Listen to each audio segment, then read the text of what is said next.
Okay, thanks very much. Okay, so I'll begin. The second Trump presidency has been characterized, among other things, by the introduction of tariffs on Canadian goods and repeated threats of transforming Canada into America's 51st state, an objective the Trump administration intends to pursue primarily through economic rather than military inducements. These alarming developments have understandably agitated Canadians and have given rise to an incipient form of Canadian economic nationalism. Such nationalism expresses itself most visibly in quote unquote buy Canadian campaigns and in government driven incentives for staycations. Looking back, the ratification of the North American Free Trade Agreement was perceived by most political economists and political theorists as signaling the death knell of Canadian economic nationalism, or we may say nationalism, period. Long before that time, the great Canadian philosopher George Grant wrote what was his best-selling book, namely Lament For A Nation, where he lamented the inevitable surrender of Canada's national identity and its distinctive values to a homogenizing American culture or a variation of continentalist integration. Grant's work had a profound impact on the intellectual and political movement that came to be known as Canadian economic nationalism, or the Canadian economic nationalists. This movement was spearheaded by Abraham Rothstein, who died in 2015, and it included Mel Watkins, his former teacher, who died in 2020, James Laxer, died in 2018, and Kari Palani Levitt, going strong well into her hundreds, among others. Although Grant exerted a tremendous influence on all of the Canadian economic nationalists, we focus particularly on the influence that Grant exerted on Abraham Rothstein, whose contributions to Canadian economic nationalism are interpreted here not primarily as those of an economic historian or an economic theorist, although he was those things too, but as those of a social and political philosopher, more about which later. Similarly, while the Canadian economic nationalists represented different shades of red, it's a play on words, they were all socialists of one kind or another, though importantly not Marxists. They were, and there was, pardon me, an important difference between Rothstein on the one hand and Watkins and Laxer on the other. The former helped found the Committee for an Independent Canada, together with Walter Gordon and Peter C. Newman. The latter led the waffle movement, and doesn't have anything to do with waffles, in case you're wondering, which sought to push the present-day NDP, successor to the credit CCF, in an explicitly socialist direction, a position that the CIC deliberately avoided in order not to alienate mainstream Canadians. Here I rely on the fine historical work of Stephen Ozzie, who I hope can hear me. Nevertheless, what brought the CENs together was the resolute opposition to the takeover of Canadian industry by American multinational corporations and their abiding, and this is important, non-economistic concern about the threat of American technological capitalism and its bearing on the future of Canadian culture and its distinct set of values. The above fears and concerns were, of course, forcefully articulated in Grant's Lament For A Nation. Grant's variety of quote-unquote red Toryism, a term famously coined by Gad Horowitz in the 60s, that Grant, for his part, never really embraced, as far as we know, is usually approached through the prism of its distinctive conservatism, rather than its socialism. This position is arguably justified because Grant, in Lament For A Nation, explicitly criticized Canadian socialists for their weak positionality in Canadian politics and for their misguided views about American technological capitalism. On the other hand, the conservative commentators with which we are concerned here tend to downplay Grant's socialist-inspired critique of capitalist technological technique and corporate domination, emphasizing instead its Heideggerian inspiration, which has led some of them to erroneously conclude, in our opinion, that much like Martin Heidegger, Grant did not discriminate between liberal capitalism and Soviet Stalinist or Stalinized Marxism. And an example I have here is the work of Ryan McKinnell, published in Tyler Chamberlain's excellent volume on George Grant, a charge that is fairly easy to refute, even if one relies entirely on Lament For A Nation. Incidentally, the same line of interpretation does not distinguish between Grant's appreciation for Marxist social philosophy and his trenchant critique of Marxist-inspired regimes, for the tyrannical practices. Nevertheless, what these commentators generally get right is that Grant put forward a Platonic Christian critique of modern capitalist technique or technology and its inexorable imperatives. Grant saw this modern capitalist technology as typified by American led continental capitalism, and his critique of its tyrannical consequences on a global scale was explicitly informed by Leo Strauss's debate, quote unquote. This was kind of a predetermined debate. We could talk about that later, with the Russo French philosopher Alexander Kojève. Although Kojève actually viewed the so called universal homogeneous state through the future oriented prism of a global classless empire, which he called the Socialist Empire, in his lesser known but very ambitious work, Outline of a Phenomenology of Right. I say this because I just finished editing a volume on Kojève and law. Um, Grant saw in this vision a technologically capitalist tyranny of an unprecedented scale. It would inevitably destroy local cultures and traditions in its midst. There is considerable weight to Grant's reading in that Kojève did not see American style Fordism and global free trade as barriers to the future empire. In fact, in his capacity as a high ranking French civil servant, Kojève is sometimes celebrated as being the architect of the European Monetary Union. So far from being this socialist that sometimes he's credited with. But he did see, Kojève did see the nation state, I must say, as a fundamental barrier to the realization of that end state, the universal homogeneous state or the so-called socialist empire. And just for background, that view was inspired by his correspondence and the influence of Carl Schmitt. This friend-enemy distinction is basically informing what is kind of a really important feature of the nation state. You need to know who's in and who's out, to put it very diplomatically. He was a Nazi jurist, by the way, Carl Schmitt. I must, and so was Heidegger, but not a jurist, a Nazi philosopher. I'm happy to elaborate on this important issue later. At this point, one wonders what all of this, what I've said so far, has to do with the Canadian economic nationalists in general and Abraham Rothstein in particular. From a historical perspective, the convergence between Grant and Rothstein is not difficult to ascertain. So again, I rely on the great work of Stephen Ozzie here. After all, Rothstein invited Grant to contribute a chapter to his stimulating volume, which featured many distinctive commentators, philosophers, and thinkers. Beyond Industrial Growth, this was published in 1976, in which Grant associates modern capitalist technique and its devastating normative consequences. Rothstein, for his part, contributed a Festschrift for Grant, Modernity and Responsibility, essays for George Grant, published in 1983 and edited by Eugene Combs, in which he explored the apocalyptic narrative in the Bible, in Luther, in Hegel, and in Marx. In his posthumously published book, Myth, Mind, and Religion, published in 2018, Rothstein also included the Third Reich as part of this apocalyptic narrative. Rothstein began his essay in this Festschrift with an approving quote from Grant, in which the latter criticizes Kojève's end state, the universal homogeneous state.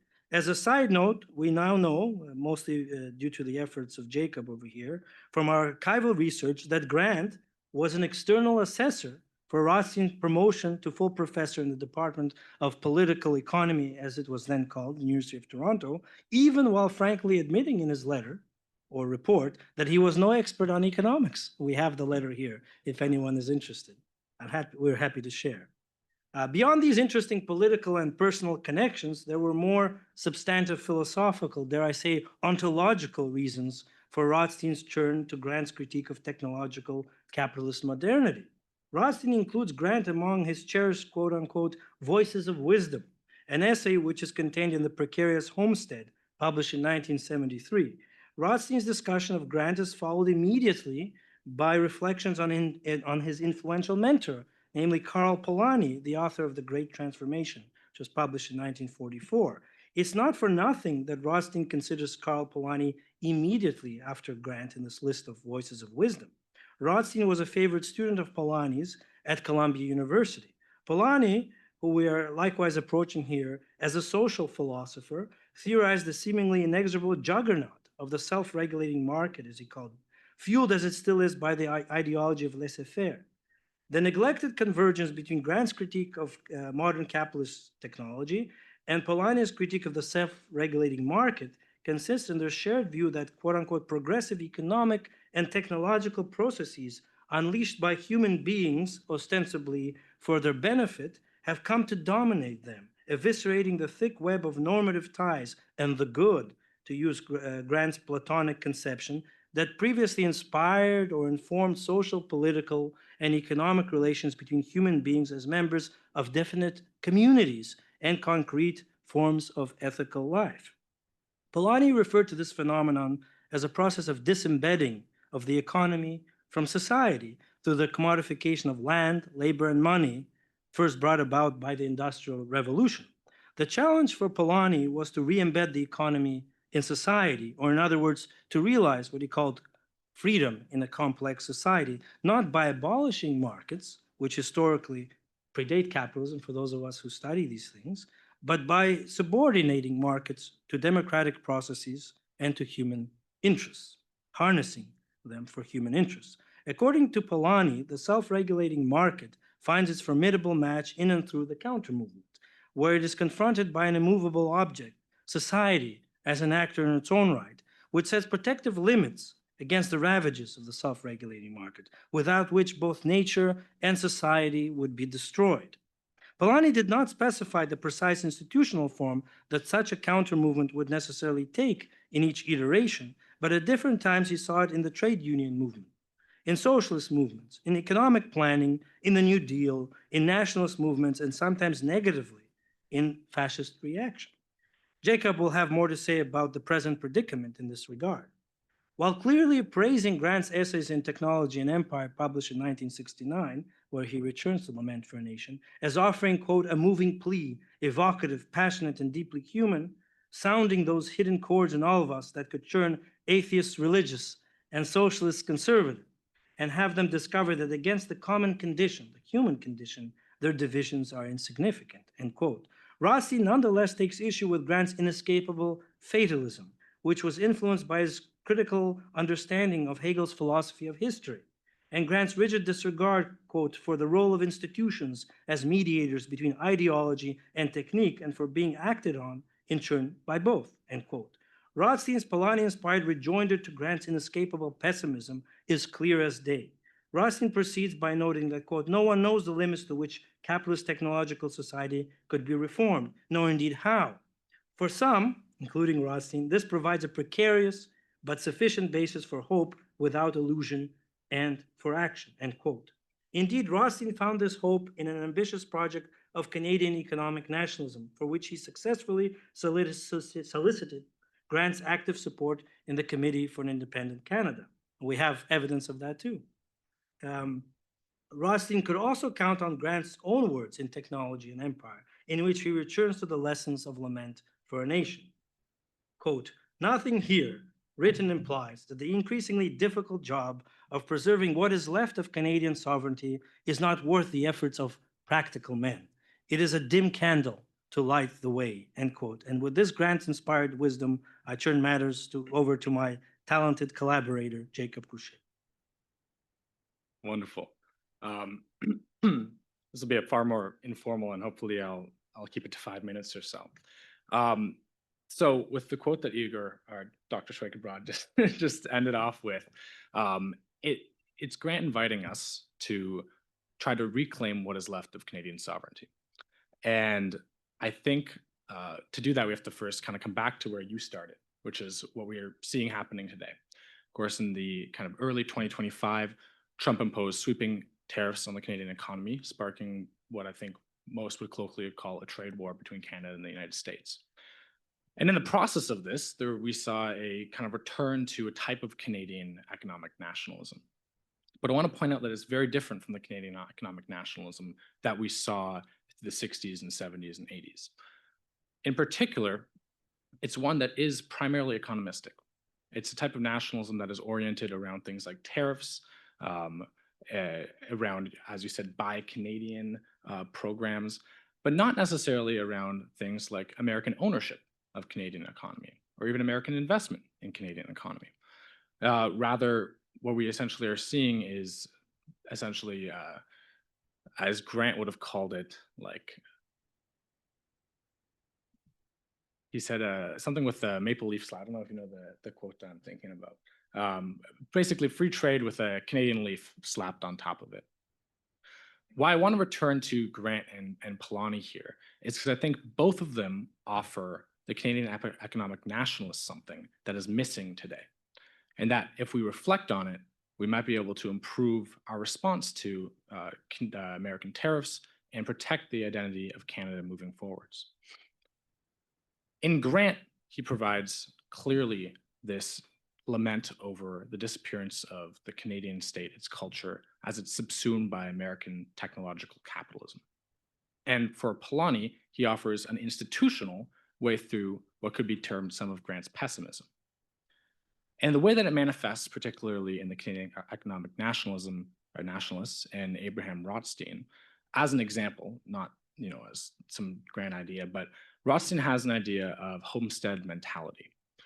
This idea essentially is inspired both by Polanyi and by Grant, and it is society, particularly Canadian society's, response to continental capitalism through this connection to the land. And the idea that Canadians labored in hard conditions and we have a certain, patriotism is the word, but a certain connection to our land, our natural resources, and the homestead, which he saw as preceding the state itself.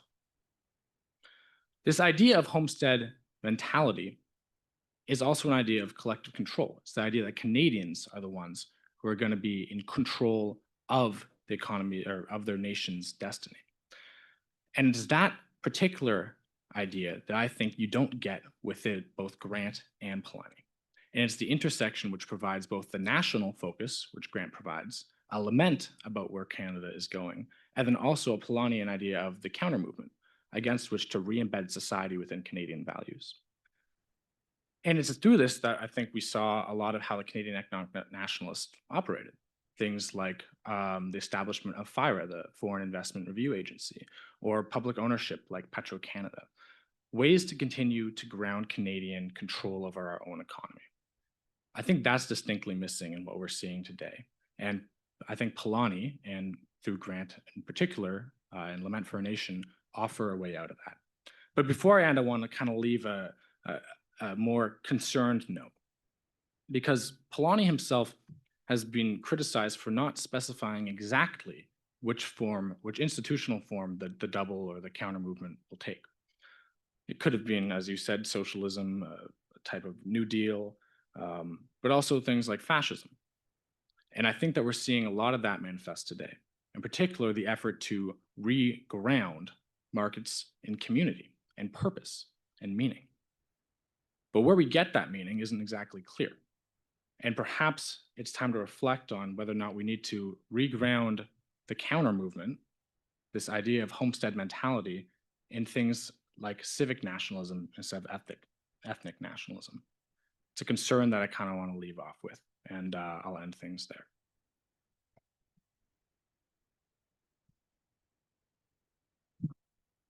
Okay, a wonderful discussion there, linking history to the present.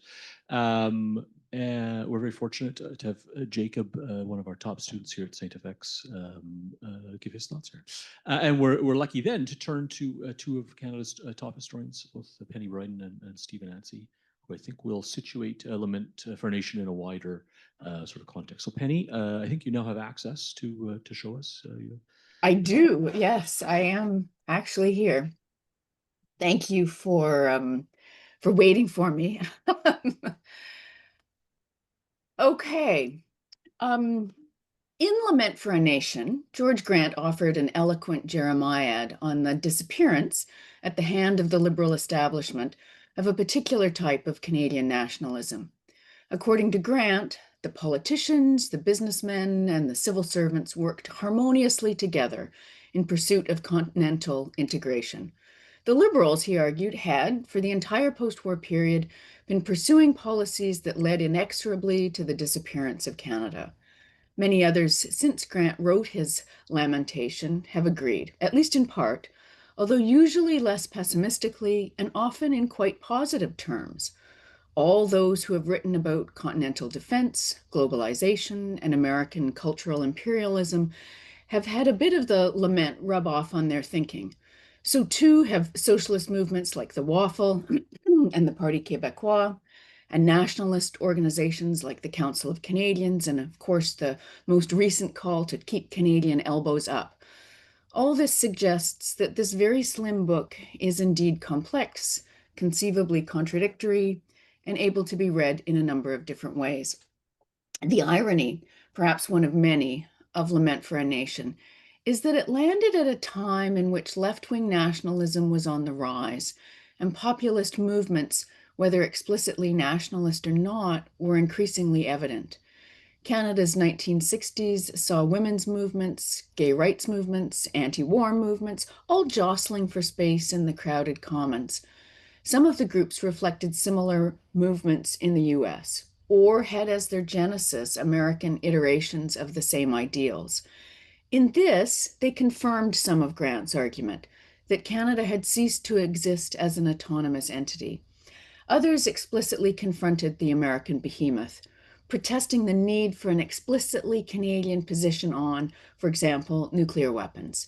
Here again, there was confirmation of Grant's thesis that Canada was ceasing to exist and an explicit effort to do something about it. They were taking up the mantle of Canadian nationalism and using it as a hammer to the establishment. But these grassroots protests of the 1960s were beneath Grant's gaze. His lament was not for a people who were watching sovereignty slip from their grip, but for an elite that had been largely overtaken by an American hegemon. It was Diefenbaker who was Canada's last hurrah in Grant's reading, and Pearson who was the villain. Prime ministers carried the weight of Canadian sovereignty, not the public. And that, I would say, was a misreading of what was actually happening in the 1960s. Not because of nascent protest movements like the FLQ and the abortion rights organizations that were beginning to make themselves heard in 1965, but because of the way, at the very center of power, there were suddenly a series of scandals that threatened to topple both the Liberal government and, somewhat retroactively, the Diefenbaker government. Scandal, as I see it, is a bellwether. Periods when a public is prepared to be scandalized by political behavior, and, as importantly, when the political classes are prepared to respond to those outcries, are those in which we get a glimpse of the public mood. What exercises the public? What does the anonymous public care about? What does the political elite think worth responding to? And ultimately, how important is the public mood? In the 1960s, when we see an uptick in political scandal from the relatively quiet period of the late 1940s and 1950s, the public has clear opinions on political behavior, separate from those expressed at the ballot box, more organic, less partisan, and ultimately more expressive of a particular Canadian identity. When George Grant looked at the politicians and the political institutions and lamented the death of Canadian autonomy, an examination of an outraged public shows the opposite, a growing separation from American culture and politics. My argument here rests on a large body of research in Canadian political scandal from the 19th century through to the 21st. Using a model first identified by sociologist John Thompson, I define political scandal as requiring first a transgression. Something actually has to have happened rather than being rumored to have happened. Second is a cover-up. The transgressor has to actually acknowledge that what they have done would invoke the public ire and thus hides it from discovery. Thirdly, there has to be public interest. Once discovered, the world has to actually care rather than just offering a collective meh. And finally, there have to be political consequences rather than the sort of consequences that might result from, for example, a family scandal or a sporting scandal. So taking a long view of scandal offers the opportunity to see patterns. And these patterns then point to changes in political culture. Early in the Canadian national period, for example, there are a slew of infrastructure scandals. The Pacific scandal involving the taking of bribes in exchange for the contract to build the railway to the Pacific being only the most famous. suggestive of public attention to the cost of expansion. By the end of the period I study, scandals more often involve political entitlement, pointing to a public concerned with costs, inequity, and general financial management. There were, as I said, relatively few scandals in the period immediately following the end of the Second World War, perhaps a reflection of relative contentment or an obsession with economic growth rather than political oversight. The situation makes the glut of scandals in the mid-1960s all the more remarkable. It all began with a series of scandals that rocked the government in the 1964-65 winter of discontent. The three unrelated scandals, the Rivard affair, the Minodo case, and the furniture scandal, all became public around the same time and collectively gave the impression that the Liberals were as haphazard with the truth as they were with office management. The first was the most spectacular and was the only one that got an affair designation in the press. It dealt with Lucien Rivard, wanted in the US on drug smuggling charges, and the efforts to bribe the lawyer working on his extradition proceedings for the American Justice Department into dropping his opposition to bail. The person offering the bribe was the executive assistant to the Minister of Citizenship and Immigration. As with most scandals, the problem centered less on the actual transgression. There was little dispute that the bribe was wrong and the executive assistant resigned quickly, but on the question of who knew what when. How extensive was the cover-up, in other words, and what nefarious dealings of government warranted wanting a drug smuggler to be let free on bail? Some people knew in the summer of 1964, and they likely included the Minister of Citizenship and Immigration and Justice, along with the relevant deputy ministers and at least one outsider, Arnold Heaney, a former clerk of the Privy Council, who understood that his instruction to, quote, ensure that the Prime Minister was informed at once had been followed. As for when the rest of the Canadian public learned of the interference and learned that it potentially extended to, quote, the highest levels of government, that didn't happen until Conservative attack dog Eric Nielsen raised it in the House of Commons at the end of November. Ottawa was agog with rumors about who that mysterious senior government official might be. The circle of who knew about the bribe widened with every passing hour, eventually ensnaring Pearson's parliamentary secretary, Guy Rouleau, who was forced to resign. The Minister of Justice, Guy Favreau, who ended up taking most of the blame for the situation, the Deputy Minister of Citizenship and Immigration, and Arnold Heaney, at the very least, knew that Pearson had, in fact, learned of the Rivard situation in late August or early September. Pearson did nothing for the better part of a week, ensuring that his Prime Minister's office spent most of its time putting out fires and quashing rumors, and that the damage that was inflicted on Guy Favreau, the Minister of Justice, whose own hands were clear of any wrongdoing, but whose office was involved, was substantial. The public was interested enough in what was going on in Ottawa to necessitate the appointment of a commission of inquiry, the Dorion Commission, which reported in June of 1965. Despite largely exonerating Minister of Justice Guy Favreau, he nevertheless resigned the day that Dorion issued his report. The Rivard affair was both a result of an overextended government and part of the continuation of that heavy workload. The Prime Minister's principal secretary, Tom Kent, maintained that had Pearson not been so single-mindedly committed to pushing through a new flag, he would have been more attentive to the mistakes that were going on around him. Favreau, too, had he been less taxed, would have treated the matter more carefully from the outset. But that was water under the bridge once Eric Nielsen made his revelations. Had this been the only scandal that needed Liberal attention, it might have been possible to navigate. At the end of December 1964, the Toronto Telegram began reporting on the case of Onofrio Minodo, an immigrant facing deportation as a result of criminal charges in February 1961, but one whose case had been repeatedly postponed thanks to entreaties from members of the Diefenbaker and Pearson governments. Its similarity to the Rivard case was striking. A deportation or extradition delayed thanks to interference from government offices. Once again, fixing the problem was the chore of the PMO, and Kent was again tasked with figuring out what happened.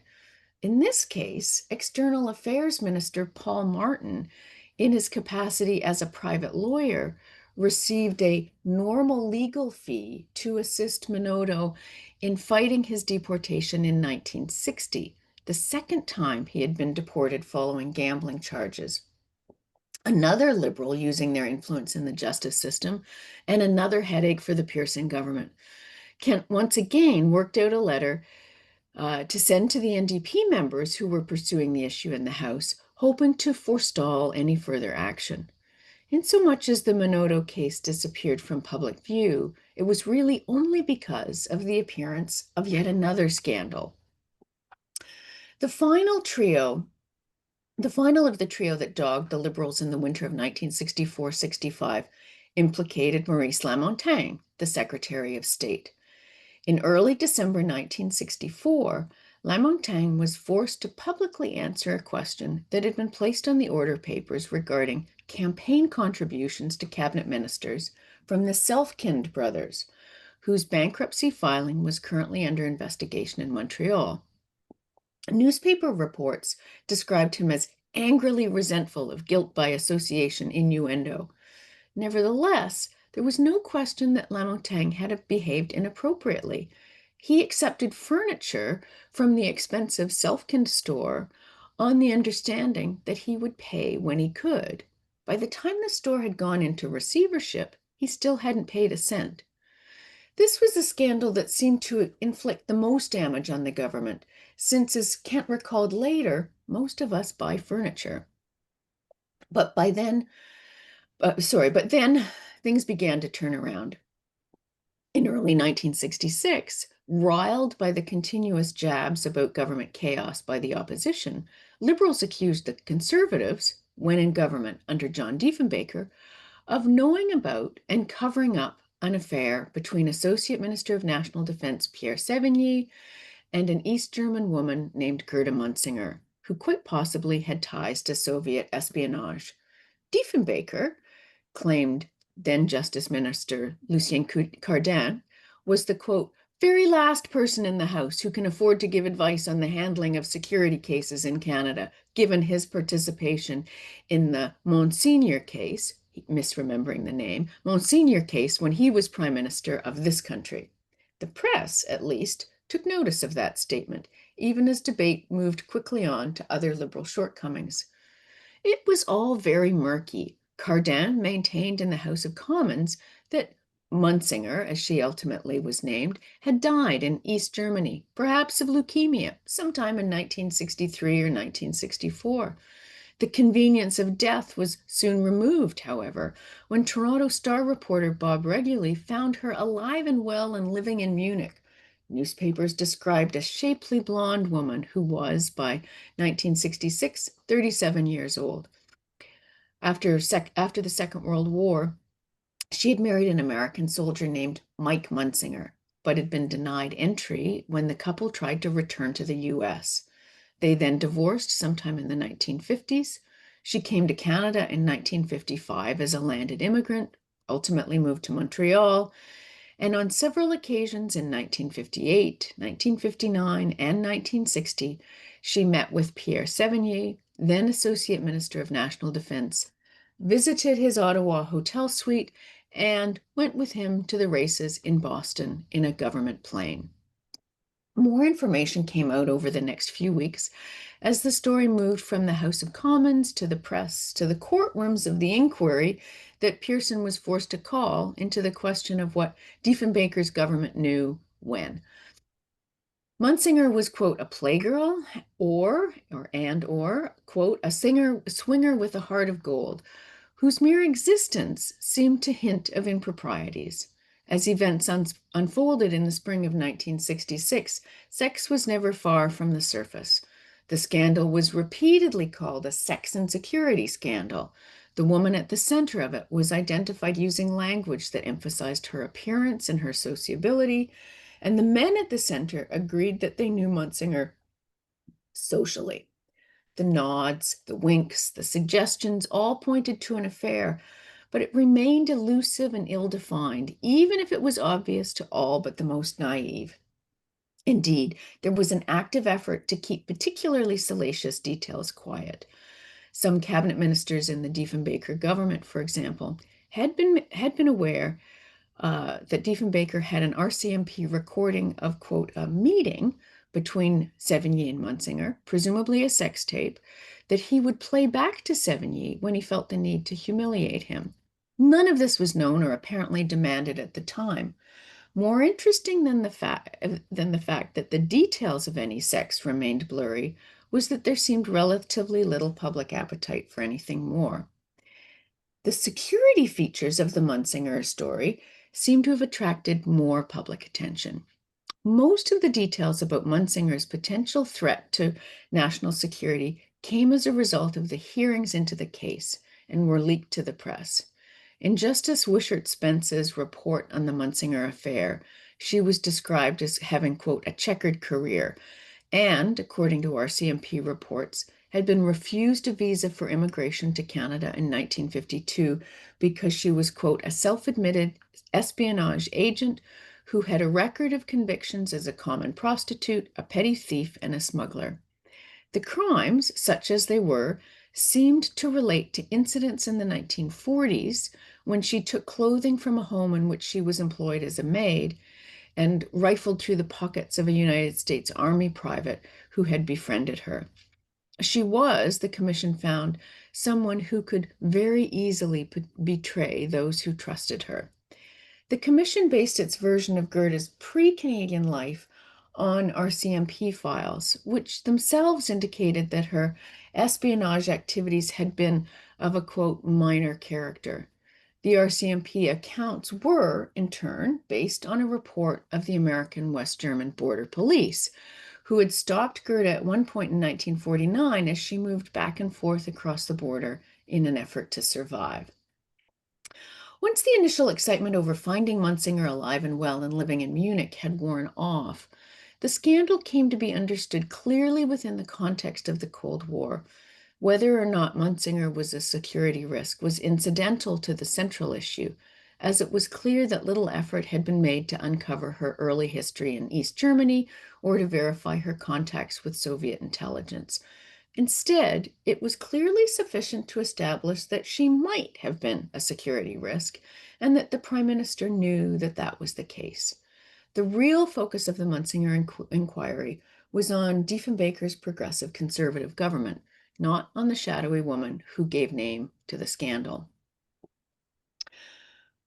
Within the span of about 18 months, from the fall of 1964 to the spring of 1966, 4 separate scandals involving both major parties came to light, were taken up by an eager public, and resulted in political repercussions to jobs and reputations. Each of these transgressions might have disappeared in another era, fizzling long before they came to become scandals. But the fact that they did not says something about the Canadian public in the middle of the 1960s, and perhaps something about Canadian nationalism in the same period. George Grant's reading of the Canadian political environment of the mid-1960s emphasized a turn, as he saw it, toward the United States. Others, like Donald Creighton, writing around the same time, saw a similar reorientation of Canadian public life and similarly bemoaned it. But whatever it was that politicians were doing, the public was also, fairly suddenly, holding them to task, querying bribes in cross-border legal issues like those highlighted in the Rivard and Minoto cases, demanding a higher degree of political integrity, as in the furniture scandal, and fearing for Canada's independent Cold War security, as the uproar over Munsinger demonstrated. Canadians, through a collective capacity to care about and demand a solution to scandal, were showing that the mid-1960s hardly marked the defeat of Canadian nationalism, but instead the rise of a new grassroots version of it. Thank you.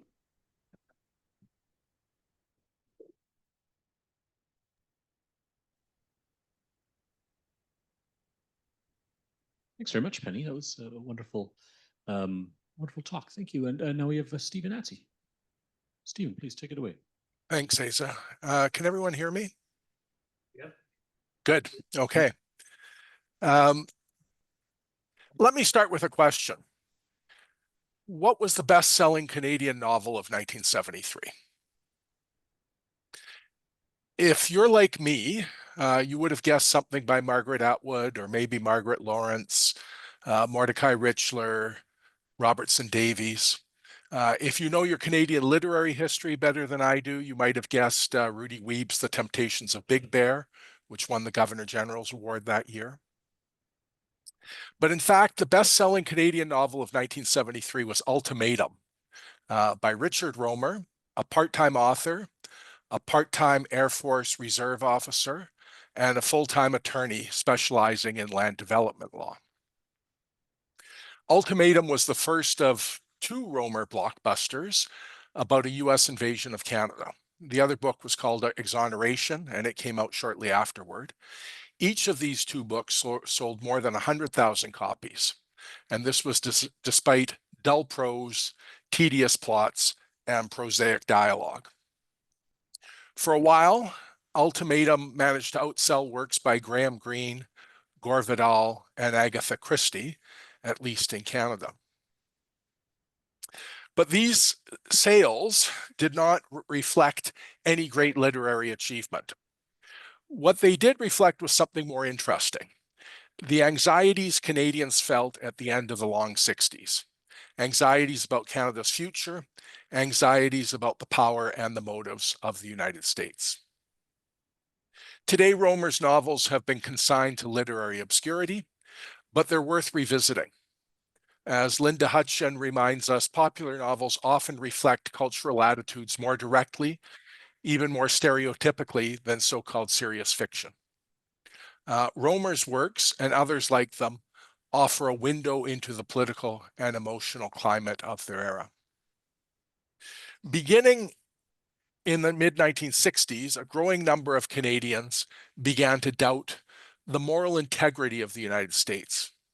The old view of the US as an essential ally and trading partner started to give way to a darker view. And I'll say right now, I'm not going to make any snide comments about present events. You can just presume that I have. Canadian suspicion of American motives wasn't new. You can trace it back to at least the American Revolution. But fear of an actual American military invasion had faded by about 1871, when the Treaty of Washington paved the way for a durable peace. After the Second World War, most Canadians wanted to keep some distance from the United States, but they still enjoyed American trade, American investment, American popular culture, as well as the protection that came from the security of the American military umbrella. That attitude began to shift in the 1960s. On the nightly news, Canadians watched the assault of peaceful civil rights protesters in the US South, race riots in American cities, violence on college campuses throughout the United States. More jarring, I suspect, were the televised images of the American war in Vietnam and the now iconic photographs in the daily press. Increasingly, these images seemed unexceptional. They weren't a sign that the Americans had lost their way. They were evidence of the truly malignant nature of the United States. If the US could violate other countries' sovereignty so easily, why not ours? In 1974, Robin Matthews, the English professor at Carleton University, wrote that Canadians were asking questions, sometimes half-jokingly, sometimes not, that would have been unthinkable a decade earlier. These are the questions Matthews listed. Can we get rid of them? Is violence a real option? Are we heading towards statehood in the USA?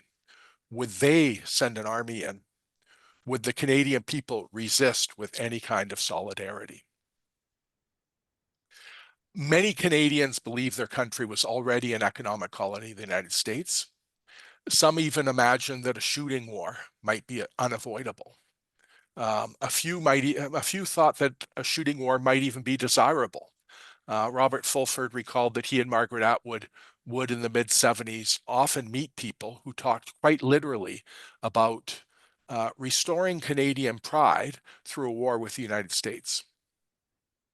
It was in this climate that a series of novels imagining an American invasion found a ready audience. The first, or at least the first that I could find, was Bruce Powell's The Killing Ground, A Canadian Civil War, which appeared in 1968. Powell was a prominent Liberal, former executive director of the Ontario Liberal Association, and his day job was as Director of Public Relations for the Canadian Life and Health Assurance Association. And worrying about upsetting his employers, he wrote his book under a pen name, Ellis Portal. The novel is packed with military detail, reflecting Powell's experience in the Army Service Corps during the Second World War. The plot is sensational. The fictional Parti démocratique du Québec, or PDQ, if you're keeping track of the acronym, has won the provincial election and has declared the sovereignty of Quebec. The party's paramilitary wing, known as the White Shirts, unleashes a campaign of assassinations, intimidations, attacks on federal military posts. And as the violence escalates, the United States intervenes, fearing that an independent Quebec might align with China or the Soviet Union. So American troops occupy Quebec City, they occupy Montreal. And in response, the Canadian government offers military support to an independent Quebec. So Canadian troops that had previously fought against the White Shirts now go in to advise them how to resist the Americans. The messages here are unmistakable. The federal government cannot keep the country together, but Canadians, Anglophone and Francophone together, will unite to oppose the United States. The plot was often preposterous, the prose banal, but the novel sold 4,000 copies in hardcover, respectable sales for a first novel. And as someone who's delighted when I can sell 1,000 copies of a book, I'm not going to sneer at 4,000, sales of 4,000. The second novel I came across is called The Trudeau Papers by Ian Adams. Adams was a journalist who had covered Vietnam for Maclean's. And that novel sold a lot better than the Ellis Portal novel. It spent 5 weeks on the Toronto Star bestseller list.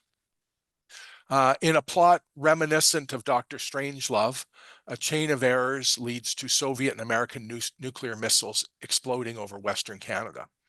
Edmonton and parts of Saskatchewan tumble into, quote, that deep substrata of history which holds together the dark misery evoked by the mention of Lidice, Dresden, Coventry, Hiroshima, and Vietnam. As many as 3 million Canadians die.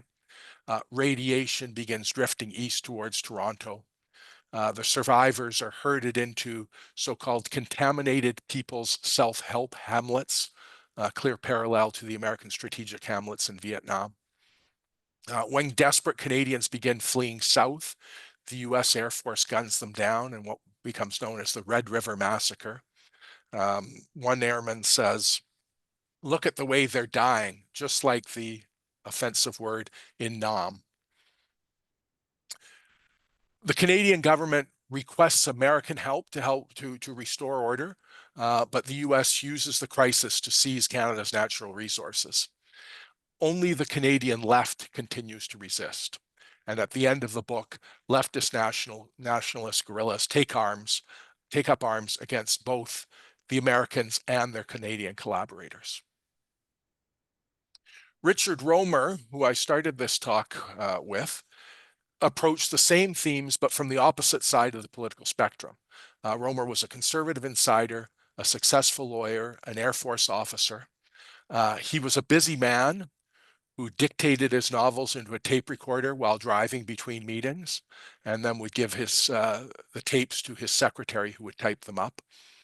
He admitted that he didn't have the time to read fiction. He was too busy for that. When asked what the last novel was that he had read, he couldn't remember having read a novel. And not surprisingly, His own work was written in the style, his novels were written in the style of his first book, which was titled Practice and Procedure before the Ontario Highway Transport Board. But the novel struck a nerve. Ultimatum opens with the US president demanding that Canada grant the US full access to natural gas in the Canadian Arctic. And if Canada refuses, the US will impose crippling sanctions within 33 hours. The president spends most of the novel flying over Canada in Air Force One for reasons that I wasn't able to figure out. This is how he explains it. I can sit on my can in the White House and have people tell me all about it, but I'm the one who has to deal with the energy crisis, and I've got to know what I'm talking about. After long descriptions of the president's flights, we get a lengthy travel log, and then we get a lengthy technical explanation about building an underwater natural gas pipeline, accompanied by a diagram. Romer shifts the scene to Ottawa and offers page after page of House of Commons speeches. Ultimately, Parliament rejects the ultimatum from the US president. The US president, in response, announces on television that the US is annexing Canada. He orders the Governor General, in the Governor General's capacity as Commander-in-Chief, to instruct Canadian troops to lay down arms and to cooperate with American forces. The Governor General complies, and that sets the stage for the sequel. The sequel is Exoneration, spelled with 2 X's. It begins at the same moment that Ultimatum ends, only now the plot takes a different turn. The Prime Minister decides to fight back. So US troops cross the border, US Air Force planes arrive in Canada, but then Canadian forces ambush the planes and seize the crew. So Canada now has hostages. Negotiations begin. The novel now veers into an extended account of bargaining over natural gas. Halfway through, out of nowhere, Canada decides to buy Exxon. US Congress blocks the sale, but out of nowhere, the Saudis intervene. They buy Exxon themselves, and they sell Imperial Oil to Petro-Canada. When the US Congress refuses to allow the sale, the Saudis threaten to cut off all US oil imports, and ultimately the US Congress backs down. This is how Romer describes the Canadian reaction to this turn of events, and I think it's a good encapsulation of the writing style. Much like the woman who thinks she has a tumor, but suddenly winds up giving birth to a child, Canadians were, by and large, enormously pleased. So the 4 novels vary widely in ideology. Adams, the journalist, portrays the Canadian elite, liberals and conservatives alike, as already subservient to the US. It's only on the left, especially among intellectuals, that people show any willingness to resist American domination. Romer, the Conservative Party insider and Air Force officer, casts the political, corporate, and media elite as Canada's saviors. His heroes are exactly the people who Adams despised. And Powell, the Liberal and Army veteran, doesn't really offer heroes at all, although he does present the Canadian military as the institution most committed to national independence. Despite these differences, common themes emerge. First, the United States is the main external threat. In all 4 books, the Americans are aggressive, self-absorbed, and indifferent to Canadian sovereignty. 2, the Soviet Union barely registers as a danger.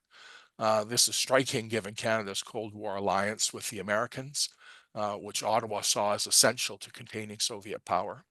In the novels, the Soviet Union is almost irrelevant. The real danger is Washington. And third, Canada appears weak, vulnerable, easily manipulated. The novels echo and amplify real Canadian anxieties. By the late 1960s and early 1970s, fear of American domination wasn't just a fringe concern. It was widespread, even fashionable, a central part of the Canadian mindset. All of this supports Margaret Atwood's assertion that paranoia, especially fear of invasion, is Canada's, quote, national mania.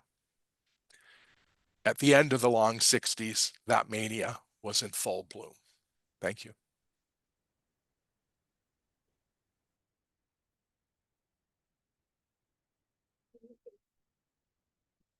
Having read Richard Romer's novels, Stephen is not overstating the poor quality of writing. The best thing probably Richard Romer, who I think is still alive in his hundreds, I think he called it an airstrike that took Erwin Rommel out of action. So I think that's probably the best thing he ever did. Anyway, we do have time for a few questions. I'll walk around with the mic, or for those who are virtual, I suppose we'll be able to see your questions when they come in. But if there's questions for any of the panelists, either online or in person, please raise your hand. Thank you very much. In philosophy, we're used to sort of one talk at a time, so I'm going to try to ask a question that involves all three talks. When I listen to you, it sounds like Canada at that time, maybe still, has an adolescent identity crisis. And the question is particularity and how Canada can be different from, for example, the United States, or in the last talk. That seemed to be the issue. When it comes to scandals, I think it's an issue of Canada wanting to be, in part, sexy and exciting and cosmopolitan like other, big countries in the world. And for the first talk, there seemed to be an issue about socialism.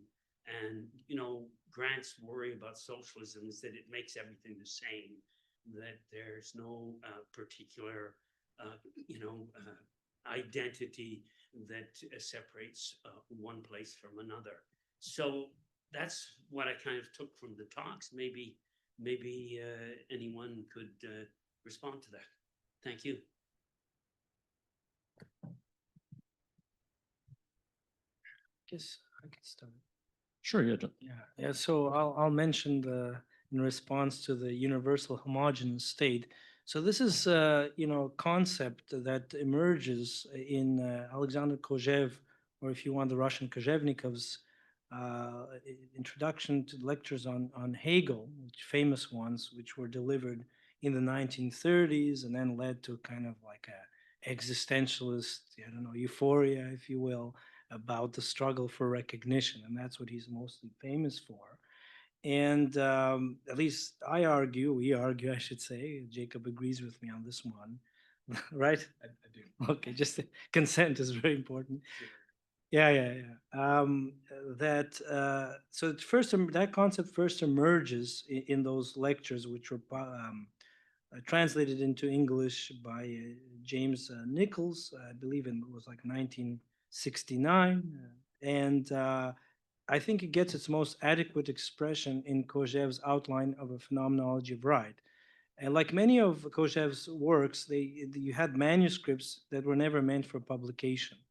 But really, kind of what Kojev talks about there is a classless empire. He refers to it sometimes as the universal homogeneous state, and sometimes he refers to it as the socialist empire.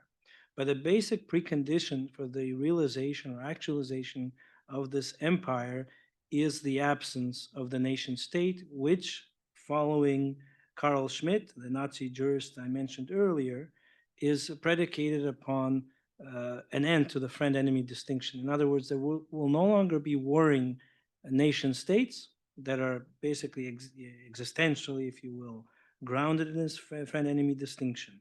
Now, what's interesting is Grant basically, in my view, follows Leo Strauss' position in their so-called debate. I say so-called because this was a premeditated debate that basically helped both of the reputations. And there was a lot more deliberative planning in the so-called, it wasn't the spontaneous debate among great thinkers. And in any event, we can get into that another time.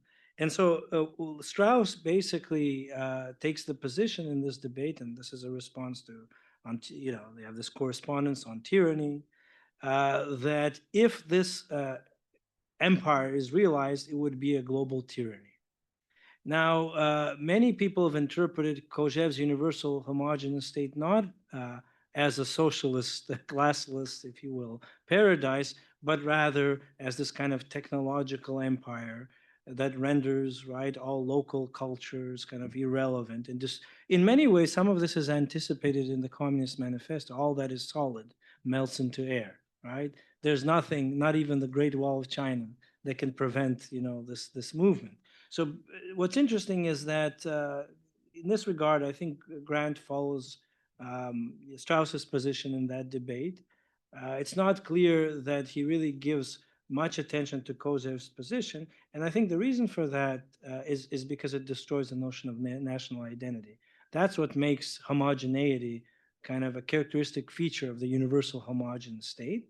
And in a way, if you want a reference point in the history of philosophy, and I know you really care about that, it's basically Nietzsche's last man in the Thus Spoke Zarathustra, who makes material comfort the sole purpose, this kind of complacent attitude.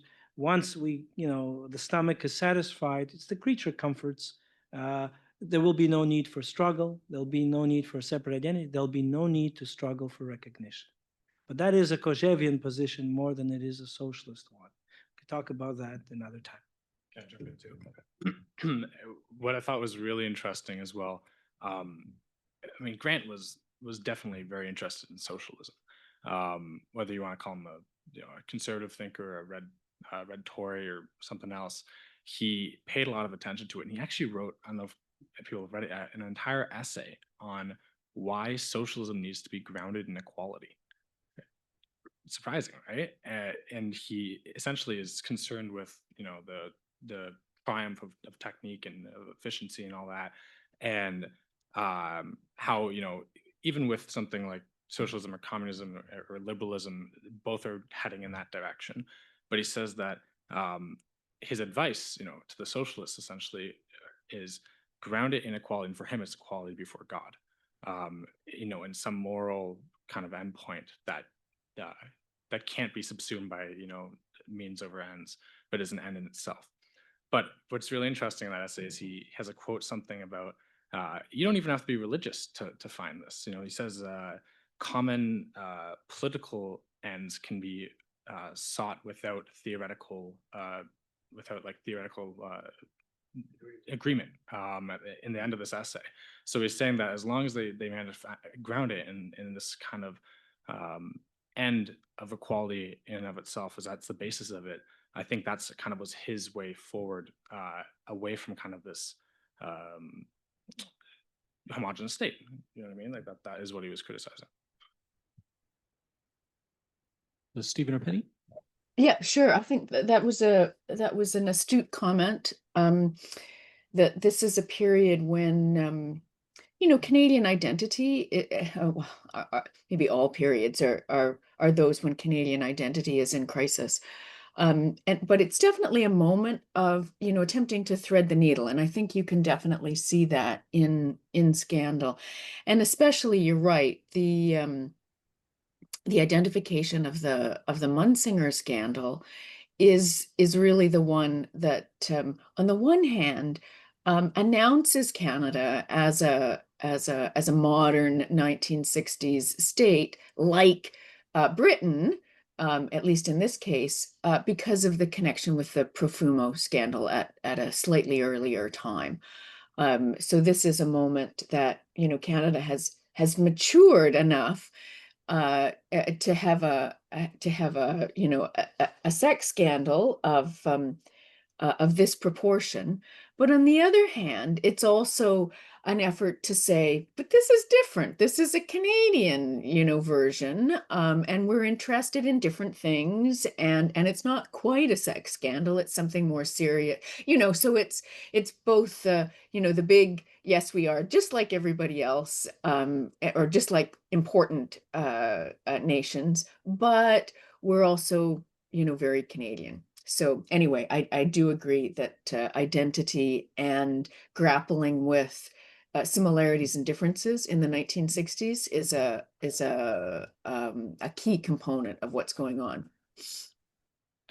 They're very much scandals about peace, order, and good government. It seems to me, Penny, right? Which seems very Canadian, I think, in some ways. Is that maybe not a fair? I think you're right. I think they are, sort of over the long trajectory of Canadian scandal, yeah, peace, order, and good government plays a big role. So,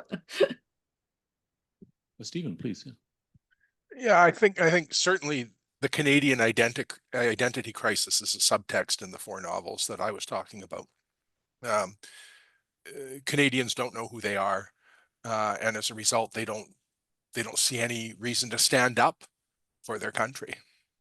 So it shows very clearly in the novels. Could I? Sure, Louis. Can you hear me, Stephen? Yes. If I can just add a little personal note, because I'm so old, I was in American University as a Canadian during the Vietnam War. And what strikes me as what doesn't seem to me to be quite right about that picture is, of course, America was divided. There were lots of people in the United States that were all upset, you know, on the university campuses and whatever. And, you know, so I'm not sure that that really makes Canadians different than the United States. Maybe it makes them different than a certain portion of the United States, but all the worries about Vietnam and all the concerns about American imperialism, that was all that was bubbling over in the States. You know, and I was a little Canadian at a university down there, and lots of Americans envied me. There was the draft. I wasn't affected by it. So I'm just saying, I really enjoyed your talk, but I just don't know if that makes us different enough from what was going on in the States at that time. That's all. Yes, and I thank you for that, because you've given a chance for me to plug my last article, which is published in a journal called The Global 60s, and it argues what you just said. It emphasizes the similarities between the 60s experience in Canada and the United States, and how much of the anxiety in Canada wasn't homegrown, but was an import of the American liberal critique of the United States. Brian. Thank you. Thank you all very much for your wonderful talks. This question is for Penny, though. If the other presenters have comments, I would certainly welcome them. In your discussion of scandals, you were suggesting that the seat of Canadian nationalism had moved from the politicians to the sort of grassroots arena, or at least that it's expressed in grassroots movements and responses to the scandals. For Grant, in my reading, nationalism is more or less synonymous with conservatism, which is to say it's concerned with a vision of the good life, right? And his concern in Lament for a Nation is that however we conceive the good life or the good political order, it's not fundamentally different from that in the United States. So what I'm wondering is, with this sort of grassroots nationalism that you were gesturing at, would you be able to speak to sort of some of the content of this nationalism, like sort of how it envisions, or how it envisioned sort of the good life in Canada, or what the good political order would look like? Or if you can't be so concrete as to talk about that specifically, how did it at least sort of distinguish itself or contrast itself with the United States in, you know, the 60s and 70s? Thank you for that. I'm not sure that I can answer it because, as I say, I'm coming at this really, you know, through the lens of scandal. And one of the things, and I I haven't thought about this, but one of the things that scandal most definitely does not do is provide alternatives.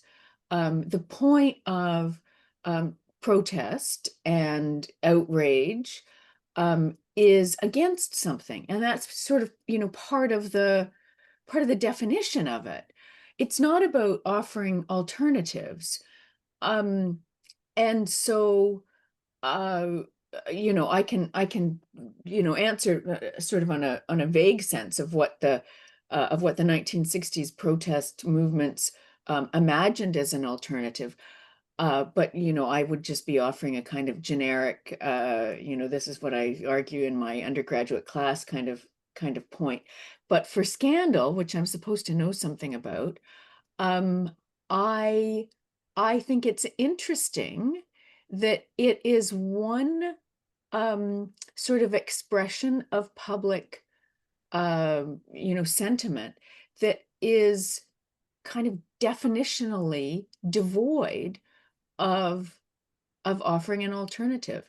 So you're making me think about something that I'll need to, sort of build into how I'm thinking about scandal more generally.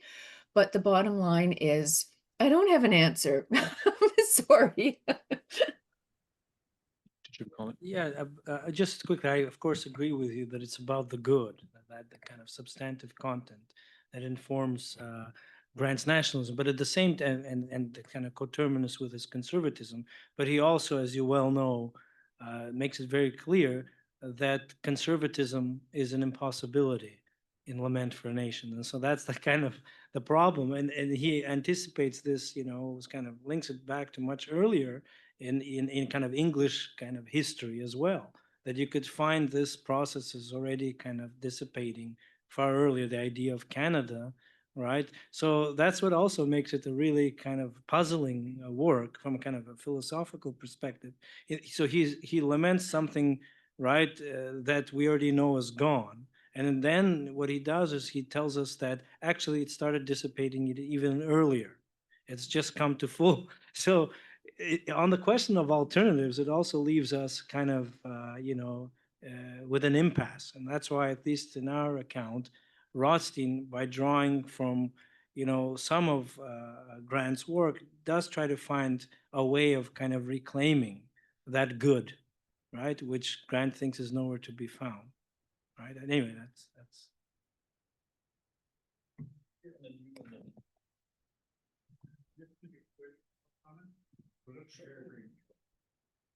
And Penny, just by way of sort of supporting your position, Grant is often lambasted for making criticisms and not offering an alternative. So these scandal movements that don't offer an alternative have at least good company in George Grant himself. Hello, Chris Elston from Dal and King's. I'd like to thank all the panelists. I found the talks very stimulating. I'm going to start at least with a question, maybe a comment for Stephen Atsey. Thank you for bringing Romer into this. He's in the category of brilliantly bad as far as I'm concerned. I also read those books as a pretty young guy. I didn't know the other two, and I'm grateful for that. Could you just talk to me a little bit about the Pow book, Killing Ground? I was thinking about Grant, and for Grant, in a certain way, it's the unity of the French Canadian and the English Canadian nationalists that is both the hope and the despair within the lament. And if you take that as being a kind of Canadian primal, I'm just sort of curious about how that plays out in the novel, how the armed forces and the government are sort of, resisting the separatist movement, fighting the white shirts, if I understood you correctly. Then suddenly, with the American pressure and intervention, suddenly, it's an alliance. And I just kind of curious about, if you could, a few words about how that happens. I'm very interested in that point. It's not a smooth transition. I mean, the whole book is fairly crudely done, but essentially the Canadians give up the war until suddenly the Americans arrive, and then a light bulb goes on and they decide that now they're on the side of Quebec. Because if there's one thing everybody has in common, it's the desire to resist the United States. There's no sort of smooth, logical, credible way that it occurs. It's almost as if it's taken us for granted that we would be on the side of an independent Quebec if the enemy was the United States. I just think that's very interesting. Even if it goes unexplained, it's interesting in and of itself. And you made the point that post 1871, I think that the notion of an invasion or a shooting war faded. And of course, that's true. But you can think also of James Sutherland Brown and Defense Plan whatever it was, 9 or B, I can't remember. And then I'm thinking, to bring it up to the present, there's clearly a division within, let's say, the defense world establishment between those who think that we're at a moment when we have to divest ourselves of American equipment. Let's buy the Swedish fighter instead of the American fighter. Let's reconsider, certain types of technologies for our armed forces to make sure we're not, going to be subject to the kill switch or whatever that metaphor means. And I'm just wondering, like thinking, okay, well, there's, back in the 20s or 30s, there's that obscure and kind of wonderful figure who creates the defense plan to invade, proactively the US to prevent them from, subjugating us. Then you have this weird kind of roamer moment. And then, today, again, how do we detach ourselves from that complacency of alliance? And I don't know if you have a thought or two about that. I guess I'm just saying it's another thread within these issues, within this thematics. Yes, it is. The thing with Brown is nobody knew about it. I think it was James Ayres who first wrote about Brown 40, 50 years later. And so it wasn't part of the zeitgeist, if you will. And the other thing is, I worked at National Defense Headquarters for 3 years. And one of the wonderful things about military planners is they plan. If they don't plan, they don't have a job. And so, yes, I'm not saying that right now that they are planning for a war with the United States, but I can guarantee you that somebody at National Defense Headquarters is now planning for an eventuality that we would all consider ridiculous. So I've never taken Brown all that seriously. But yeah, there is this threat, and I'm sure there always have been Canadians anxious about about having American military might right across the border. For me, the fascinating thing about the 1970s was the way this bubbled up into the open. And I wonder, there's a self-published novel on Amazon right now that's about an American military invasion. And I was on CBC a few months ago talking about the Romer books, and I started getting emails from people. What about this book? What about that book? They're out there. They're self-published, but there is something going on right now. And even I think sort of in February, there's CBC's podcast, Front Burner, had a former colleague of mine at RMC who sort of talked about what a guerrilla warfare would look like. This is a #1 kind of show that CBC had. They sort of had how Canada would fight a guerrilla war, step by step. Anyway, I mean, the Brown thing is just interesting because it comes out in the 60s through the research of James Ayres, and it's in this moment where there's invasion fear that I think that sort of the war plans revealed. So it is a part of this moment. I think it sort of fits into that picture more than the 1920s. Thank you. It's a pleasure hearing everyone speak, for sure. I have not read Grant before, so this was a great introduction. I wanted to try and draw a through line between Dr. Bryden's model and something Jacob said, because actually I was on Zoom with Dr. Schoikebrod yesterday and had spoken about the same thing Jacob did, in that I believe a return to the homestead mentality is inevitable because of the affinity for our home and the collective control that we want. And so I just wanted to apply the scandal model to an immediate situation to see if that might make things clear for me, I guess. So a scandal requires transgression, which is devoid of alternatives, a cover-up, public interest, and political consequence. Now, how does that apply to something like the Century Initiative, which David Wiseman is now on the US Council of Relations, and they're looking to inflate Canada's population by double by year 2100? Would that not fall under the definition of scandal when considering transgression devoid of alternatives, in which we don't really have much of a choice, a cover-up in that not many people are talking about it, public interest in that given our the Social Security is being pushed currently, and so it's in the interest for a reform, and then the consequence being what Jacob had spoken about, a return to a more homestead style of living.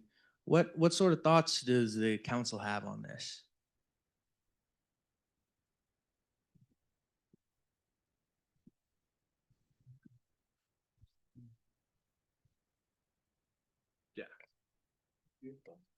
Sure. I don't have thoughts on the centurion, the centurion, because I don't know enough about it to comment on it. Is this sorry, this is a plan to have Canada's population be 100 million by 2100, is that? Yeah, that's the plan. Okay. Yeah.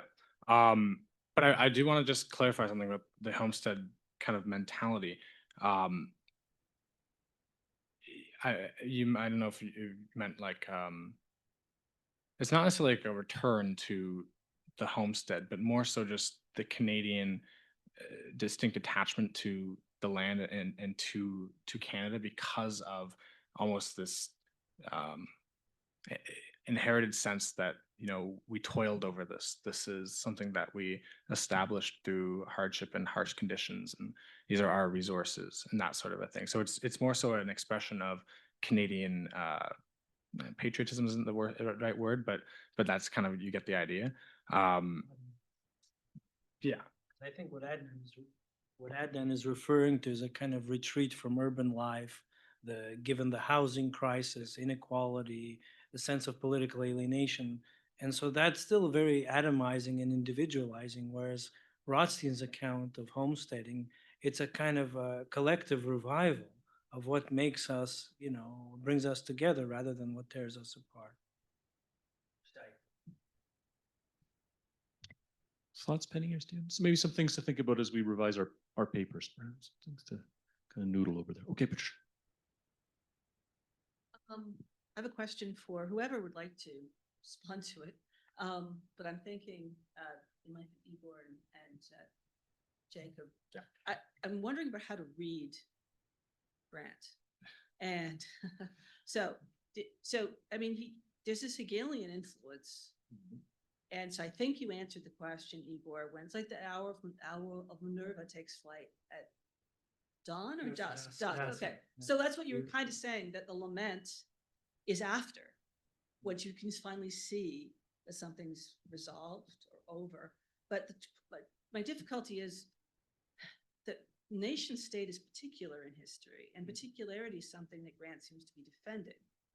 But then particularity would only be a moment in this universal Hegelian unfolding. Am I wrong here? So I'm just saying, like, how does the particular get defended in Grant as a political call when it is, I don't want to say contingent, but it is particular in the Hegelian sense? Does that make sense as a question? Good. Well, I could try. So, you know, the relevant passage, right, the kind of Rothstein draws is kind of the practically action-oriented wisdom of Grant, that this, even though philosophically, although he says tradition, right, is kind of what is driving him rather than philosophy in this lament, at least in that essay in Technology and Empire, he says, even though I'm lamenting this, which is a fact now, the kind of the loss of Canada as a separate entity, nothing should stop practical men, as he puts it, from saving what little is left of Canadian sovereignty. Now, the Hegel part is interesting. It's really a pity that Neil Robertson, I will try to make him feel guilty here publicly, isn't here, because the whole point is that, you know, there was a time when Grant was very much gung-ho about Hegel, but then he breaks with him precisely because he views kind of the philosophy of history as leading to this progressivism that's devoid of substance and purpose and destructive. I mean, for Hegel, particularity is always construed, right, in connection dialectically with universality, and those things mean something, right, but it's not the concrete. That's what really Hegel, I think, is after. And I think this is informed not so much by his reading of Hegel, which some think is a misreading of Hegel, but rather the reading of Kojève, because it's the Kojevian universal homogeneous state that is kind of the culminating point of what Grant seems to think is Hegel's phenomenology of spirit, that ultimately it ends in this kind of, if you will, empire without any concreteness, which destroys the concrete. Now, arguably, I'm a lot more favorable to Hegel than was Grant, at least in his later, that the only way of understanding the concrete is always through a manifestation of a concrete form of ethical life. So the reason why Hegel, at least in the philosophy of right, celebrates modern freedom is because the principle of particularity is given its rightful due, but always within the context of ethical life. And that's what the ancients didn't have, this principle of particularity, subjective freedom. But subjective freedom is always mediated, has to be mediated in Hegel. And I think it was precisely Kojève's influence, that this progressivism devoid of the concrete, that's what I think Grant was really worried about, which he, for whatever reason, attributed to Hegel's phenomenology of spirit, his kind of diachronic rather than synchronic works.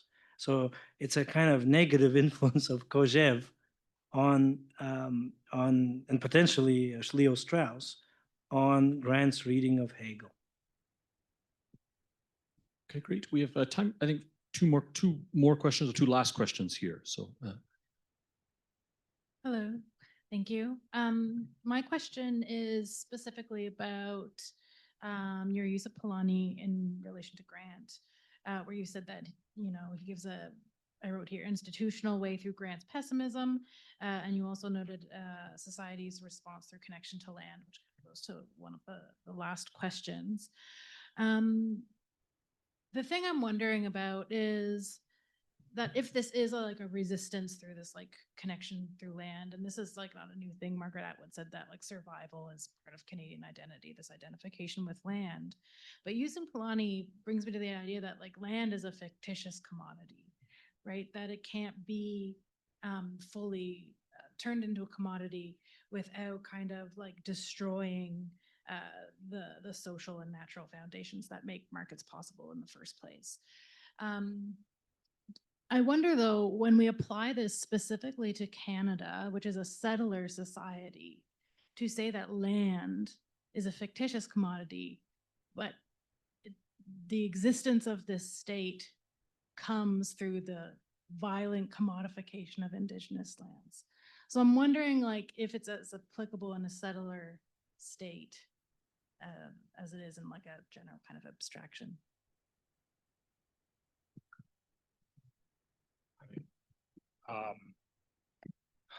Maybe, and I guess the kind of the perspective that I'm coming at it from is, like, you raise a very good point. I'm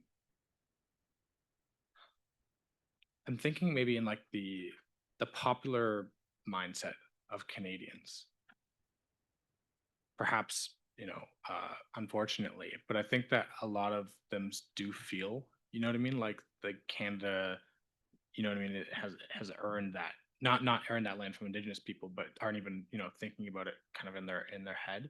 So I wouldn't say it, and I don't think that's true, but I wouldn't say that it necessarily prevents, you know, anything like that, like the attachment to Canada as such, from occurring. And I think the really important part of it is that it's an attachment towards being able to collectively determine kind of Canada's future over that land and that kind of stuff. But what you point out is a really worthwhile to think about for sure. Do you have anything you want to add? With respect to the fictitious commodities, so of course it's not only land, but it's also labor, importantly, and money, which is financialized certainly in the present moment. I think it's still conducive, right?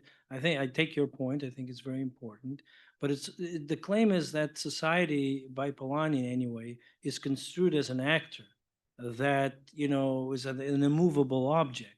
And of course, it's both a strength and a weakness of his account that he doesn't specify, you know, to use overused, doesn't write recipes for the cookshops of the future, in the sense that it could take on different forms. But of course, indigenous protest movements, and certainly this is really relevant to Canada's at the federal level, but also provincial level development strategy. So when we see, for example, indigenous peoples pushing back against development, that's a counter movement too. So, you know, I want to be a bit more pro Polanyi here to defend him and to argue that actually there's no reason why his account cannot work within a settler colonial context either. I think it's actually very helpful. Penny or Stephen, I assume your thoughts on Carpiani or no? A final question. Great. Well, thank you very much. I just want to pick up on a question that I think Professor Cormack alluded to, and that's the idea of a lament comes after an event. And I maybe if you could comment just very briefly on the fact that in fact there was a kind of a renaissance of Canadianism after '65. So a massive change within universities in 1972, 73, the Canadianism movement sort of centered at Carleton, but it spread throughout the rest of Canada. 1979, Brian McKillop writes a book entitled A Disciplined Intelligence, which tries to recover part of the history of Canadian philosophy. Leslie Armour and Betty Trott write a book on The Faces of Reason, which is 1850 to 1950, again, recovering that Hegelian, largely Hegelian tradition of Canadian philosophy. And then Leslie Armour himself in 1981, I think, writes a book called The Idea of Canada and the Crisis of Community. So, I mean, maybe there's a lament, but it seems pretty soon that whatever triggers that also seems to trigger a kind of intellectual response to that. So, I mean, I just wonder if anyone has any comments on that. Penny or Stephen, maybe from a historian's perspective. Stephen, you're at Carleton. I don't know what you think of Robin Matthews and Canadianization. Or Penny, you're of course a former CHA chair. You probably have some great thoughts there. Well, I think you're absolutely right. Post 1965, there is really a flourishing of these kinds of movements and publications, etc. So that the lament, Mark Twain's, rumors of my death have been greatly exaggerated. It probably stands for George Grant's lament as well. But Stephen? Yeah, I would just say I agree. Very good. Okay. Jacob or Igor, any thoughts there? Okay, well, thank you, everyone. If you could join me in a round of applause. Wonderful presenters. Now, presenters online, some of them might have to go have breakfast or more coffee or go to class even. So we might say goodbye to some of them, but hopefully they can join us later. We'll convene back here for those of us who are in person at 1:15 Atlantic time for the next panels. And for everyone in the room, there's just down the boardroom, just down the hallway, there's lunch for everyone who's here, including the students and others who can have lunch too. I don't want to exclude you. And if you are a presenter, could you please let me know if you can come to a dinner tonight? Unfortunately, we can't have everyone, just the presenters. All right, thank you, everyone. And we'll hopefully see our friends online later. Thank you. Bye.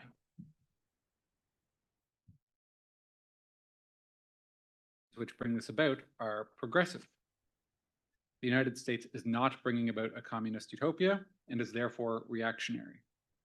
On the other hand, American conservatives insist that the United States is essentially conservative because it retains certain traditional values, such as the ideals of a constitutional government and the inalienable rights of persons and their property. American conservatives claim that the United States is still guided by the tradition of bourgeois constitutionalism and therefore should not be called progressive, but conservative. So let's first turn to Grant's rebuttal of American conservatives and then turn to the Marxists. Grant's response to American conservatives is more or less a question of observed facts. Grant agrees that the United States was founded in bourgeois constitutionalism, but denies that this tradition is still influential. It may be more proper to call these bourgeois constitutionalists old-fashioned liberals rather than conservatives, but that's not really the real thrust of Grant's rebuttal. The more significant fact is that whatever constitutional traditions American conservatives appeal to, these traditions are less and less significant with each passing year. As the United States is increasingly technologized, constitutional traditionalism is replaced by liberal skepticism, and the influence of small property owners is supplanted by massive private and public corporations. So these are the facts that Grant observes to be true of the United States and which he contends that American conservatives are ignoring at their peril. Grant turned to the Marxists. Grant approaches the Marxists by a different tack.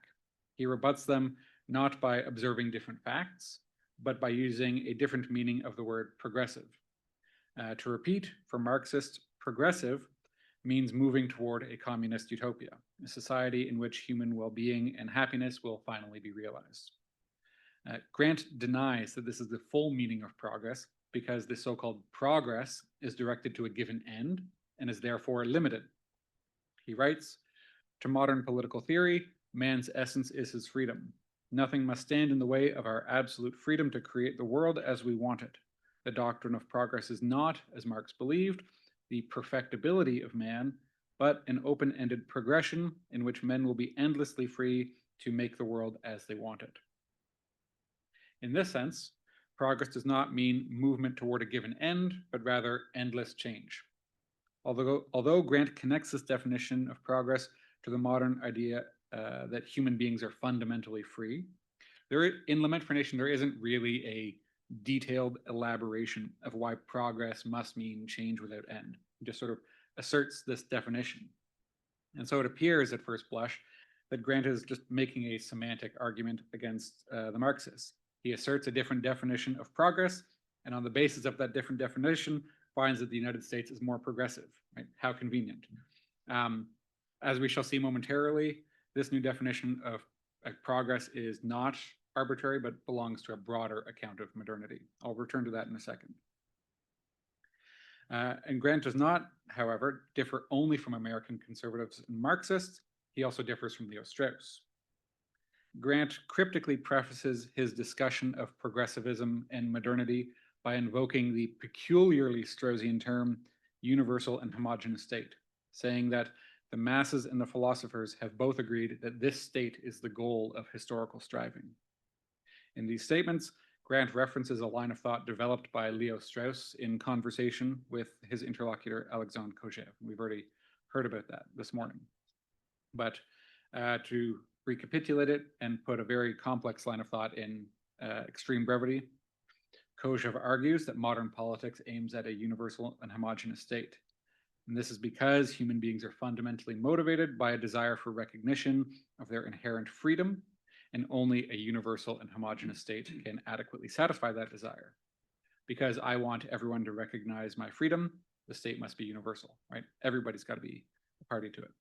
Because everyone wants to be recognized, the state must be socially homogeneous. Otherwise, the freedom of some is unduly limited if there's significant or substantial class divisions. So until there's a state that is both universal and homogeneous, the desire for recognition will inevitably produce conflict and turmoil. Hence, history is the gradual coming to be of a universal and homogeneous state, which allegedly solves politics. But in following Grant, we can call this account of politics liberalism because it takes freedom as its guiding principle. Strauss and Grant both dispute this account of politics and argue that such a state would not produce universal liberation and satisfaction, but would be a tyranny of the worst kind because it would give way to a meaningless, shallow existence and would exclude the good life. It produces a society of last men. But the criticisms that Grant and Strauss advance against the universal and homogeneous state, that's not really the focus of my paper today, so I'm just going to leave it at that. If we want to talk about those criticisms, we can do that later. In going forward, in the interest of brevity, I'm just going to say UHS for universal and homogeneous state, so I don't have to say the whole thing every time. Anyway, as I've noted, Grant suggests that the United States is the heartland of the UHS. Although he by and large agrees with Strauss in his assessment of the UHS, in this claim, Grant departs from Strauss. Strauss himself, to my knowledge, never explicitly declares that any modern state is the heart of the UHS, and certainly never says this about the United States, which he seems to think still has traditions and moral convictions worth preserving. At times, however, Strauss does imply that the UHS is most fully expressed in the Soviet Union. He says that the Soviet Union is moving toward, quote, the universal prosperous society of free and equal men and women, and that the Soviet Union reveals to Western politicians the implications of their own political aspirations. In other words, The Soviet Union reveals where the West is headed if it manages to build the UHS, namely an oppressive tyranny. And this sort of reading of Strauss identifying the UHS and the Soviet Union is intuitively plausible. A universal classless society bears an obvious resemblance to the stated goals of the Soviet Union. So how is it that Grant adopts a Straussian theory, but comes to differ from Strauss in declaring the United States the heartland of the UHS? And what does this have to do with the way in which he disagrees with Marxists about the meaning of progress? To make sense of this and fit it into a broader account of moral and political philosophy, we should turn to Grant's 1959 book, Philosophy in the Mass Age. There we can make sense of Grant's peculiar interpretations of progressivism and the UHS by examining his account of pragmatism and its place within the history of moral philosophy. We'll see that Grant identifies pragmatism as the purest expression of modern thought and attributes its predominance in the United States to the influence of Calvinism. In Mass Age, Grant broadly divides moral philosophy into two categories, ancient and modern. Ancient philosophy is distinguished by the idea of limit, whether expressed as a mythic reference to eternal archetypes or a doctrine of natural law. The idea of limit means that there are goods for which human beings are fitted, and there are some things we ought never to do. Our task as humans is to know our limit and conform to it. By contrast, modern thought is distinguished by the correlative ideas of freedom and progress. By freedom, Grant means the capacity to become what we are not, because we are not objects in the world, but rather free subjects. By progress, Grant means the idea that we can change the world into what it is not. The idea of progress in particular is originally inspired by a recognition of evil. The world is not as it ought to be, and we ought to change it so that we can overcome evil. It's this original sense of progress that inspires Marxism. Although Grant names freedom and progress separately, in the final analysis, they belong to the same modern idea. The capacity to change the world implies a stance of freedom from which we would effect change, and a stance of freedom implies that we need not be satisfied or limited by the world as it is. Grant would collectively dub the ideas of freedom and progress as the history-making spirit.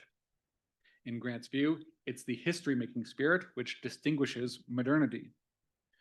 Where ancient thought emphasizes limit, which does not change, modern thought and the history-making spirit emphasize change and becoming what one is not. Grant argues that the history-making spirit, and hence modern thought in general, find their fullest expression in that distinctly American school of thought, pragmatism. Though freedom and progress are most easily identified in existentialism and Marxism respectively, in pragmatism, the history-making spirit becomes absolute. Grant explains that in pragmatism, reason is not how we discern our given ends, but an instrument to serve our freely chosen purposes.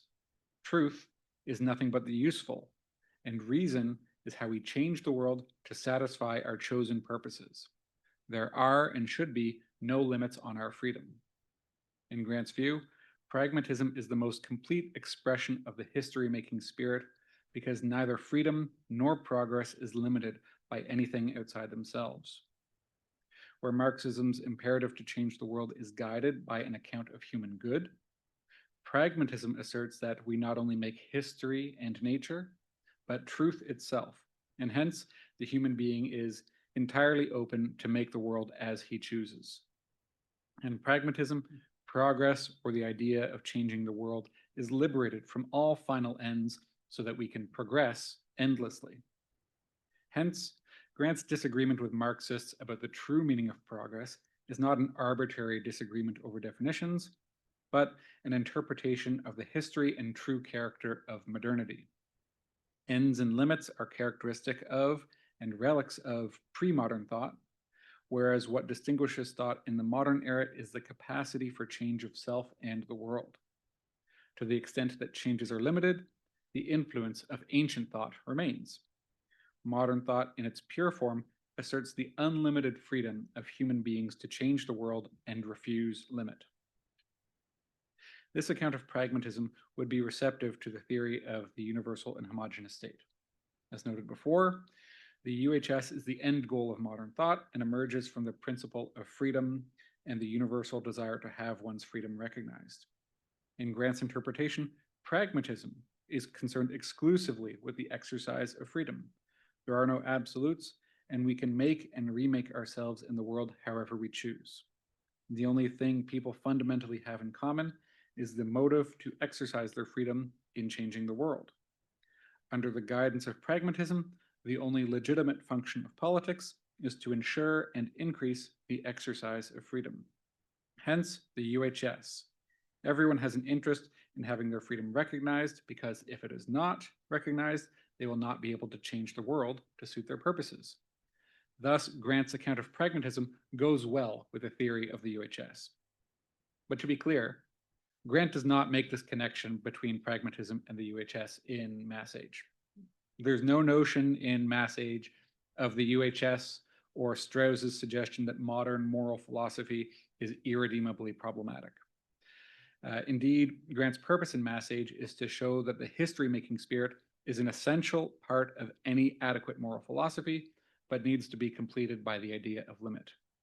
Nevertheless, Grant's account of pragmatism in Mass Age bears a striking resemblance to his account of liberalism and progress in Lament, because they both assert that the only public value is interference with nature so that we may realize our freely chosen purposes more completely.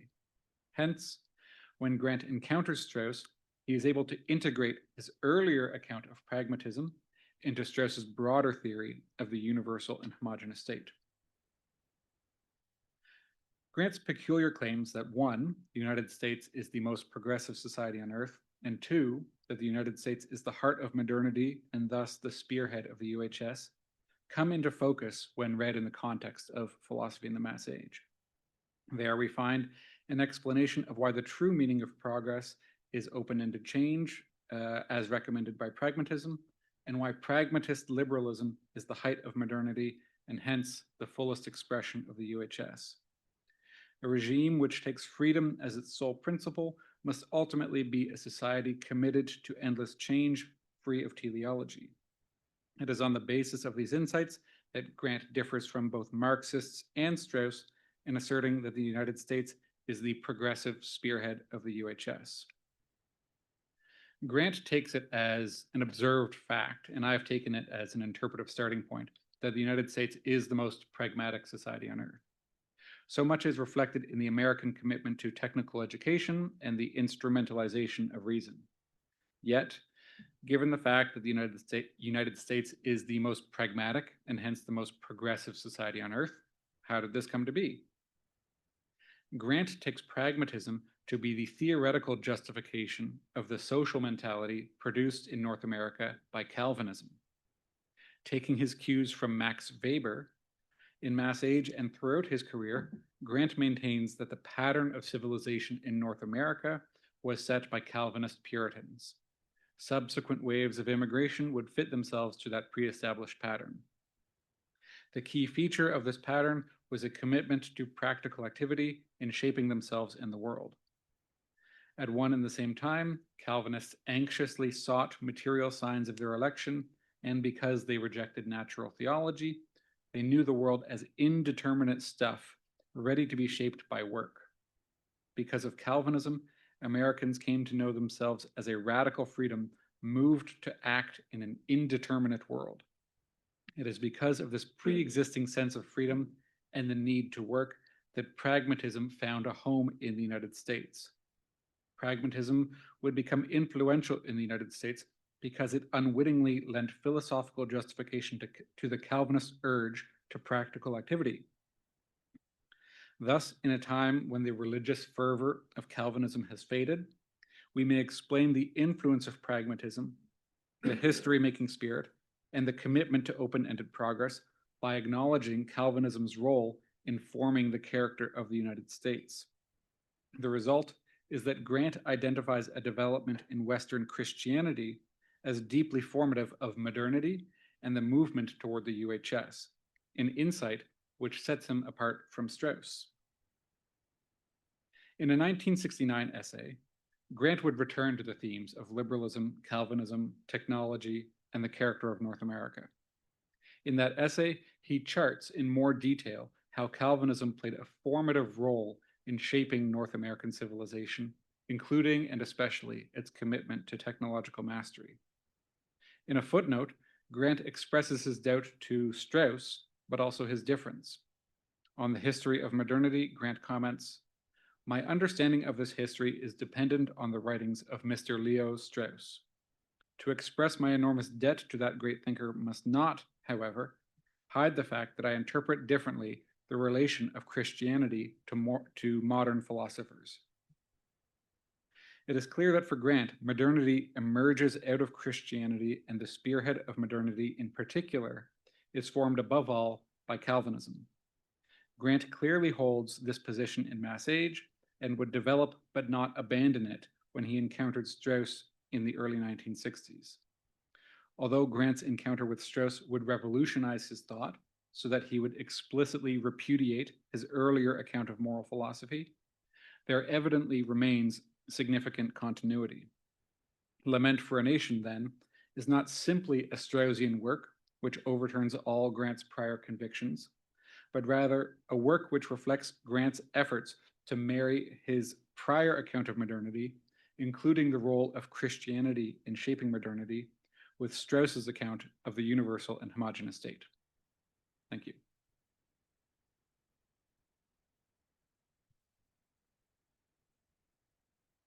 Now's the time to reveal that my middle name is John Calvin, so I feel that's very good. Can I admit that in Catholic and Ganesh, I suppose? Presbyterian roots. Anyway, the audio was, oh, thank you, Brian. The audio was a bit choppy at the start, so I think some didn't hear us. But anyway, this is Brian Hasty, Louis Gork, and Tyler Chamberlain on from Trinity Western. Let's let Tyler on next, Louis, if that's okay, because he's fine.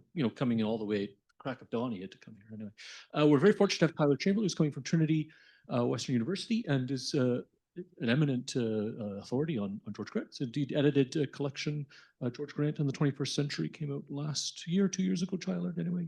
2024, yeah. Or marvelous, yeah. Oh, in your full screen. Okay, that's fantastic. So Tyler, please take it away. Yeah. Great. Thank you for having me, and thank you for not scheduling me in the first panel. So with Penny, we were sitting in the dark out here in BC, but now the sun is up, so I feel ready to speak. I will also say, in addition to the edited volume on Grant for 2024, I recently guest edited an issue of the journal Cosmos and Taxis on Lament for a Nation, and Brian has an essay in there too. So I think that joins this great conference as a number of groups commemorating or rethinking the importance of this book. So thank you, Asa, for putting this together. What I want to do, you can see that I'm cutting off my forehead here. Let's see if I can. There we go. I want to start with a quick overview of my argument from maybe 10,000 feet. And then after doing that, I'll drill down into some of the details. Canada's demise, Grant argues in Lament, is the result of an ontological shift from classical philosophy and religion to modern technological liberalism. And I think elements of this were unpacked very, very nicely by Brian. Classical philosophy and religion give us a moral ontology in which there is a transcendent moral order by which we are measured and defined. But modern technological thinking, or liberalism, as Grant might put it, sees man as essentially free, and the world is something we shape according to our will. So that's the fundamental ontological shift, and a major argument of Grant, as I read him, is that it is that shift that accounts for Canada's demise. There's a great sentence near the beginning of chapter 5 where he says something to the effect of, "The confused strivings of businessmen and public servants alone cannot account for Canada's collapse. That stems from the very character of the modern era." So I think that's what he has in mind there. In Lament for a Nation, this movement carried the force of historical necessity. So because of the character of modernity, the loss of Canada is a foregone conclusion, or else why even bother lamenting? You lament something once it has already died. My first main contention that I want to kind of try and precise here today is that in a later essay published in Technology and Empire titled A Platitude, for Grant, in this essay, there's a stronger path to the maintaining of the old ontology. Rather, there are some ways by which we know that it will never completely disappear. He refers to these as intimations of deprival, fleeting moments where we get a sense that something has been lost with the shift from pre-modern thought to modern thought. I'll go into more detail in a few minutes. So this isn't quite optimistic, but I think it's a little bit less pessimistic than or fatalistic than what we get in Lament.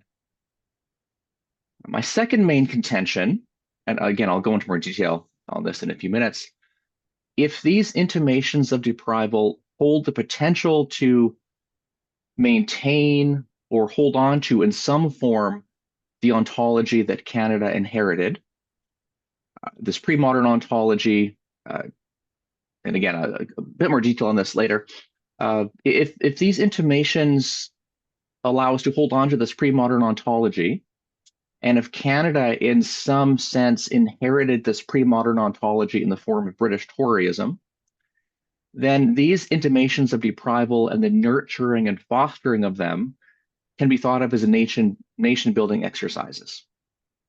And I'll close by exploring three possible intimations of deprival in our time. And I'll try to flesh out the way in which they can remind us of what has been lost. So, to get into straight into the paper here, Grant suggests that with the onset of modernity, we have lost the language of a good that transcends free human willing. Classical philosophy and religion depict a moral framework in which the good for man is given in the order of the cosmos, and it was in conforming one's thoughts and actions to this moral order that we find virtue and happiness. This conception has been largely replaced by, quote, a vision of ourselves as creative freedom, making ourselves and conquering the chances of an indifferent world.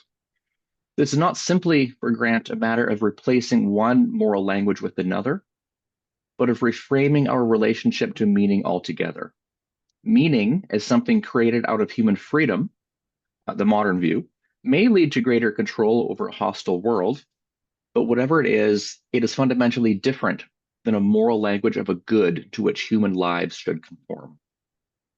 Grant recognizes the extent to which his analysis may be unfashionable, and perhaps for that reason doesn't offer an explicit philosophical defense of the traditional conception of transcendent goodness, at least in the essay A Platitude. He writes, "What we lost may have been bad for men, but this does not change the fact that something has been lost. Call them what you will, superstitions or systems of meaning, taboos or sacred restraints. It is true that most Western men have been deprived of them." This deprivation is particularly salient or troubling for Grant because of the way it hides itself from us, or to put it differently, it hides the possibility of alternatives from us. The modern moral language of unbounded freedom and choosing makes it extremely difficult to articulate publicly or even to ourselves just what has been lost. Any appeal to something by which we are measured is taken as a limit on our freedom, and is therefore almost impossible to articulate as anything other than anti-human or regressive. The modern world has many difficulties and inequalities about which the language of freedom can voice legitimate concerns. However, over and above pointing to areas in which the modern promises of freedom are as yet unfulfilled, and which might be addressed by, quote, the humane extension of the modern system, end quote, any criticism of the language of freedom and technological progress as such can hardly be made. Quoting again, "We have been left with no words which cleave together and summon out of uncertainty the good of which we may sense the dispossession." Unquote. So in this situation, Grant calls his readers to listen and wait for what he calls intimations of deprival. Every so often, we catch a fleeting glimpse of something that has been lost, or even the sense that something has been lost. Often inarticulable, the watchful person may from time to time be met with an intimation that unbounded freedom is neither the nature of nor the ultimate good for man.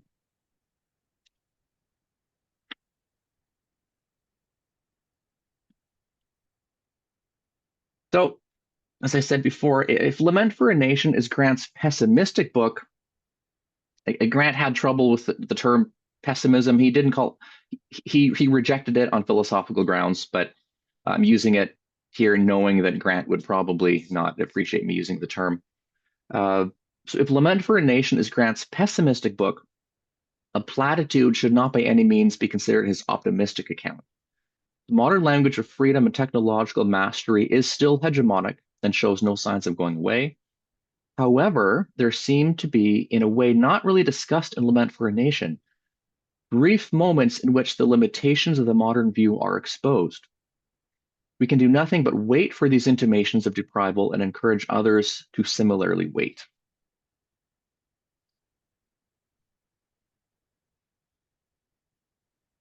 So the important implication for this paper, I think, it seems to me, is that Grant's later thinking about intimations of deprival and what they portend for a possible, if limited, restoration of transcendent goodness is relevant to the survival of Canada. If the main cause of Canada's absorption into the American orbit and ultimately the UHS is ontological rather than geopolitical or economic, then if Canadian nationalism is to have any hope, it must be found in these intimations, the nurturing and fostering of them when they arrive.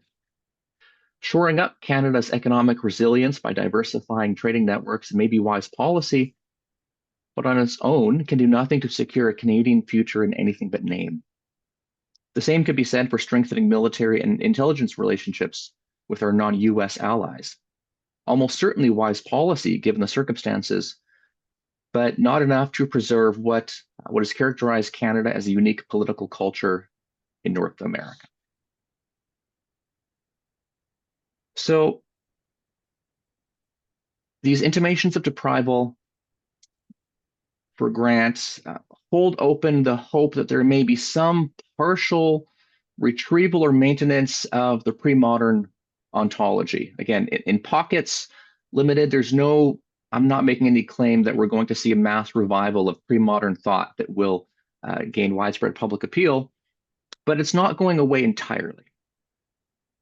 And insofar as the fate of Canada rests on this ontological shift, I think with some justice, we can draw some connection between these intimations and the fate of Canada. Now I want to highlight three possible intimations of authentic deprival, which I think those of us, by virtue of attending this conference, if we're interested in the survival of Canada, I think these and other similar phenomena might be of interest to us. So each of these is merely a hint or suggestion that something is lacking in the conception of goodness predominant in our civilization. The first of these is the interest in classical education or great books university programs. As Grant and others have noted, the form of education appropriate to the technological mass society emphasizes knowledge and skills training. As Grant put it in a public address, this new view of education considers that the end of education is to make people comfortable and adjusted members of their world. That is to say, education is to prepare the next generation to participate in the mass society. That is to join in the task of bringing human and non-human nature under greater control. Against this educational backdrop, proponents of classical liberal arts education have consistently been the minority voice without ever going completely away. The importance of reading great books and learning to appreciate great works of art and literature has not been completely forgotten.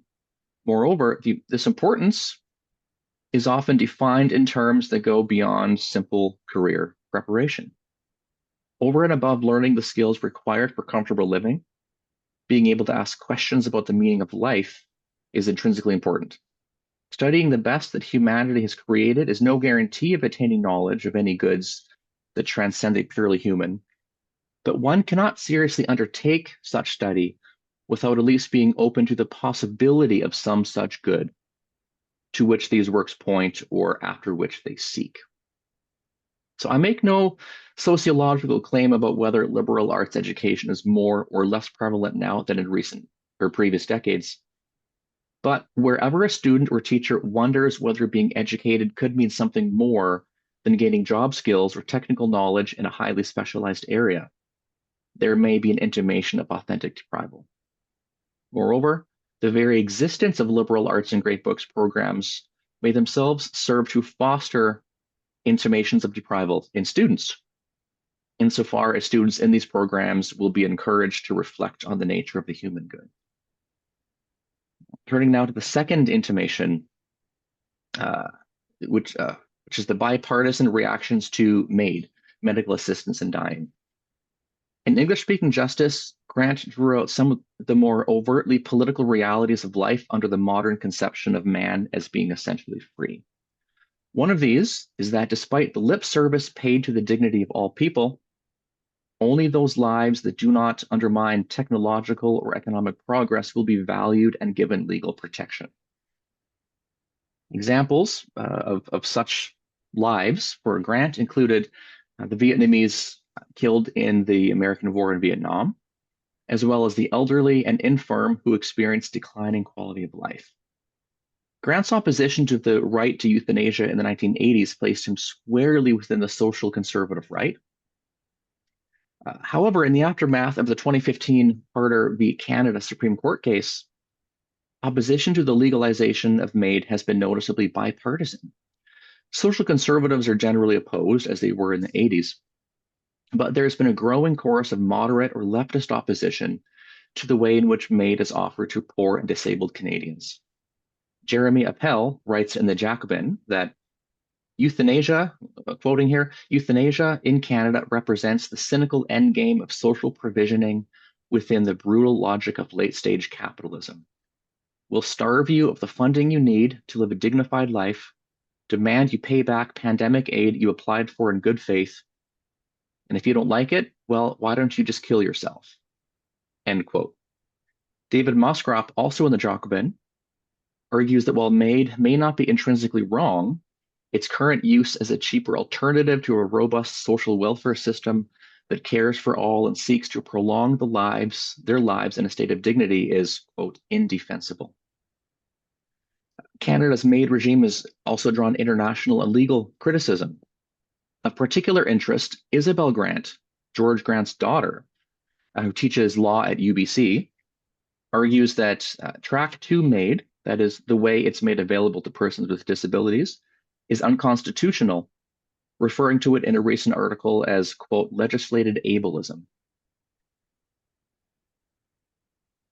Grant would likely welcome the support from leftist critics like Appel and Moskrop, but would insist that removing protections from the weak, infirm, poor, and disabled is not an accidental bug, but a fundamental feature of life in the UHS.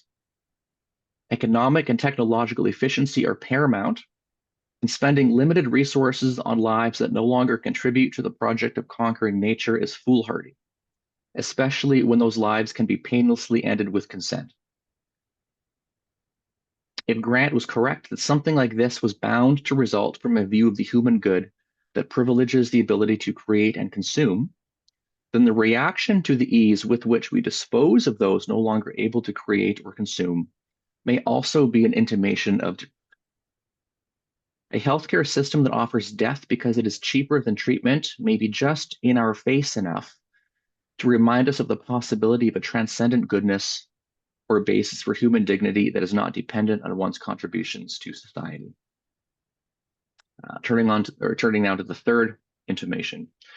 There's been an expectedly strong reaction to the annexation threats from President Trump and his allies.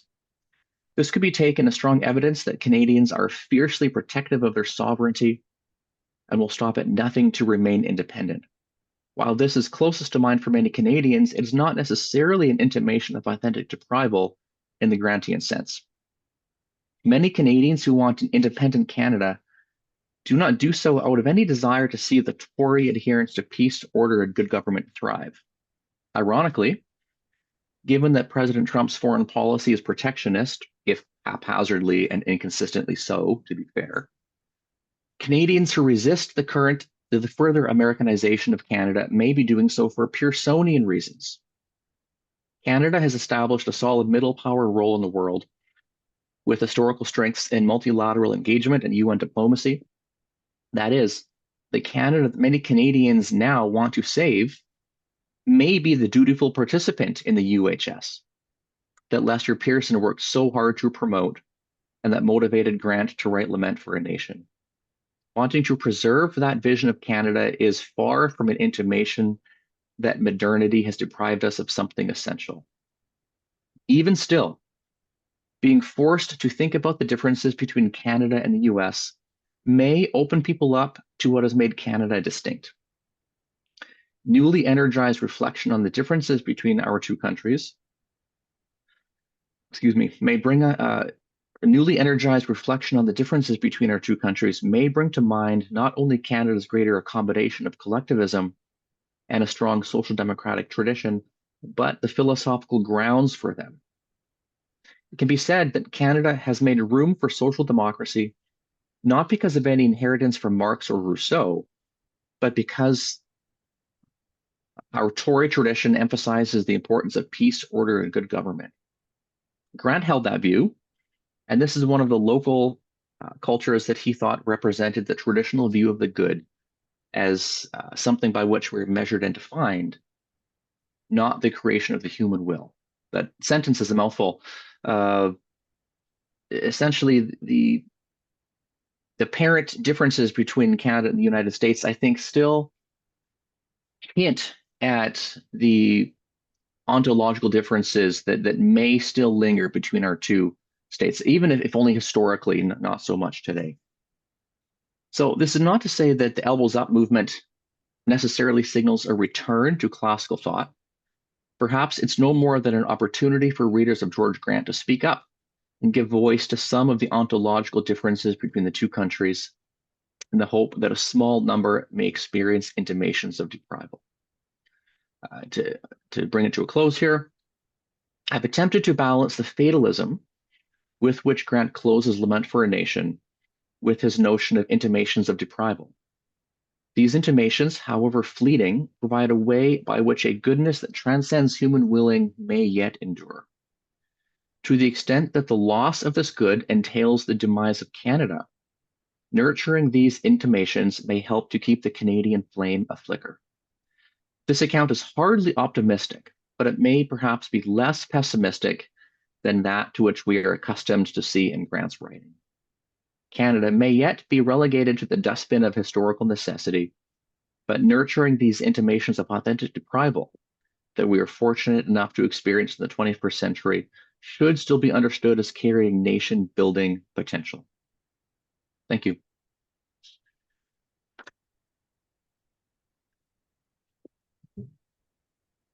Thanks very much, Tyler. It's great. And finally, Louis, rounding up the panel, then we'll have time, lots of time, hopefully, for questions.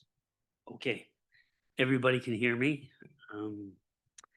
Thank you for inviting me to the conference. I don't consider myself an expert in George Grant. I'm a philosopher in the philosophy department here.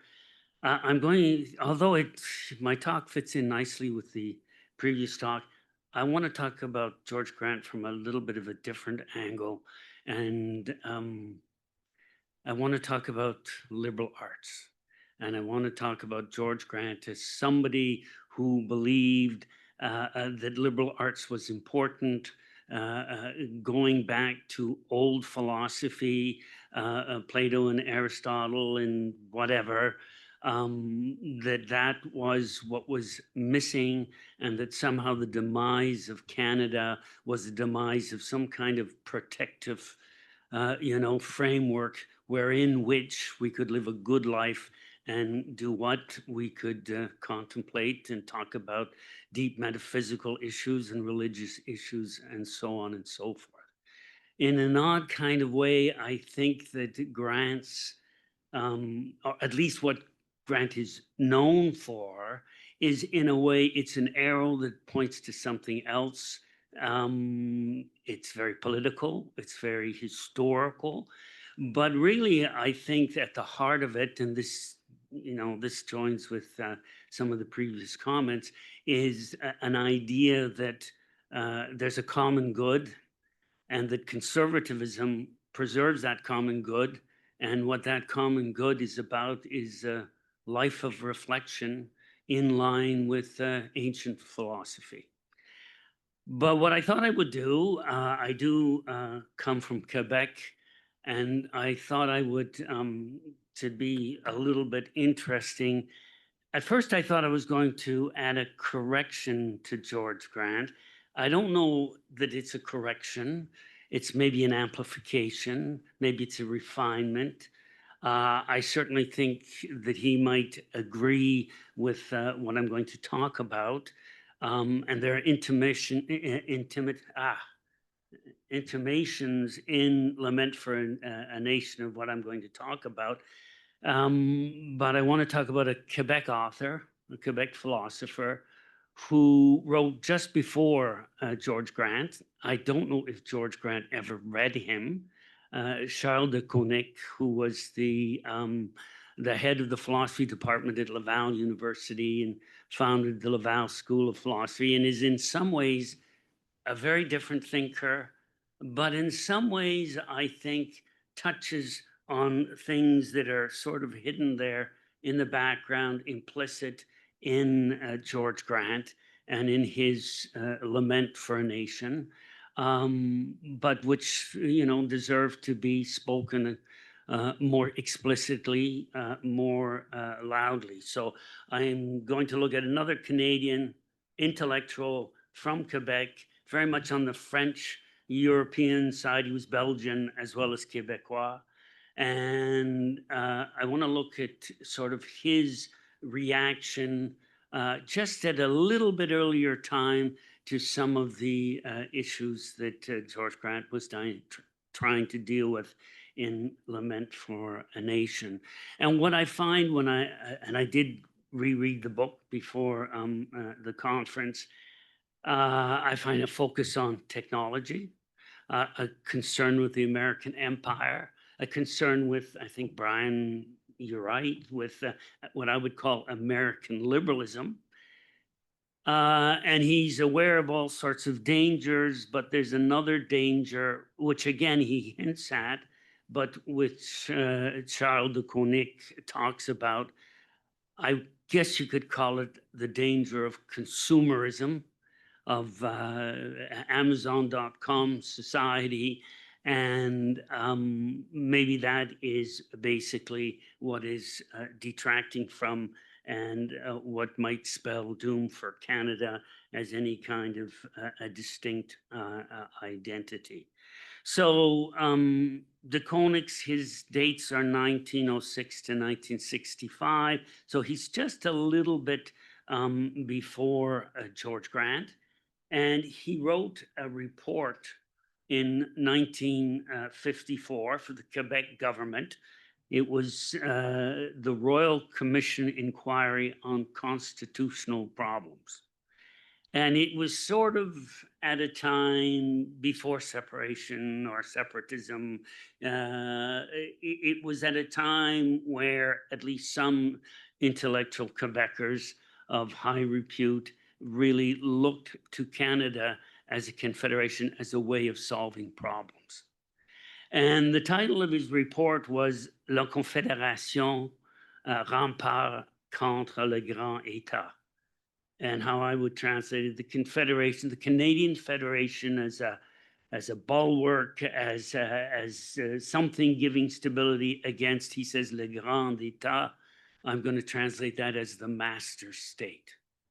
And what you find, so this is just a bit before George Grant. Again,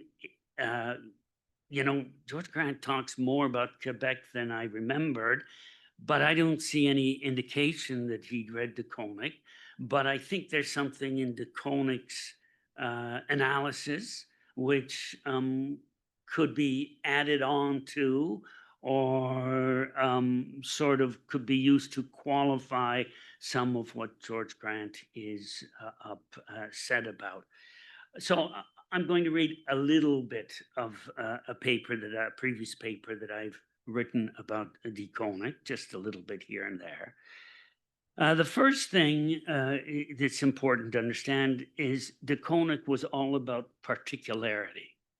So when he was talking about Quebec and Canada, he was concerned about having somehow local culture, a sense of identity rooted in a particular place, human relationships, family relationships, traditions that come from a particular place and that are not somehow, to use the term we've been using, universal and homogenous, but that really capture some sense of identity for a particular people, a particular province.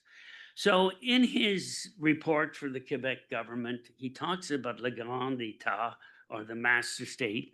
And what I found interesting, I still find this interesting, I discovered this years ago, but he talks about two kinds of master states. And I call them master state T and master state C. Master state T is what you usually think about when you think about the Cold War and that time in history, and it represents the kind of Stalinist, Marxist regime. And let me just read a little bit about that. We might call the first kind of political regime master state, T for totalitarianism. De Koning, like Karl Popper, identifies Marx and Plato as the two great apologists of this kind of authoritarian regime. Both propose anonymous, abstract, generalized political regimes which ignore and deny the particularity of human nature. In Plato's Republic, the state apparatus conceals and effectively destroys the natural link that should exist between family members, because of course, Plato famously wants everybody to be married to everybody and have no sort of family structure with preferential treatment for your kids or your wife or your husband, et cetera, et cetera. Marx's theory of liberation, sorry, Igor, but this is de Koning, proposes a similar deconstruction of human individuality in favor of mass ideology.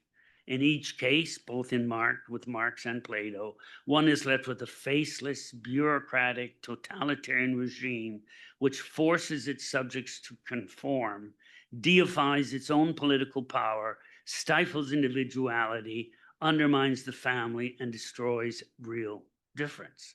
De Koning associates this kind of master state, of course, with communism and with Russia. And, this is, I think pretty obvious. And what he's saying is, in his report, in Quebec, we don't want this kind of thing, and Canada is going to save us from this.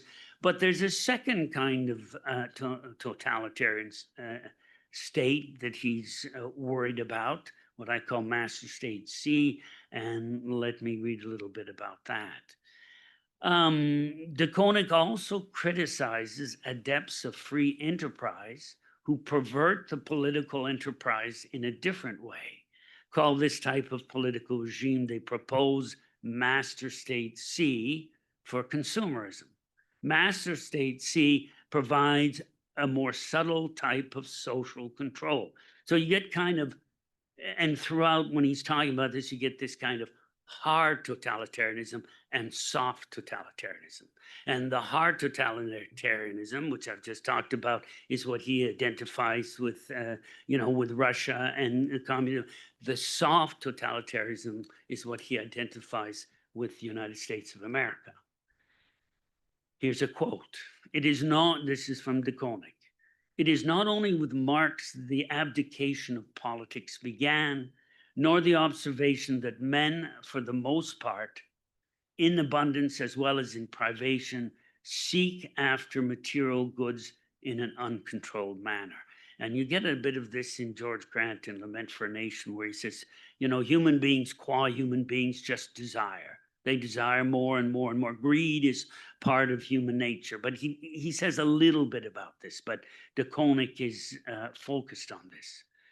The novelty is that intellectuals have discovered in this constrained appetite this principle of human action, a social force which had only been exploited from time to time by tyrants, rulers with bad reputations. So what he's concerned about, this does sort of overlap with the worry about technology. He's worried about advertising. He's worried about marketing. He's worried about, public relations that has been developed into a science where basically you can brainwash everybody that they need to buy this or they need to buy that, et cetera, et cetera. Now, lo and behold, they have appreciated the fact that the statistical, calculable, predictable character of the behavior of the masses allows one to use this principle of action in a scientific manner. And I go on. In the totalitarian state, social control is explicit and unforgiving. The army and the police are elements of repression. But in the consumer state, oppression is more insidious. Advertising is used to create superfluous, infinite needs of consummation. No attempt is spared in the effort to awaken every new appetite. The forces of marketing manipulate individuals, making them conform to a consumer ideal. Politics, understood as a rational extension of our particular human nature, is set aside for a life of thoughtless gratification. And so you get in De Koninck this kind of twofold analysis. There are dangers on both sides. There is some hint and some worry about technology. But of course, I think in the Canadian context and with the worries about the United States of America, it's this second kind of soft master state, which De Koninck talks about at length, which is really, in a way, the product of the kind of American liberalism that that George Grant is worried about. I think, again, there are hints in Lament for a Nation of this. Grant says, greed in some form is a desire that belongs to man qua man and is not simply produced by scarcity. If so, to emancipate the passions is to emancipate greed. And again, early capitalism was full of moral restraint. The Protestant ethic inhibited any passion that did not encourage acquisition. The greed of each would lead to the greatest good of all. And he goes on and he goes on. But nevertheless, it seems to me, at least the original title of my paper was Canadian Nationalism, out with a bang or with a whimper. And all this concern about technology, there's a little bit of a concern about, nuclear destruction and the arms race and this and that. But it seems to me there's this insidious kind of consumer, materialist, hedonist culture, which of course Grant would have been very much opposed to. And at first I thought, well, maybe this is not there in Grant. Maybe it's there, and maybe it's there in other works that I don't know. But I propose it as kind of a friendly correction or a friendly application of what Grant was talking about. It strikes me, what's curious to me about George Grant and Canadian nationalism, what he was interested in, he kind of borrowed it from Great Britain. And then the idea is we've got a great books tradition and we're reading Plato and we're reading Aristotle and maybe Thomas Aquinas and Nietzsche and Hegel and all the rest. Those aren't Canadian authors. It's not Canadian content. It's a great books curriculum that goes back. And I think what George Grant wants is a Canada that somehow preserves that. And what has gone on is, yes, there's the terrible technology worry, but there's also the worry of simple base consumerism, which, with all respect to my many American friends, comes from down south. And that has to be added to the Grantian analysis to sort of explain the demise of the kind of conservatism that he thought of, which is so different than the conservatism that my students imagine when they think it's pro-capitalist and it's, it's free enterprise and whatever. But the kind of conservatism that he was lamenting was, again, a liberal arts life focused on thinking the great ideas somehow preserved by a notion of the common good, which faces obstacles with technology, but also with this kind of consumerism that goes along with the kind of American liberalism that Brian was talking about, freedom basically to do what we want. So that's my little contribution.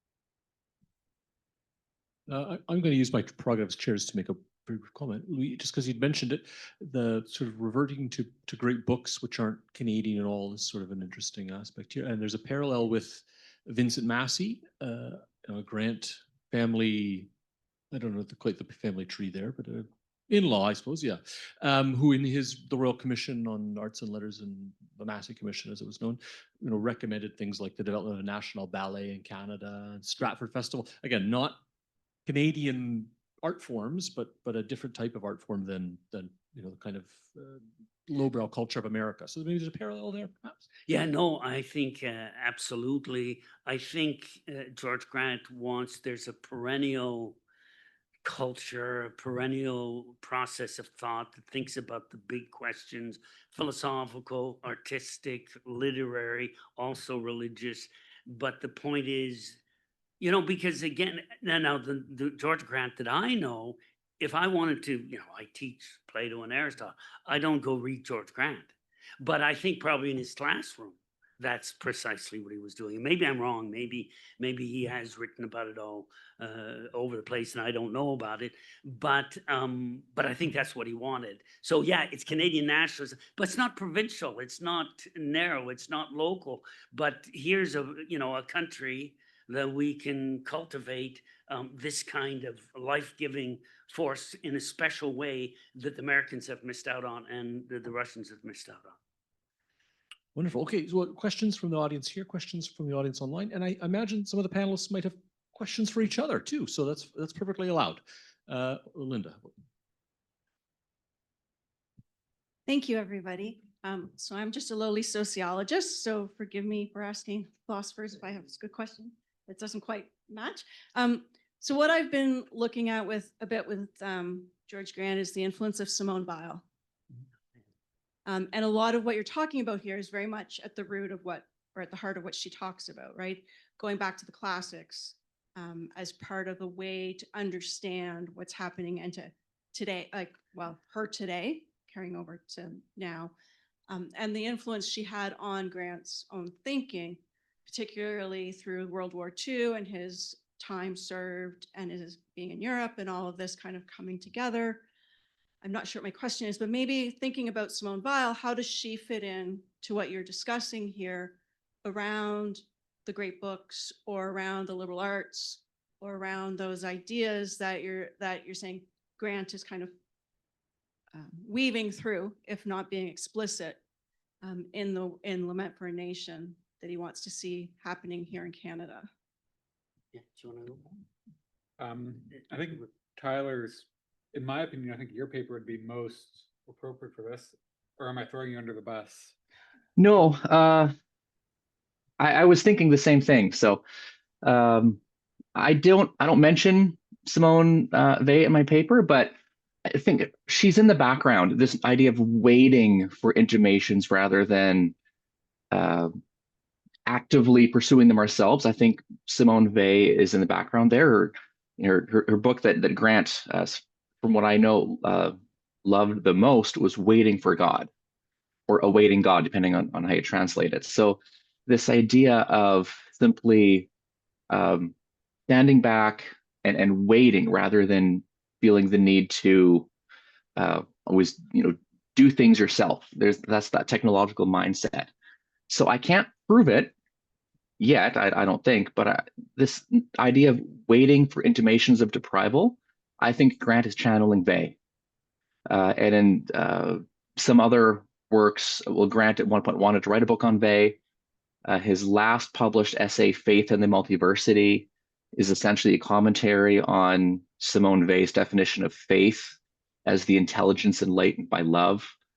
So she's in the background in his thought, and I suspect that waiting for intimations of deprival, I think he has Wey in mind there, but I can't quite prove it because he doesn't say. There's a lot more that could be said, but I think you're right to see Wey in the background of a lot of what's been said today.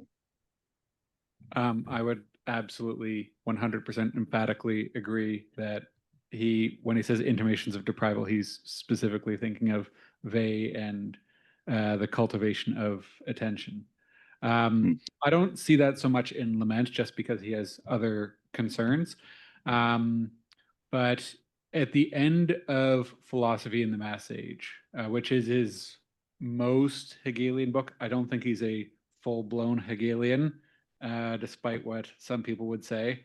But even at the end of that book, he quotes a passage from Simone Weil talking about basically saying we should be very careful about worshiping history, because if you worship progress in history, how do you justify the crucifixion of Roman slaves, right? Because and you should not justify those. You should not try and redeem the crucifixion of Roman slaves, 2,000 years ago or what have you, to omit countless other catastrophes. And it's that skepticism of history and progress that I think carries through into Lament and makes him wary of the Hegelian philosophy of history, right? Which really comes out in chapter 6, right? That we should not be worshiping history because that ends up being cavalier about evil. And that's something that's, I think, inspired by Simone Weil quite unambiguously.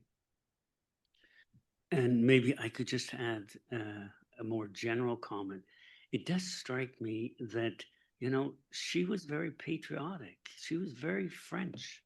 And so there's the connection, of course, with mysticism and Europe and sophisticated European culture. But there's also he as a Canadian nationalist, surely, he would have found an appeal in that the very Frenchness of her, and she talks about that and the need for a feeling of belonging into a community, into a group, and whatever. So I would imagine that would be very appealing to George Grant.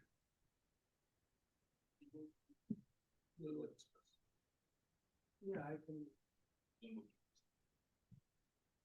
I suppose I have some comments / questions for all the speakers, starting with Brian. Perhaps with the devil's advocate, the person to bring in is the elephant in the room, and that is Kojève, who's the originator of the universal homogeneous state. Now, my view is that Grant read Kojève and that concept, if you will, entirely through the lens of Strauss, right? It kind of differs to him in various ways. But if one doesn't read Kojève through the lens of Strauss, but rather on Kojève's own terms, I mean, this is really fresh because of this volume that I've edited on Kojève and law, then what we see are certain changes in Kojève's views about kind of the institutional form of the universal homogeneous state, where spirit is standing. So initially, of course, he was gung-ho for Stalin as sort of Napoleon on horseback. By the way, Stalin was really bad when it came to horses. He was not a good horseback rider, just for the record. And so that's the initial view, right? Just as Hegel saw Napoleon on horseback, that's where history is standing. Initially, Kojève sees Stalin as kind of occupying that role. And eventually what ends up happening, he changes his view, and he's of the view subsequently, and James Nichols does a really good job. Well, there's Ed Andrews is on. It's good news for us. Then he says that basically it's an open question of who's closer to the universal, the harbinger of the universal homogeneous state. It could be the Soviets, but he became really pessimistic about that. But more likely, the Americans and Fordism as kind of, maybe he was being facetious, I don't know, as kind of harbingers of this classless empire. And then in subsequent iterations, he talks about Japanese culture, right? So it can take on the kind of different forms, and there could be different catalysts, right? So I do think it would be helpful to bring Kojève in, right, to kind of differentiate perhaps the three individuals, you know, that are relevant here. Grant, obviously, Leo Strauss, and Kojève, to whom both are responding critically. With respect to Tyler, really interesting presentation. I'm wondering if we can kind of twist things around on the reverse. So you've mentioned, if we look at kind of the social conservatives who finding now common cause, you know, Jacobin, of course, is a very eclectic mix, as you know, notwithstanding its leftist kind of aura. But what if we think of grand socialism? And I know that conservative commentators generally tend to kind of either sidestep or trivialize or try to kind of push against that, but he was also a socialist. And for him, these social democratic measures that you've mentioned were matters of justice, not Christian charity. So I do think it's also possible to think of other areas of convergence bringing together as a kind of progressive left or materialist left, if you will, with social conservatives finding a common cause precisely in this kind of commitment to a good, right? Maybe it could be considered metaphysically, non-metaphysically, but I think that that's quite important and is also an area for convergence or possibility, notwithstanding important differences. And finally, for Louis, well, of course, Karl Popper was never a good reader of Plato. He wasn't. He Right, wasn't absolutely. of Marx or Freud. But on the Marx side, interesting, at some point, he does refer to him as a friend of the Open Society because he was against moralizing. So I found that really interesting. Karl Popper, in his younger days, was a member of a kind of a young socialists. There's a joke that Danny would share. At one point, he goes to a demonstration, gets hit in the head by the police, and then he discovers that socialism and Marxism are unscientific. But the more substantive point I wanted to share is that why not read Grant as part of the great Canadian canon, Charles Taylor, Jerry Cohen, and all these other people when we read, you know, great thinkers. Again, Neil Robertson Dodds, who were not here, did write a book called Hegel in Canada, right, where it kind of looks at the influence of a thinker who wasn't connected to Canada, but at the level of ideas was so profoundly influential and remains so today. So why don't we think of Jerry Cohen, to some extent, Charles Taylor, C.B. Macpherson, right? These are all part of our kind of theoretical tradition of great thinkers, and there are many more, you know, left to be discovered. So maybe we have to rethink Grant's place in this kind of great books tradition. Am I allowed to respond? Do you want to go first? Why don't we do the same order? Brian, Tyler, and then you. Sure. So yes, Grant definitely reads Kojève through Strauss. It's hard to discuss Strauss or Kojève in the span of 20 minutes. So, you know, you can't say everything.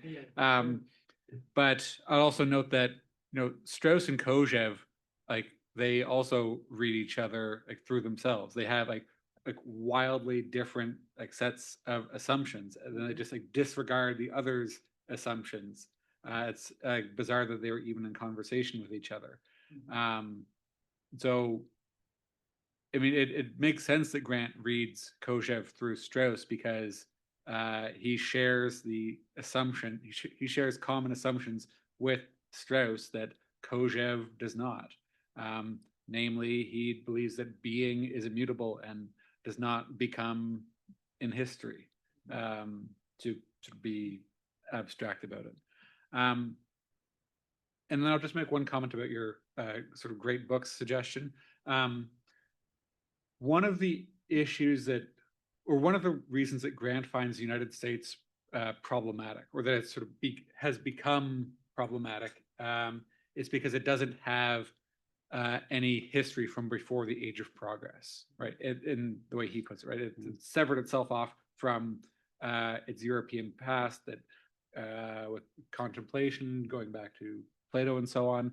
And so it's just like totally given to technical expansion, not to absolve the European past of all sort of crimes, but like this is part of the reasons why the United States is so deeply technical. And Canada did not do that. Canada maintained traditions and continuity of the past, so that reading Plato and Rousseau and Marx and whoever else are an important part of what Grant might think of as the Canadian tradition. You know, even though Rousseau is, you know, Swiss, it's still part of what could be a Canadian tradition. Like towards the end of his career in '84, Grant went before the Canadian Political Science Association and said, "Let's read Rousseau." Right? All right, like political scientists, let's all read some Rousseau. And this is how we'll understand Canada and our place in the world. Right? So perhaps Taylor and Grant need to be included in Canadian canon, but we shouldn't just like cut things off at 1867 or whatever other arbitrary date, pretending that the Canadian tradition doesn't include Rousseau or Plato or whomever else you might choose. Tyler, do you want to go next, or if you have a comment? Yeah. I'll be very brief. Just on the last thing that Brian said, and building on other comments, for Grant, Canadian nationalism or the love of one's own is not an end in itself. The love of one's own is important as a stepping stone to love of the good. So I certainly would agree that for Grant, the Canadian political tradition should not just include Canadian thinkers.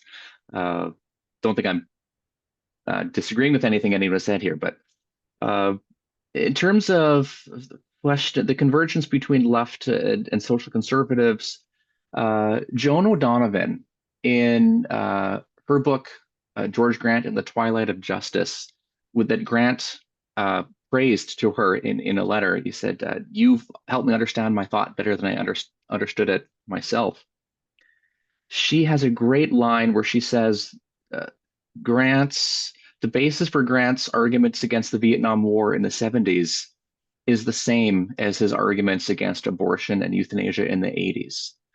Not that I'm expecting any convergence between social conservatives and the left on the issue of abortion anytime soon.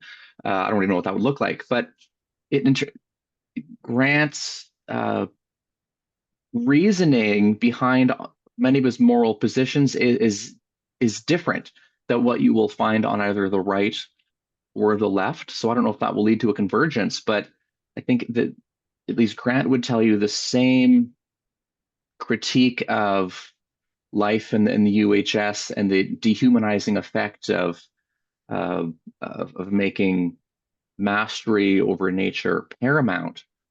It can have effects that sometimes the left will take issue with, sometimes the right will take issue with, but there's a consistency underneath, at least at the level of his ontological critique of what's going on. So I don't know how this might lead to a convergence, but I think there's a consistency between Grant's sympathies with the left and the right on various issues.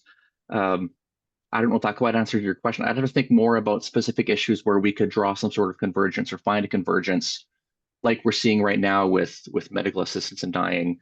I think the potential is probably there, and for various reasons. So that's maybe an unsatisfying answer, but I'll have to think very, very carefully about maybe further examples of this. So thank you for that.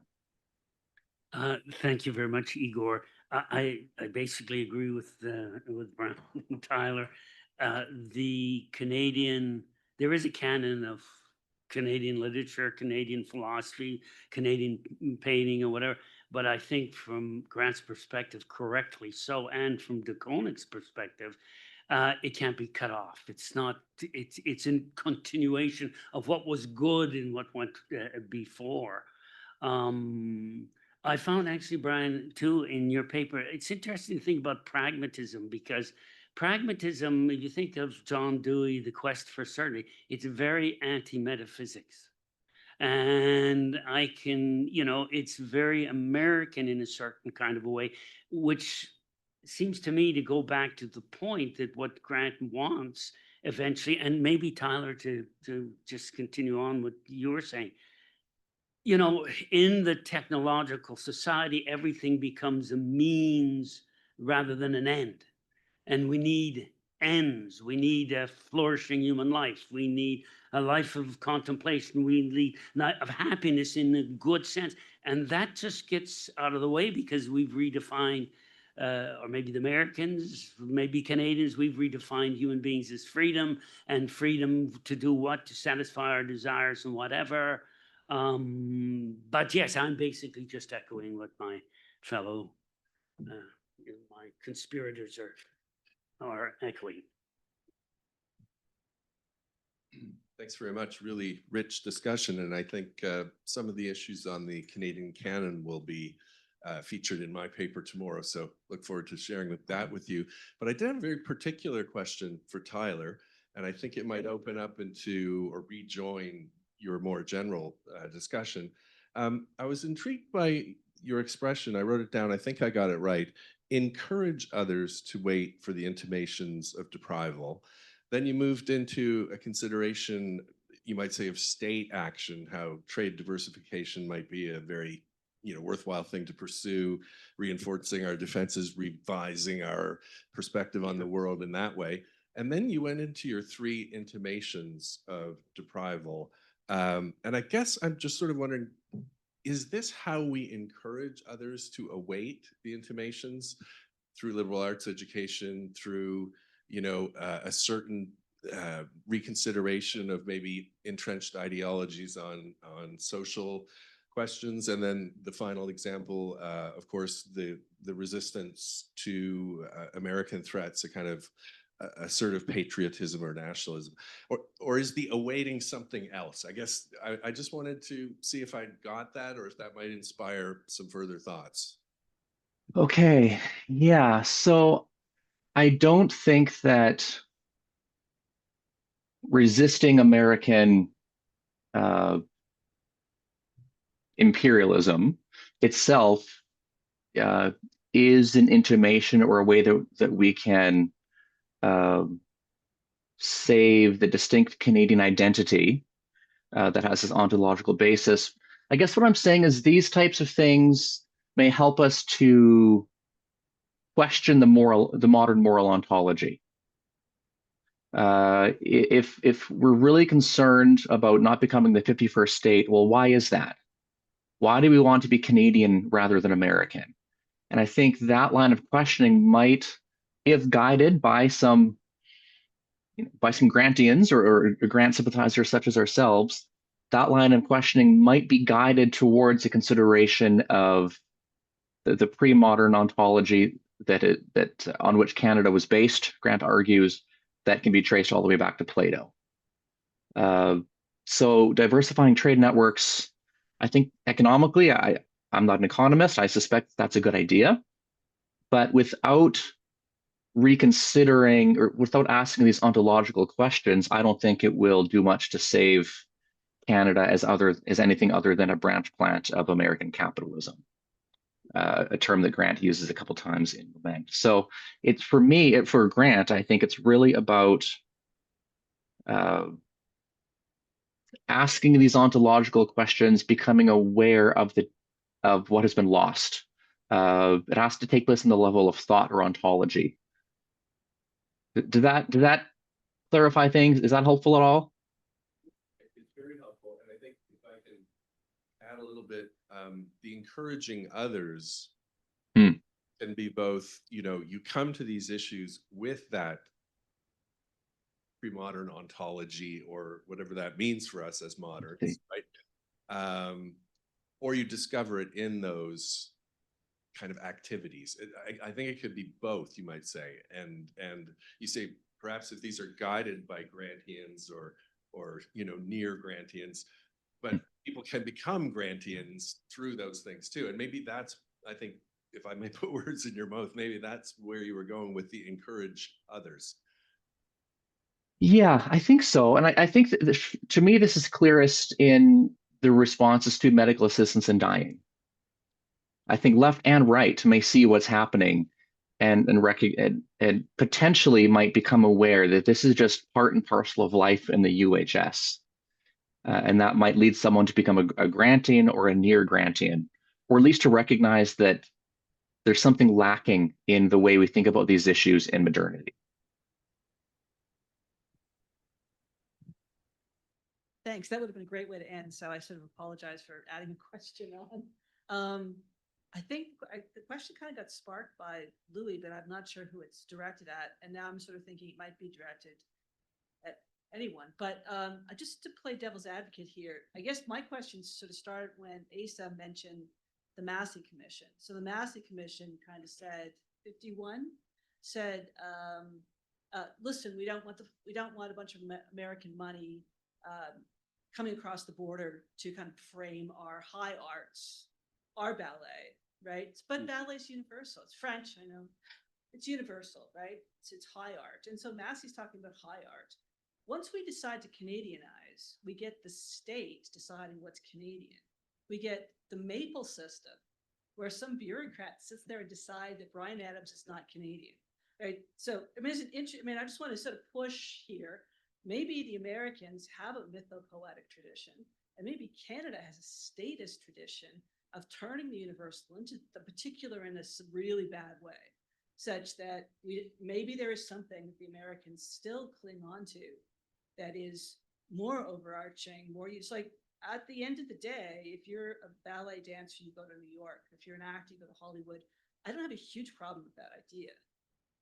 I have no problem with supporting Canadian, but as white Canadian, I don't really see how it is, frankly. I mean, it's like good ballet is fantastic. It might have its particularity, but just like point out that after we have the rise, especially of Canadian nationalism, you get the state apparatus takes over and defines what is and is not.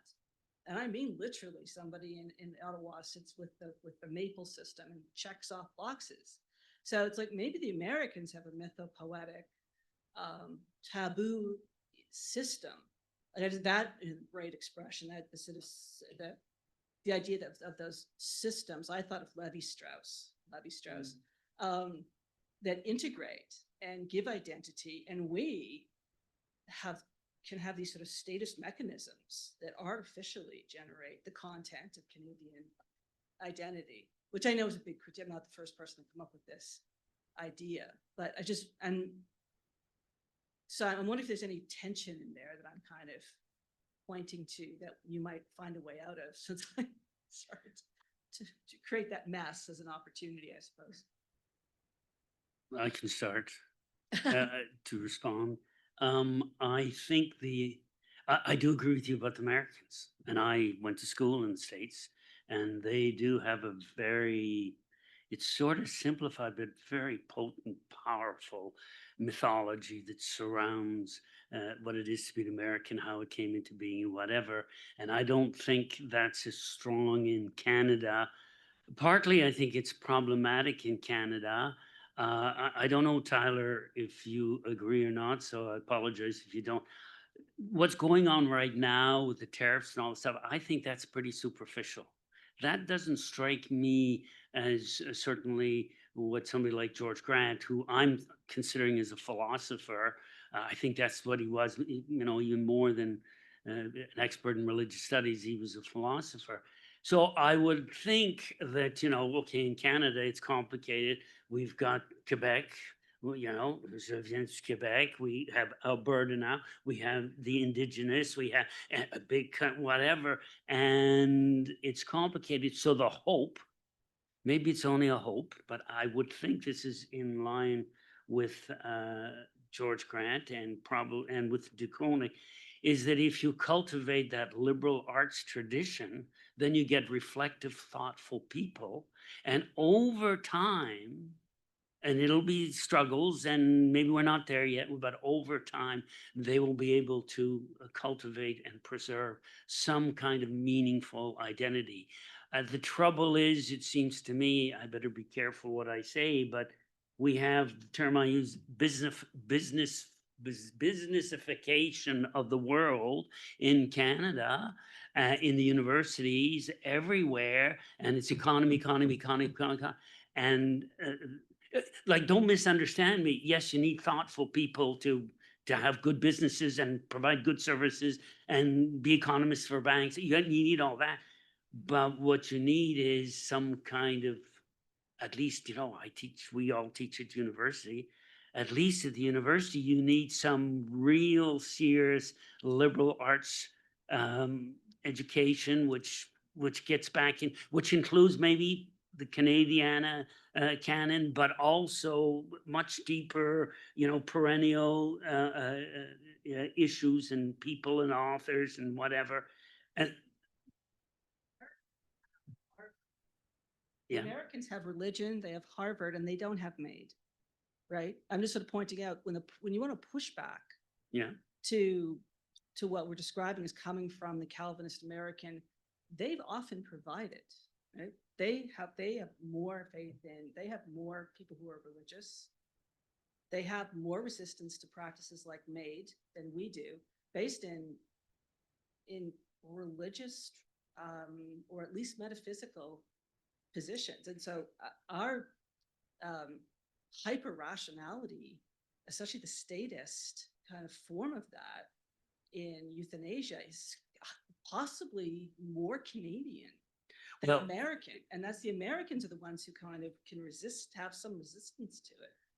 Well, what I would say, and then I will let Brian and Tyler correct my mistakes, but, and having lived in the United States, I always find Canadians don't quite get it. The States is so complicated. Whether you live in Idaho or you live in California, or you live in New York City, or you live in Albuquerque, New Mexico. So I think that the mythopoetic tradition that I thought you were around is around the founding fathers and the rebellion and all the rest. But of course, America has all sorts of problems right now. It's all polarized and whatever.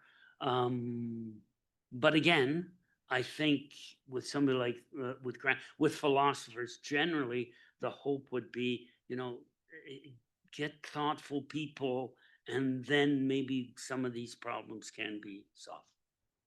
Tyler and Brian. I don't have anything particularly insightful to say. I am also sort of skeptical or wary of things like the Maple system and like ticking boxes to sort of form a Canadian identity. It makes me think of, here in Lament, I think it's in chapter 6, Grant talks about, like we need politicians and civil servants to have cooperated if Canada was like going to continue to exist. They didn't, and it was inevitable anyway. So Canada died pretty fast, but if they'd cooperated, the power of the state could have sort of resisted Americanization. And that seems, coherent enough. But elsewhere, Grant talks about how life is increasingly sort of dominated and governed by private and public corporations and bureaucracies, right? And so the technical management of every aspect of life in increasing detail. And that is, I think, it's not simply private corporations, but it also is a function of sort of an expanded government in Grant's view. And this is, but so what I mean to say is the sort of public service, the government or the state, it has an ambiguous role in Grant's view. That yes, it would have been necessary if we were going to resist Americanization, whatever the virtue of that would have been, but also it embodies the sort of technologization of society. And so the role and the sort of technical management of Canadian culture, so to speak. And so the role of the state relative to the good life in Canada is it's ambiguous and it's a dilemma. And I don't know that there's a good answer to it. I think you've touched on something important, but it's a dilemma. Tyler? Yeah, I agree with what you said about the role of the state. I would also apply that to the role of the philosophers and intellectuals. Presumably, or liberal arts education, thoughtful people, teaching, thinking, writing about the good in a universal sense, that's what's needed. But education has also been co-opted by modern technique, and the social sciences and even the humanities think of themselves as controlling, mastering the past through scientific methods, not a means to understanding or contemplating the good and being shaped by it. So the things that can save us have also been co-opted by modern technique, which again leaves us in an ambiguous situation. There's no great answer. Even intimations of deprival, this is the most optimistic thing I can get out of Grant, and it's not particularly optimistic. Okay, technically we're at the end of time, but we did have one question come in virtually, so we'll just quickly answer that if we could. It could be open for anyone. We read, I don't know. So speaking of Charles de Connick's Le Grand État in Edmund Burke's thoughts on the present discontents, he touches on a similar theme with respect to what we may now call the deep state or the shadow state. When Grant speaks of corporation capitalism and the liberal technocracy, how far do you believe he too is seeing, for want of a better term, a conspiracy deep within Canadian democracy? You read that a little bit quickly. Sorry, Louis, I'm always conscious of time, sorry. So the gist of the question is?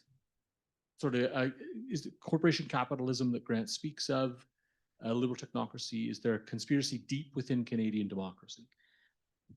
I think that there are, I don't know if you're asking my opinion or Grant's opinion or de Connick's opinion, but I think there is a danger that there are faceless bureaucrats, business managers, people in on boards of governors, whatever, making all sorts of decisions, probably not doing it because they're concerned with what is intrinsically valuable, but doing it, for some profit reason, some consumer reason, some technical mastery reason.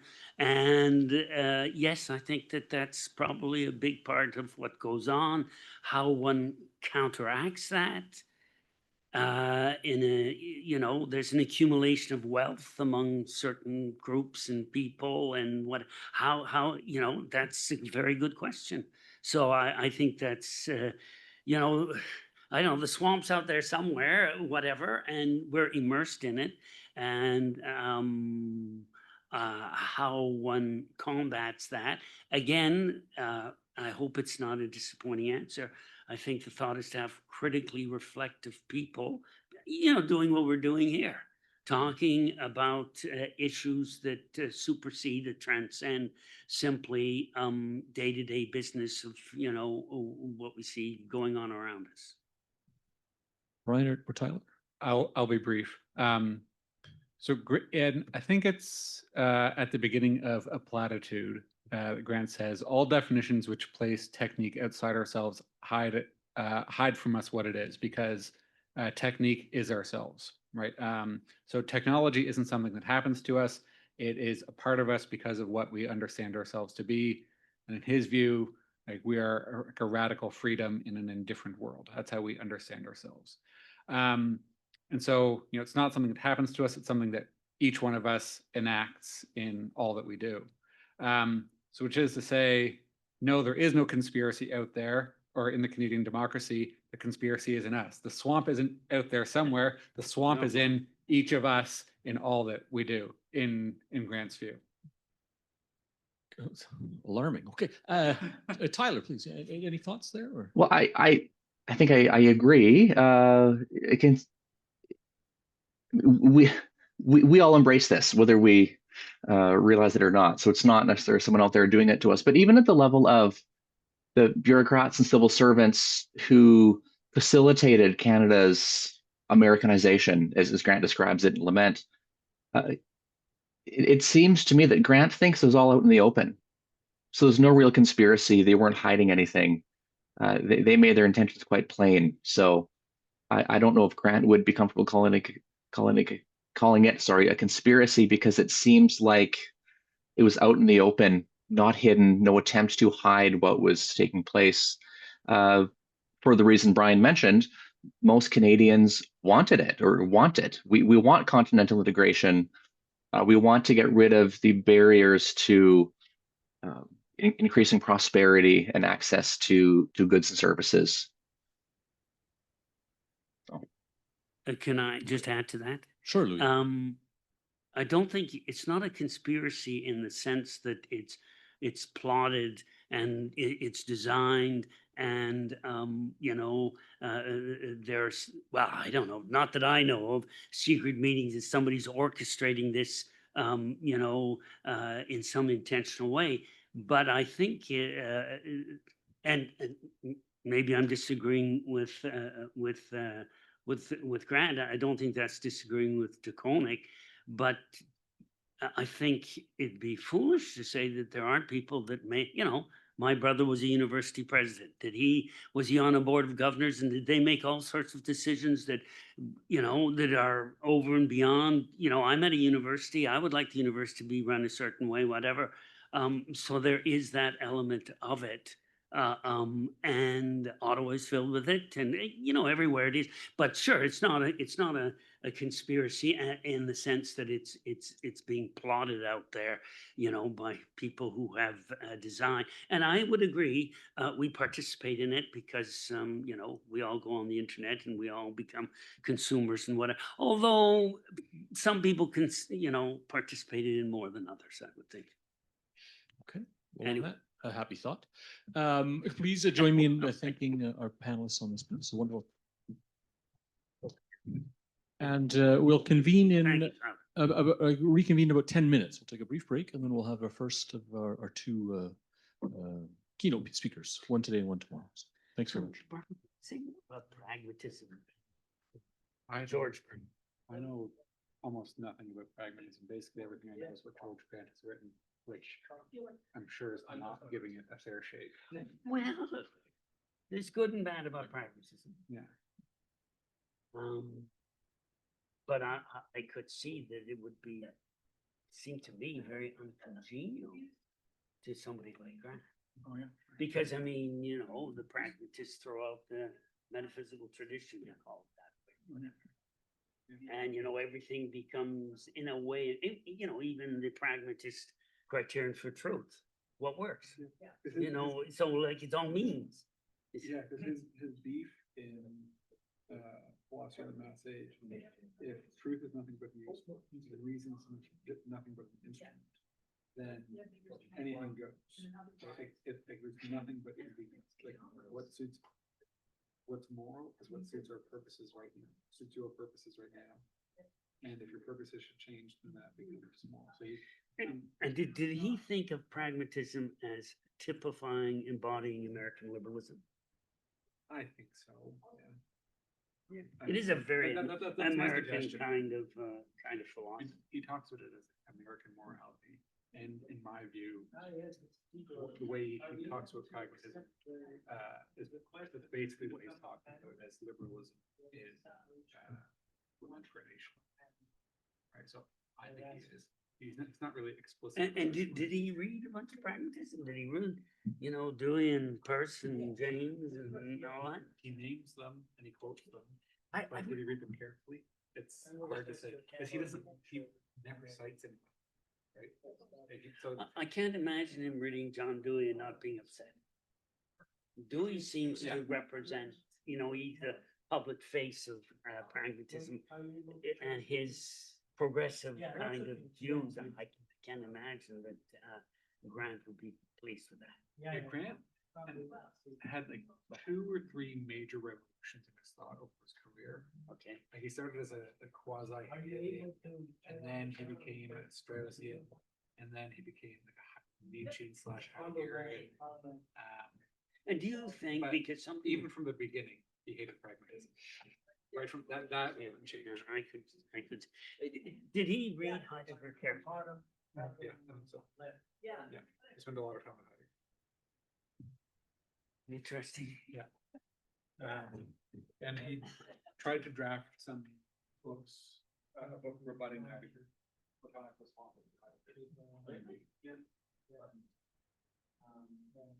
would have thought he would think.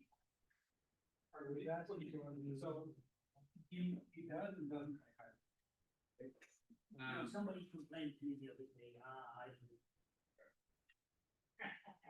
On me. Yes. Do I press share screen or something?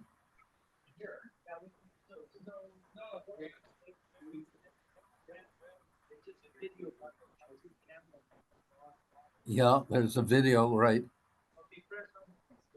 What, yeah, it's crossed out here.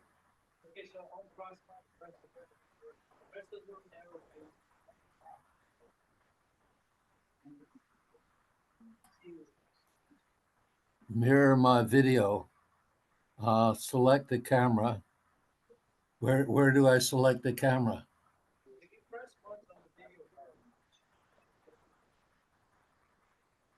Well, I've done it. Cannot detect your camera. Please check the device. As I sort of remember the last time I did these things, I put a camera on my computer, but I don't have one here.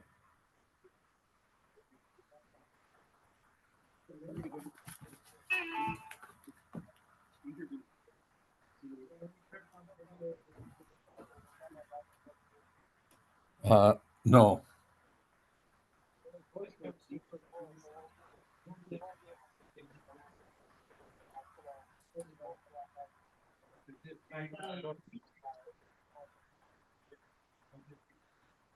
Cannot detect your camera. Okay.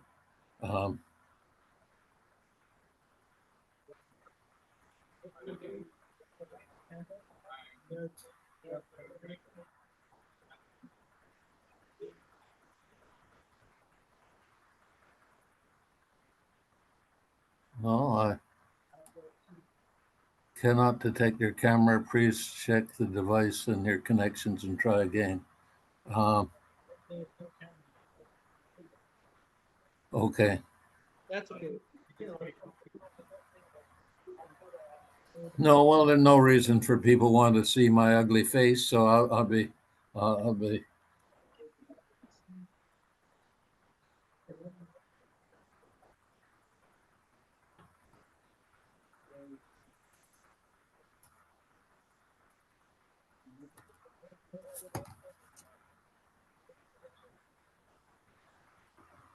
Okay.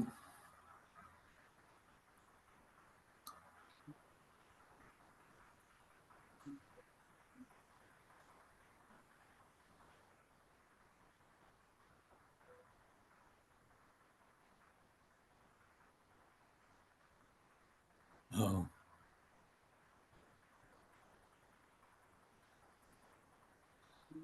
Well, that's wonderful. I'm just sort of irritated at my senility because I think I must have been on one of these things before, and there was I think there was a camera somewhere, but I can't see it anyway.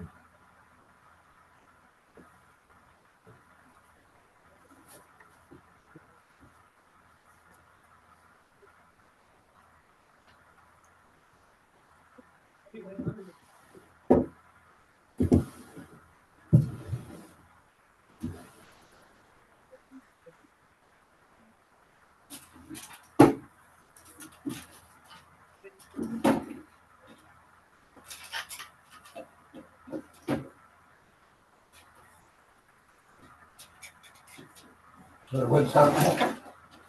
Oh.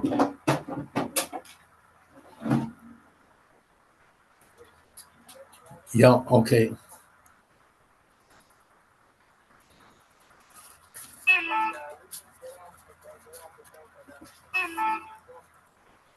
Okay. Bye.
You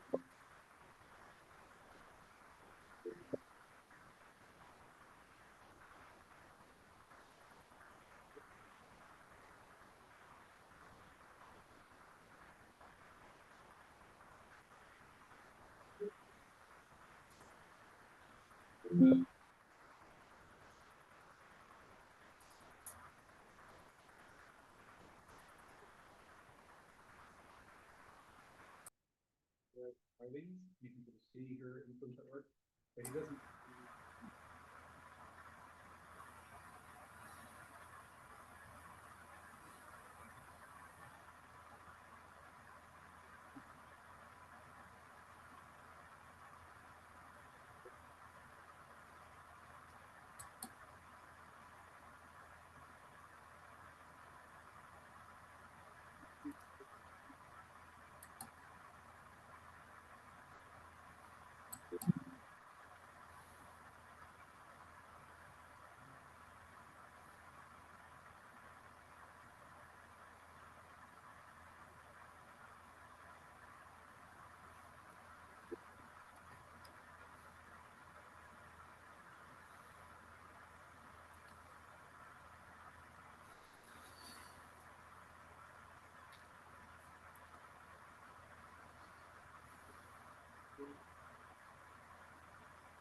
Okay, ladies and gentlemen, we'll share our keynote address.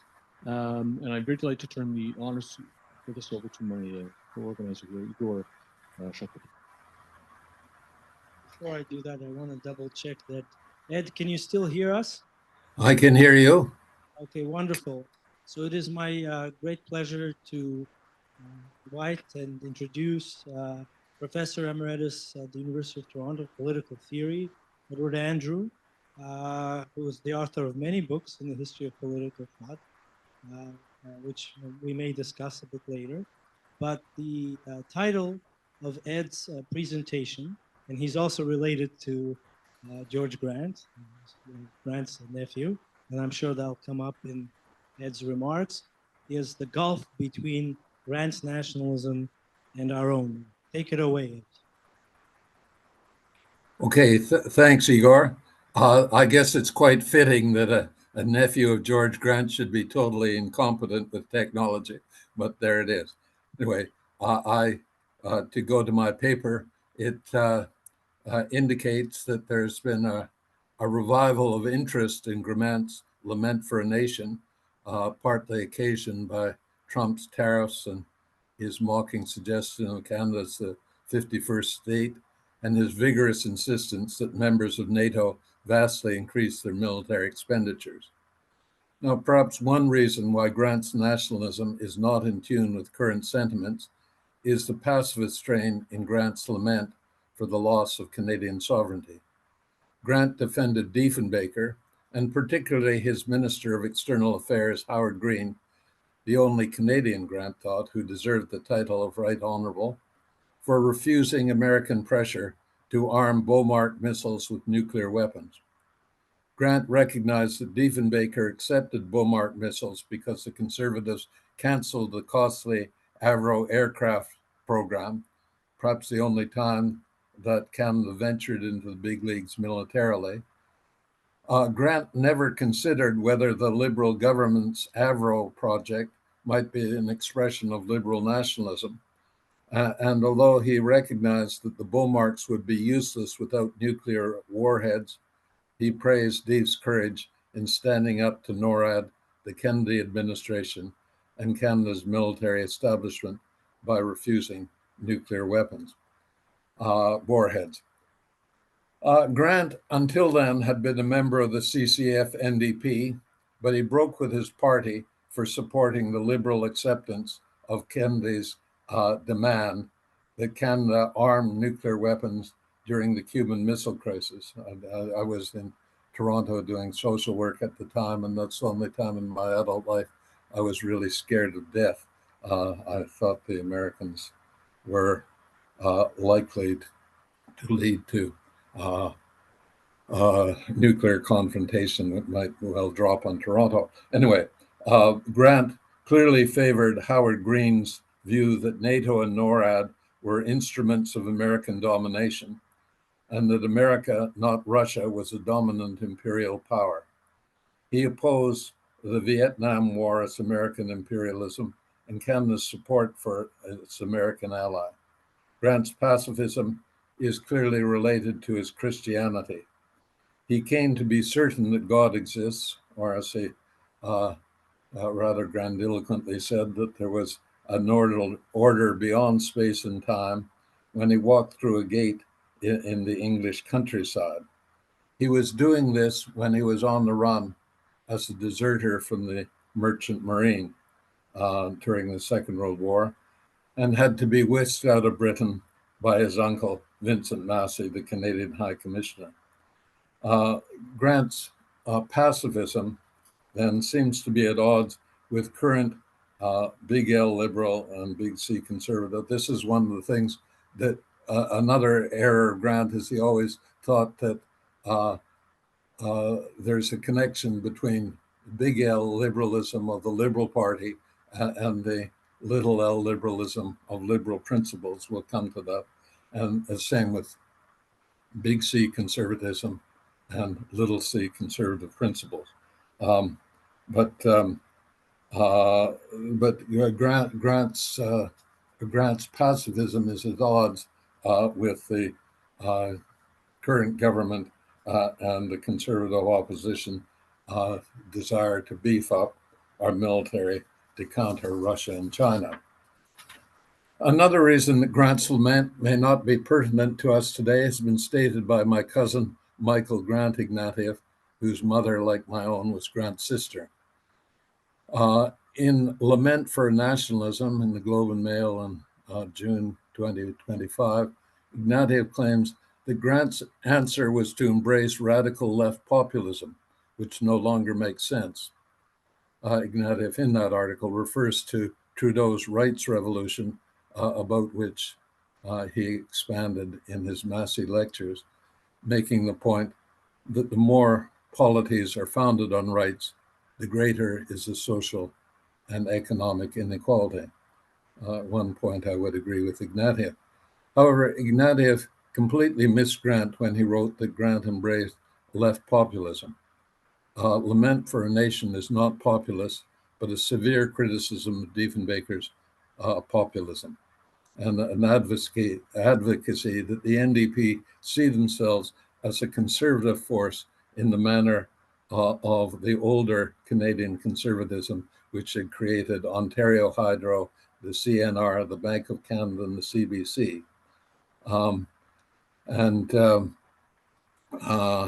That is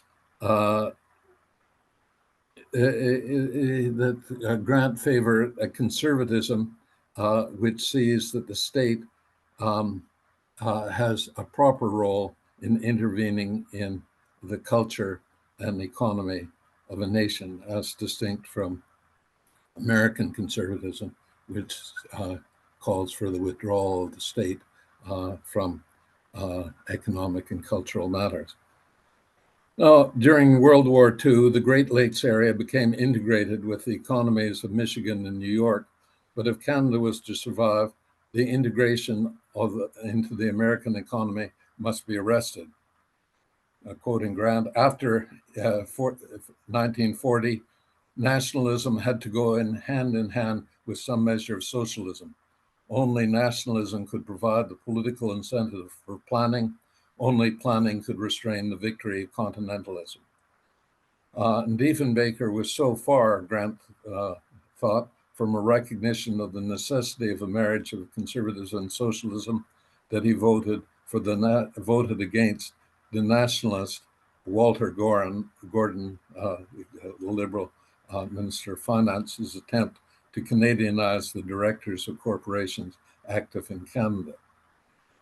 Grant's third critique of Diefenbaker's populism is that he attacked the CBC in favor of commercial profit-seeking media that imported, I quote, canned American programs appealing to the lowest common denominator of the audience, and that the commercial media turned on Diefenbaker in 1963. So it's sort of interesting that populists always attack public broadcasting. So we can see and Trump's defunding of public broadcasting in America and suing the BBC for bias and so forth. We could perhaps get into it, why populists oppose public broadcasting.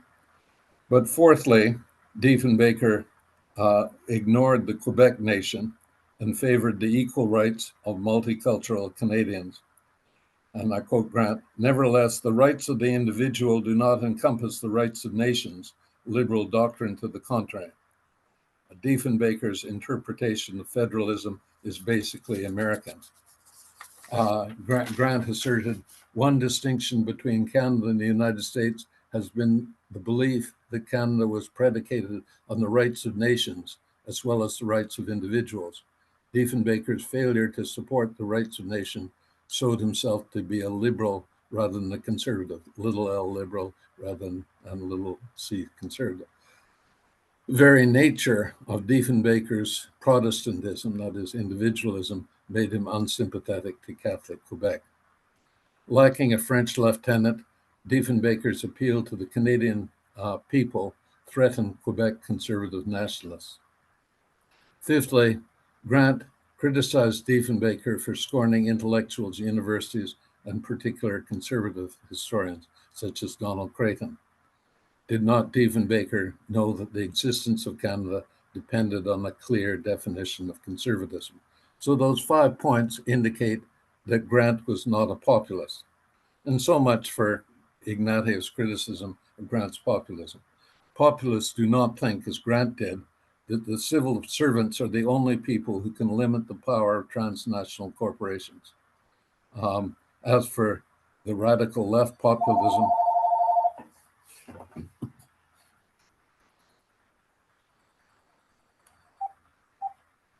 sorry, I had a phone call and just tried to close it off.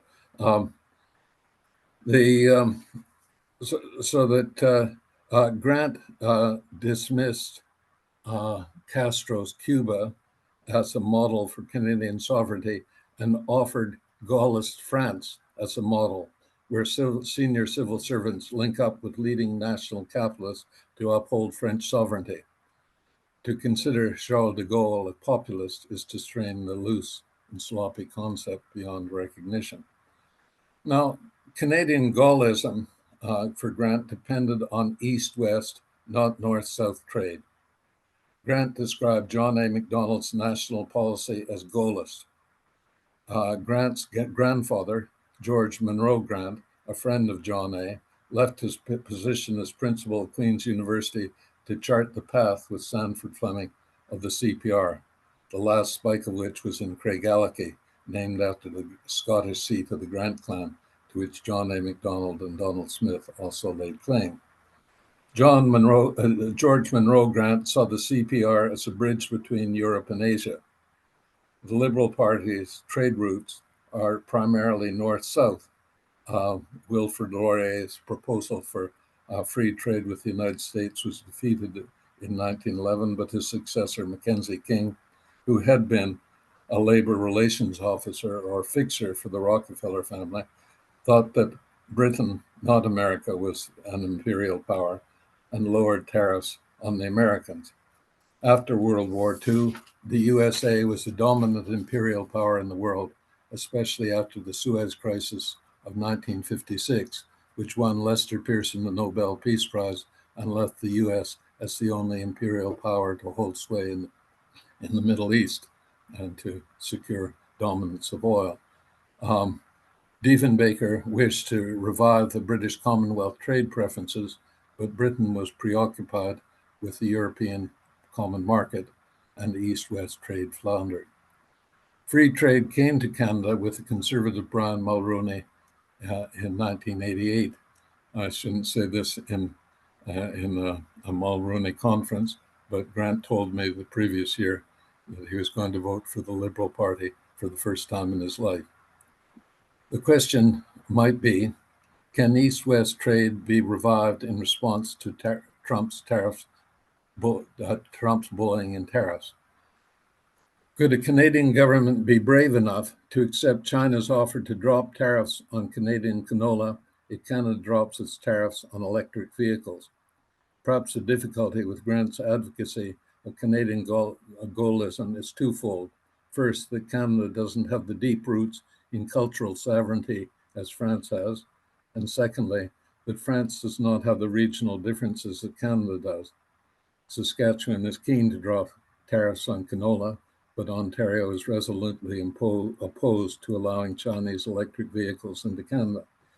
My guess is that most Canadians want to maximize trade, whether it goes north-south or east-west, and are willing to see Prime Minister Carney abase himself before Trump, his vanity, who imposed those bullying tariffs on Canada.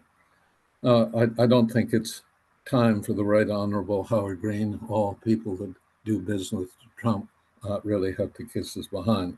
And my guess is that Canada will buy into Trump's Golden Dome, but perhaps will negotiate about the cost of doing so. Now, Grant's politics are complex in part because of the tensions between Protestant and Catholicism in Canada and in his own thought. It's insufficient to say that Anglicanism, and Grant's religion, is neither Catholic nor Protestant. In Grant's view, Catholic Quebec is the bedrock of conservatism in Canada, but Wilfrid Laurier persuaded Québécois that his liberalism was the English liberalism of Gladstone, intent on eliminating disabilities in English Catholics, not the anti-clericalism of French liberals, Les Rouges. And since that time, the Liberal Party has been the Catholic Party, and hence the small c Conservative Party. So that neither big L liberals or big C conservatives have a monopoly on either liberalism or conservatism. In Grant's thought, typologies of obedience, reason, natural law, hierarchy, conservatism, and community are associated along with Catholicism, and conscience, will, historical progress, equality, liberalism, and individualism are associated with Protestantism. Grant converted his wife Sheila from Catholicism to Protestantism before their marriage, but Grant's critique of the right to an abortion in his later works, English-Speaking Justice, and then also Empire, Technology and Technology and Justice, was at Sheila Grant's initiative, as Grant says in his George Granton conversation with David Cayley. When Grant wrote An Ethic of Community in an early work in Social Purpose for Canada, when he was a CCFer, he made the important point that human equality is not predicated on equality of reasoning, but the equality of their moral choices. Human beings have differing talents and reasoning ability, but what really matters are their moral choices. Grant's Protestantism was also manifest in his celebration of Kantian morality and Hegel's philosophy of history in the Philosophy of the Mass Age in 1959. He was there under the tutelage of the Hegelian classicist James Dowell, and at that time, Grant associated liberal progressivism of the New World outside of Quebec, based on Protestantism, and brought with it many worldly improvements that Grant admired, such as diminution of poverty, overwork, child mortality, and the like. Grant's praise of modernity, medical progress, and labor-saving machinery was toned down after he read Leo Strauss. By the time Grant wrote Lament for a Nation, two thinkers had replaced Kant and Hegel as basic to his thought: the socialist saint Simone Weil and the conservative thinker Leo Strauss. And perhaps he came to Strauss via his turning away from Hegel. Strauss's friend and political opponent, the Hegelian Marxist Alexander Kojève that Igor has talked about, ended Grant's admiration for Hegel. Kojève thought the course of history was advanced by empires. Alexander the Great, pupil of Aristotle's, put an end to the Greek barbarian cleavage, and Napoleon was justified by Hegel for putting an end to feudalism in Germany, and Stalin justified by Kojève for putting an end to the capital labor divide. Now, the Kojève's view was that the purpose, or the telos, the end of history, was equality, and this end of equality would emerge in a universal homogeneous state. Strauss's opposition to the universal homogeneous state was a declaration for Plato and eternity, and against Hegel and history, and was sort of incorporated into Grant's lament or hope for Canadian sovereignty. That is, Strauss thought that modernity had made us oblivious to eternity. Now, liberalism for Grant is the fitting ideology for technological modernity that homogenizes or removes the difference between societies. It removes the traditional restraints on desires, abolishes sexual taboos, eliminates any moderating limits on greed, or the creative destruction of capitalists. If we can refer to Locke in his philosophic work, the essay concerning human understanding, he dismissed natural law, although he used it in his political works, but in a remarkable way to indicate that the natural law limits to unlimited acquisition are diminished with the introduction of money.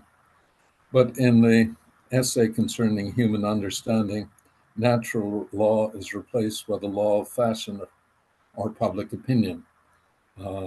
He distinguished three different kinds of law, that civil law, criminality and innocence, religious law, sin and duty, and then the philosophic law, or the law of fashion, has to do with virtue and vice. And Locke is very clear that people are more powerfully moved by staying in line with current fashions than they are with either divine law or civil law. They just want to avoid disapprobation of their peers and get the admiration of their peers. So that's, I think, quite central to Grant's embrace of Strauss and natural right, when he wanted something to anchor the floating liberal opinions about matters, say, abortion and euthanasia, that compromise the sanctity of life. The Grants thought abortion permissible in cases of rape or when the mother's health is in jeopardy.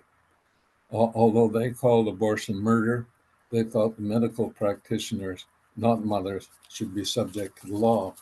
Indeed, when I discussed the case with the Grants of a 8.5-month pregnant woman who tried unsuccessfully to destroy her fetus, and the British Columbia government stepped in and brought the baby to term, the Grants thought that was a despotic overreach of governmental authority.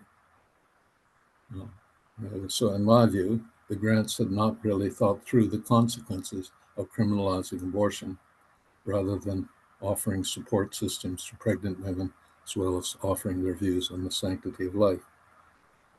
Well, to conclude, I think Lament for a Nation is powerfully written, as George Eliot Clark has written, a very fine book from which we can all learn, despite his vitriol against small L and big L liberalism.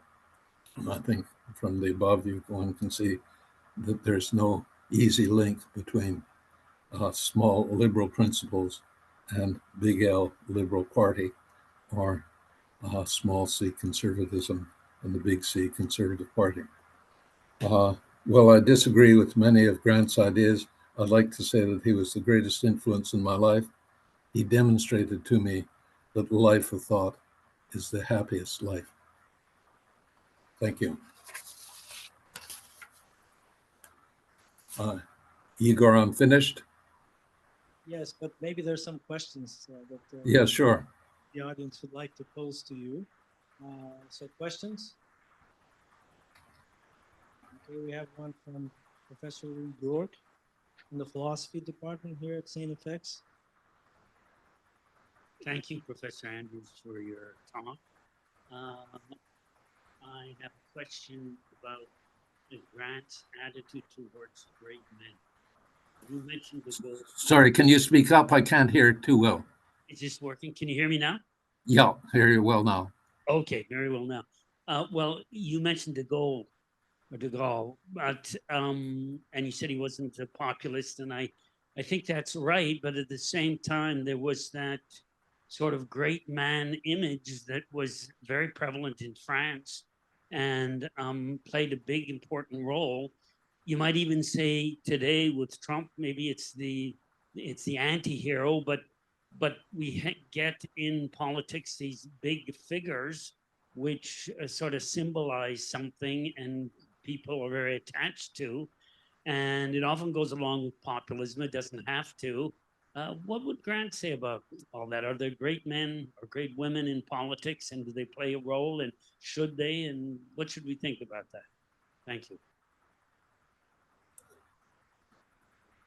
Yes, I mean, I think Grant thought that there were great men, although most great men are known for their warfare. Alexander the Great, Caesar, Napoleon, Hitler, Stalin, they're all in some sense great in the way Frederick the Great for their military conquest. Now, the other question you're indicating is, I mean, I don't think populism has a clear content, but you're connecting it with a belief in a great man, so that I wouldn't have thought that all the European populists are great men. I don't know. The French and the English populists are not remarkably large figures. I mean, yes, I guess a lot of political parties are have emphasized the stature of their leaders. I mean, whether that's Obama or Trump, but I don't think that's. I think populism consists in a distrust of intellectuals, distrust of public broadcasting, a distaste for privileged elites. In Canada, it's often a contempt for the privileges of the Québécois. So I mean, I think yes, Grant certainly thought de Gaulle was the greatest conservative statesman of our time. He sometimes had admiration for Churchill, but Churchill was more militarist than Grant would have liked. I mean, I mean, certainly Howard Green was his hero in Canada, and not too many people have heard of Howard Green, but he was certainly not a great political leader. I mean, in fact, I remember one time I got on the front page of the Vancouver province was when Green was introducing Diefenbaker in Vancouver, and then there was a semi-riot, and Diefenbaker got it under control. But at the end, the headlines of the province were "Red Rowdies Disrupt Meeting," and then there was a picture of Dief holding out his hand, and a young punk, namely myself, put his hands in his pockets. But anyway, Howard Green was not, in any sense, a great man in the way that anyone else would consider it, but he was Diefenbaker's hero in Lament for a Nation. Do you want to ask further on this? Okay, no, but we do have a question for Brian Hasty, Memorial, a PhD student. Wonderful. Thank you very much for that talk.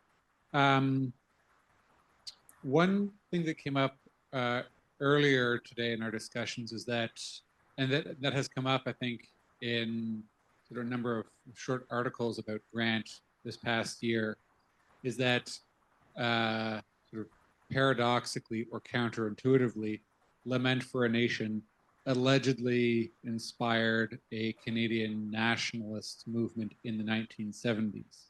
And this, despite the fact that Grant had already declared nationalism dead and impossible. I was wondering if you could comment on this, on this Canadian nationalist movement of the 1970s, what Grant might think of it, whether or not you disagree or agree with Grant. Yeah. Yes, I think he was entirely in favor of it. He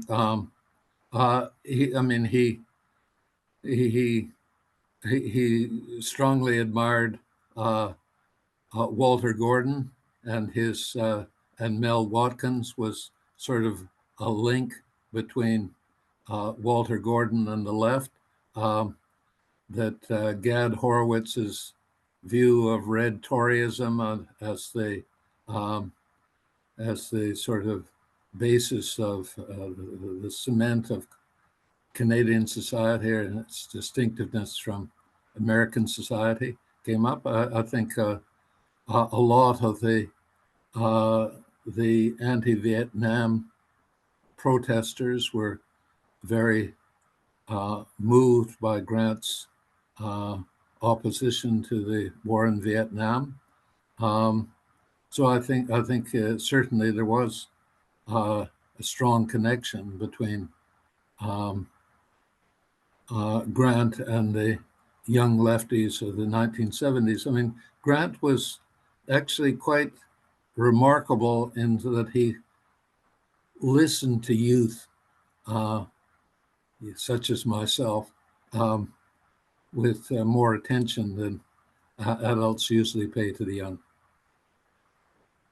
We have a follow-up from Brian. I think of Grant's essay, Protest and Technology, where he's effectively arguing, like, look, protesting is all well and good, but don't get your hopes up, right? Otherwise you'll be disappointed and everyone's going to have a bad time. And I wonder if Grant's response in part to nationalism of the 1970s is like, look, this is good and noble. You should be trying to distinguish right from wrong. But this is going to be sort of ineffective in the long run. Like, don't expect to actually change the destiny of Canada with your sort of nationalist death rattle, so to speak. I think that's partly right. I mean, I think it's very central to Grant that he thought human beings were political animals and that they have to take part in the tradition, to take to take a political part in their in the political societies that they're involved in. And one might talk about the contemplative life or a withdrawal. And certainly after reading Ellul and then more particularly Heidegger, he certainly did think that our fate is to be used by technology. One would be blind to think that one can have hopes for the age of Aquarius with artificial intelligence, or certainly Grant did think that technological societies tend to become alike, and that national differences are likely to erode. And certainly he would like the left agitators to recognize the limits, that they have to supplant their wishes for a realistic understanding of who their allies are, who their opponents are, and how they can make compromises to bring about part of the goods that they aspire to bring about. If it's okay, I want to ask you a question. Elaborate on one of your relatives and why you take issue with the name Michael Ignatieff. The reason I ask is because you were responding to... Can you speak up, Igor? I can't hear you. Well, I'm just asking if you could please elaborate on your criticism of Michael Ignatieff for trying to delink effectively grants from social democracy or socialism. Why do you take critical issue with that Ignatieff article? And what do you think motivated that article? Well, Michael Ignatieff is a big L and small L liberal. And certainly he always was critical of social democracy. And he was very upset when his old friend and roommate, Bob Rae, left the NDP for the Liberal Party. Yes, but his views have evolved. I mean, he was a supporter of Margaret Thatcher against the miners when a lot of old conservatives wanted to preserve the local towns and the coal mining villages. I think that Michael Ignatieff had very little use for socialism, and always thought it to be trouble, and generally thought market solutions, which included increasing polarization of wealth, were what's on the cards for today. That there's any attempt to limit the growing disparities of wealth is chimerical. I disagree with him on that, but I think that's his position. Thanks, Ed. We have a question from Zoom from my colleague, Professor Emeritus Yvon Grenier, and he asks, why was Grant so dismissive of Pierre Trudeau, whose ideas had much in common with Grant's? And then there's a follow-up, I believe, here. In common, Christian-inspired pacifism, critique of transplant continentalism, nationalism. So why was Grant so critical of Pierre Trudeau? Well, partly, as I indicated, his views of rights were always individual rights, not collective rights. That he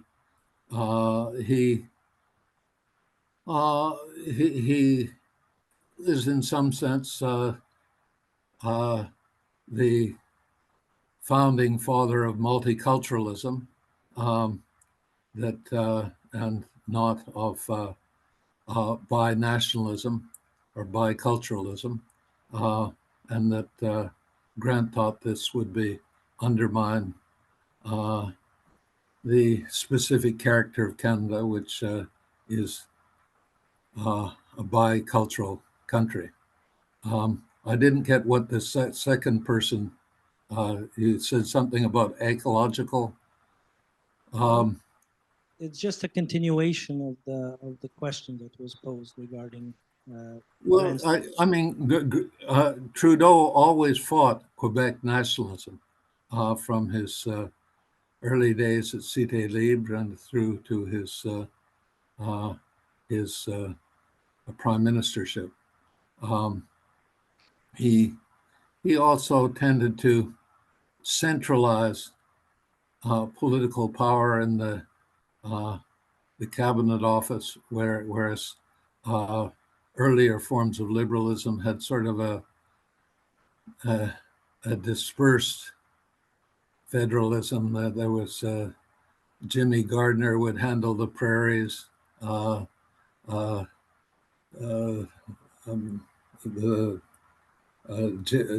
Jimmy Sinclair would do the fisheries in British Columbia.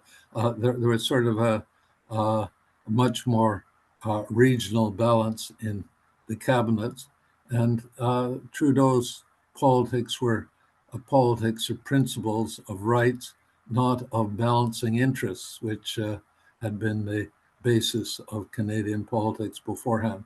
So he undermined the sort of, if one likes, feudal character of Canadian federalism and sort of centralized power in the cabinet office. I mean, he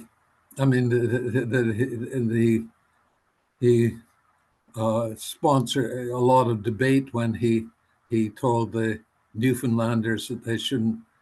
This was about rights. It isn't about fisheries or the Churchill Falls Electric, and of course, Newfoundlanders then wouldn't sign in on the Charter of Rights and Freedoms and required Meech Lake and Brian Mulroney to sort of bring the package together. But from Grant's perspective, both Mulroney and Trudeau were fundamentally liberals and undermined some of the traditional character of Canadian federalism. Thanks, Ed. We have one more question. I think it will be the last question, unless anyone joins in. Just speak into the microphone as I go. Thank you. My name is Kate Graves. I'm just dropping in to hear your talk, which I appreciated. My question is, would Grant find Canada to be a fragile nation, or how would he consider us at this point? Yes, I think a fragile nation, yes.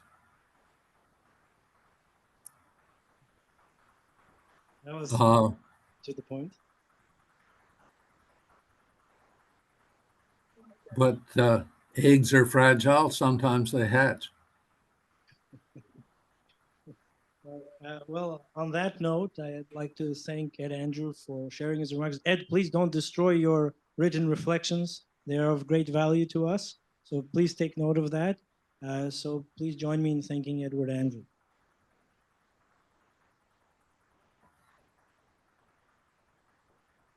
Okay, Ed, now you're free, so to speak, but only relatively. Well, I'll be with you for another couple hours if I can. Then I have to another engagement at 5 o'clock our time, or but anyway, I'll be on Ed, to. We're finished for the day. It continues tomorrow, so don't worry about. Okay, are we finished for today? Okay, I thought there was one question about ecology that I didn't answer. What was there? Was there not something about ecology that was brought up there were two questions brought in at the same Must time. have misheard. There was no question about ecology, but if you'd like to mention it, you can answer the question about ecology. I don't remember specifically what the question was, so we'll leave it, I guess. Okay, Louis Gork has yet another question for you, and then we'll let you go. How's that? Okay. Thank you again for your talk. I have a question about Quebec. I come from Quebec, you know, reading Lament for a Nation. I actually thought that Grant was very prescient, that a lot of what he was talking about really, you know, it accurately describes the paradox, the worry in Quebec. So if you could, you know, and to me, George Grant is so very Protestant, but this admiration for a certain kind of Quebec Catholicism, if you could expand on that and just say more about it.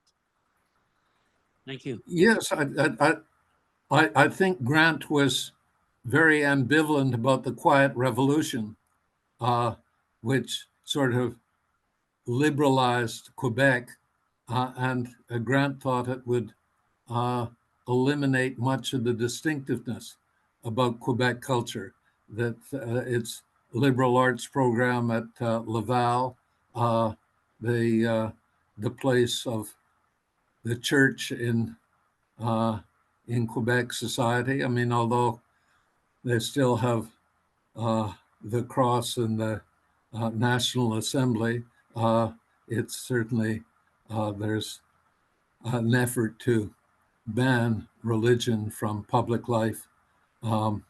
So I think that Grant thought technological society, which brings in the behavioral social sciences, which have become more popular than the classics in Quebec, reflects the dynamism of a technological society, and what he thought to be the homogenizing quality, that Quebecers are getting more like English Canadians, except on the issue of language. I think you're spot on. I'll just add another example. When they took away what was called the cours classique, which actually my wife took when she was a youngster, and sort of they took it away because it was elitist, because it was hierarchical, because, you know, they wanted everybody to have exactly the same education. And yeah, those are, you know, at the same time, that's getting rid of the classical content that was so important to Quebec society. And yeah, it sounds like it's, you know, reading Grant, it's turning the Quebec education system into this homogeneous, uniform, universalistic kind of project, which of course he wouldn't have thought highly of. Anyways, thank you very much. I think you're spot on in what you just said. That would be exactly Grant's opinion. Thank you so much, Ed. Enjoy your party, and we'll see you tomorrow in some way or form. Great. Thanks, Igor.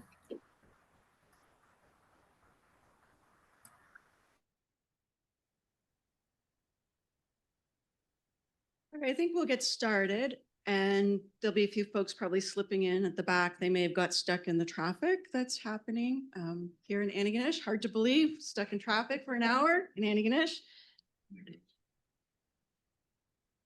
Yes, so they've decided to do construction all through town all at once.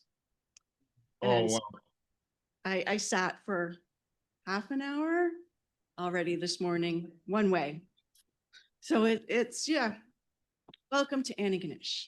Yeah, it's all those Toronto urban planners who have been inflicted upon the Maritimes. Actually, it's Halifax ones, but you know. Oh no, just as bad. From what I've recognized visiting Halifax in the last few years. Wow.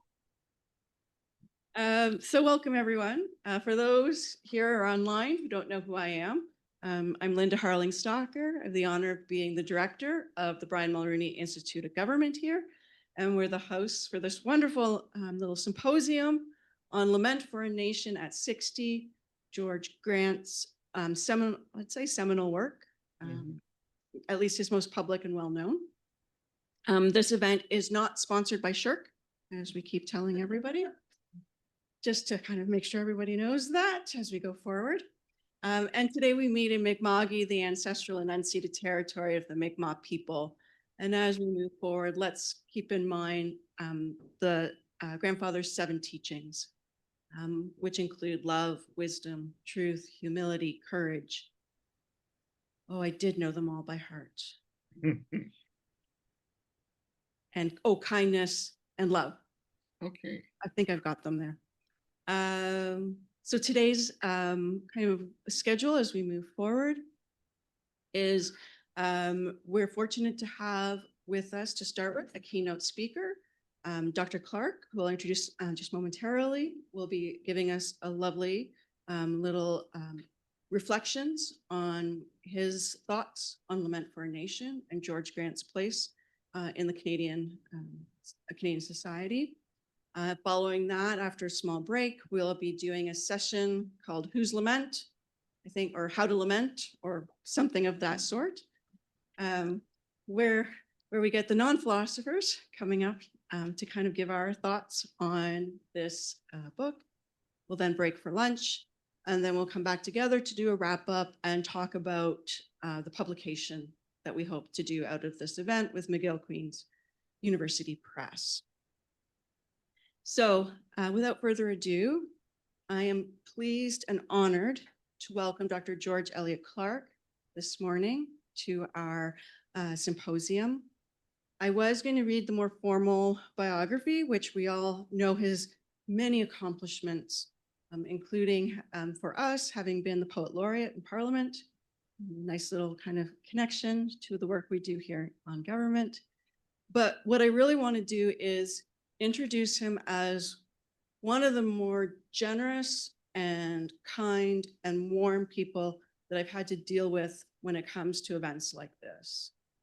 When I sent an email out of nowhere asking if he would come and join us for this, he didn't hesitate. He said yes. And that's just so wonderful when you're trying to organize something like this that you feel is really important, to have someone of Dr. Clark's stature just come right on board. And not just right on board, but with warmth, compassion, and kindness. You can tell this when you read his poetry. You can tell this when he speaks. We are just so fortunate that he's joining us here today.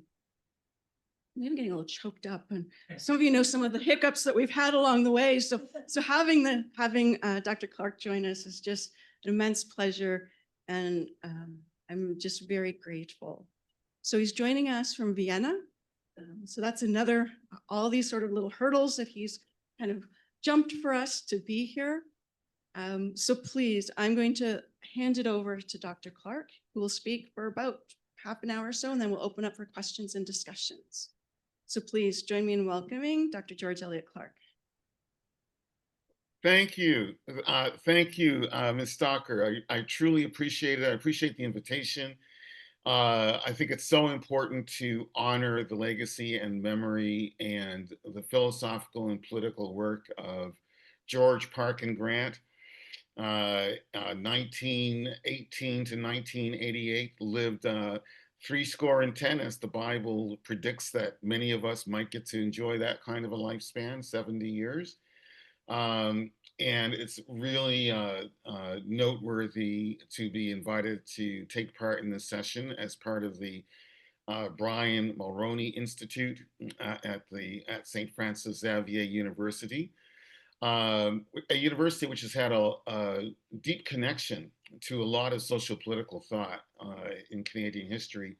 And you can think of that in terms of the formation of a young Brian Mulroney himself. But before that, we can think of the radio sermons of Monsignor Cody, Moses Cody, which were broadcast in the 20s, 30s, and 40s, and resulted in the formation of the formidable co-op and credit union movement through northeastern Nova Scotia and into Cape Breton, and a kind of Catholic social activism reflecting an economic imperative, which made lives better for the fishermen and the farmers of northeastern Nova Scotia and the Margerie Valley and into Cape Breton as well. And I also want to think about various Liberal Party members of Parliament coming from Cape Breton and again from the Antigonish area, other parts of Nova Scotia as well, other parts of the Maritimes, who were influenced by the economic thinking done at St. FX, Department of Economics, the promulgation of the social gospel and how that worked out in terms of some federal legislation. And again, the grand importance, international importance of the Coady Institute. And so it's really is a terrific honor for me to be able to speak to you about Grant and take questions and save me from having to talk longer than a half an hour. And I'm going to embarrass myself right away by saying that my talk is going to be essentially a review of various aspects of Lament for a Nation, where I will quote a line or a phrase or something and reflect on what I think Grant was up to in putting forward those particular statements, and also immediately offer some problems in terms of Grant's thinking. I should begin, and I'm still beginning, but I'm going to get to the point, and I'm going to start going through the text, but I need to share with you this anecdote, which might sound very weird, but I was a weird boy, and I don't mind saying that I was a weird boy because I was a nerd. I read a lot. I absorbed a lot of stuff that was going on around me. So I was born in 1960. And in 1970, I was 10 years old in grade 5 in Halifax at the former Alexandra School. And I was chosen out of all of the, I imagine, thousands of elementary school kids in Halifax in 1970, in the spring of 70. I was asked, I was the one chosen out of all of the elementary school kids to respond to a letter that a grade 5, age 10 school pupil had sent to a school, any school in Halifax, Nova Scotia. The letter was coming from his home in California, USA. And the gist of his letter was to ask the recipient, tell me about Canada. Well, that letter, as I say, came to me. And I was in the deep throes of adolescent nationalism, pre-adolescent nationalism, tweeny nationalism. So I wrote this poor child, poor youth back, same age as me, writing from California. I wrote it back and said, Canada does not like the United States for its involvement in Vietnam. Canada does not like the United States for all of the ghetto rebellions and riots and police persecution of the Black Panther Party and so on. I talked about pollution. I talked about the hit parade. I talked about the Guess Who and American Woman, and how Canadians were generally down on the United States, and thank you very much for sending your letter. Well, guess what? He never responded to my response to his letter. And I do feel kind of bad about that at the ripe old age of 65. But that's a long way of saying as well that I've always had a soft spot in my heart for Lament for a Nation and what Grant writes and what he tried to articulate about Canadian nationhood, English Canadian nationhood, to be really precise, and specifically British English Canadian nationhood as well. So I begin here, I'm quoting from Grant. This lament mourns the end of Canada as a sovereign state. That opening sentence is an extremely important sentence because it makes a lot of assumptions that, first of all, Canada had been a sovereign state, that Canada is no longer a sovereign state, and opens up questions, but what does sovereignty really mean? And what does it mean to call Canada a sovereign state when still we were constitutionally still very much attached to Britain without the ability to amend our own constitution and so on. And there was still, in terms of English Canadian culture, still a kind of residual, we better check in with England first before we make any decisions for ourselves in some ways.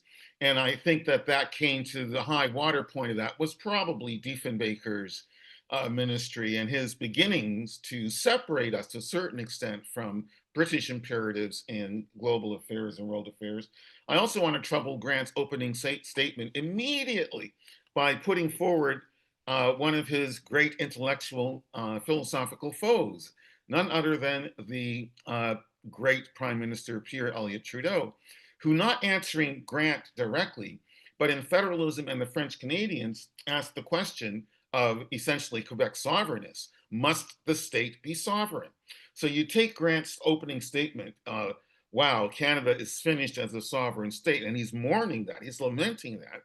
But you got to juxtapose that with Trudeau's statement from 1962, asking the question, does the state really have to be sovereign?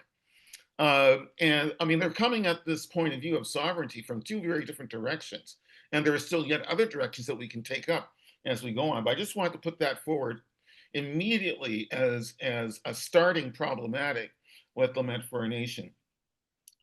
So Grant argues that the predicament for all of us was that we had undertaken a project of Anglo-Canadian nationalism at the very moment that many liberals, that is to say, partisan liberals, liberals of the Federal Liberal Party of Canada, had taken seriously the idea of continentalism and economic integration as representing progress for Canada, for English Canada, for Canada as a whole, while simultaneously radical French Canadian nationalists were reading Anglo-Canadian nationalism as nostalgia for oppressive British imperialism. And of course, in part, they were right about that in their reading of English Canadian nationalism. So what exactly is the kind of nationalism that we're supposed to be embracing, that we have somehow been defeated in embracing, English Canadians specifically? And to go on, he argues, nostalgically maybe, to be Canadian was to build, along with the French, a more ordered and stable society than the liberal experiment in the United States. And again, it's a pretty straightforward statement, and it's pretty convincing just in the single sentence that he puts forward. But again, there is a lot to unpack here. So Canadians were building along with the French. So, okay, along with the French, does that mean that there wasn't any attempt to coerce French Canadians? There wasn't any attempt to squash French Canadian culture and language, especially outside Quebec, where of course it was protected by the Quebec Act. But outside Quebec, Acadians, Francescois, Franco-Manitobans, Métis, French-speaking Métis, all faced brutal repression from the Canadian state and from various provinces. So maybe the French were not quite on board. And then what about the crises over conscription in 1917 and again in the Second World War? So how exactly were the French shoulder to shoulder, French Canadians shoulder to shoulder with English Canadians? And even when we want to say English Canadians, who do we mean exactly? Are we talking about descendants of Britain? Because if we think about that, the Scottish had a different view of British imperialism. The Irish had a different view of British imperialism. So who exactly are the English Canadians who are struggling to build a stable society of law and order versus the liberal republic of the liberal experiment of the United States? And I just go on because I love the book, and the book is very convincing. And I think that the critique of Liberal Party economics, Federal Liberal Party economics, is right on. And there's an anti-capitalist strain that is dear to my heart. As a socialist, I applaud Grant greatly, but that doesn't mean that we can afford to ignore the problems that his very savvy text originates for us. So to go on with this current critique, what's missing in this idyllic representation of Canadian history, English and French shoulder to shoulder, someone could have asked Grant, well, what about Louis Riel? I mean, what about the rebellions in Manitoba and in Saskatchewan, the Northwest Rebellion? What was that all about, right? Just for starters, we could ask about that. So, but what is also missing here is oppression of Indigenous cultures and other minorities, especially those not primarily British, French, Nordic, or Germanic, because these were the preferred groups in coming to Canada en masse, not counting for a moment the Eastern Europeans who were invited to flood the prairies in the late 19th and early 20th centuries once the railway was constructed through the Rockies and the other mountain ranges to the Pacific Ocean.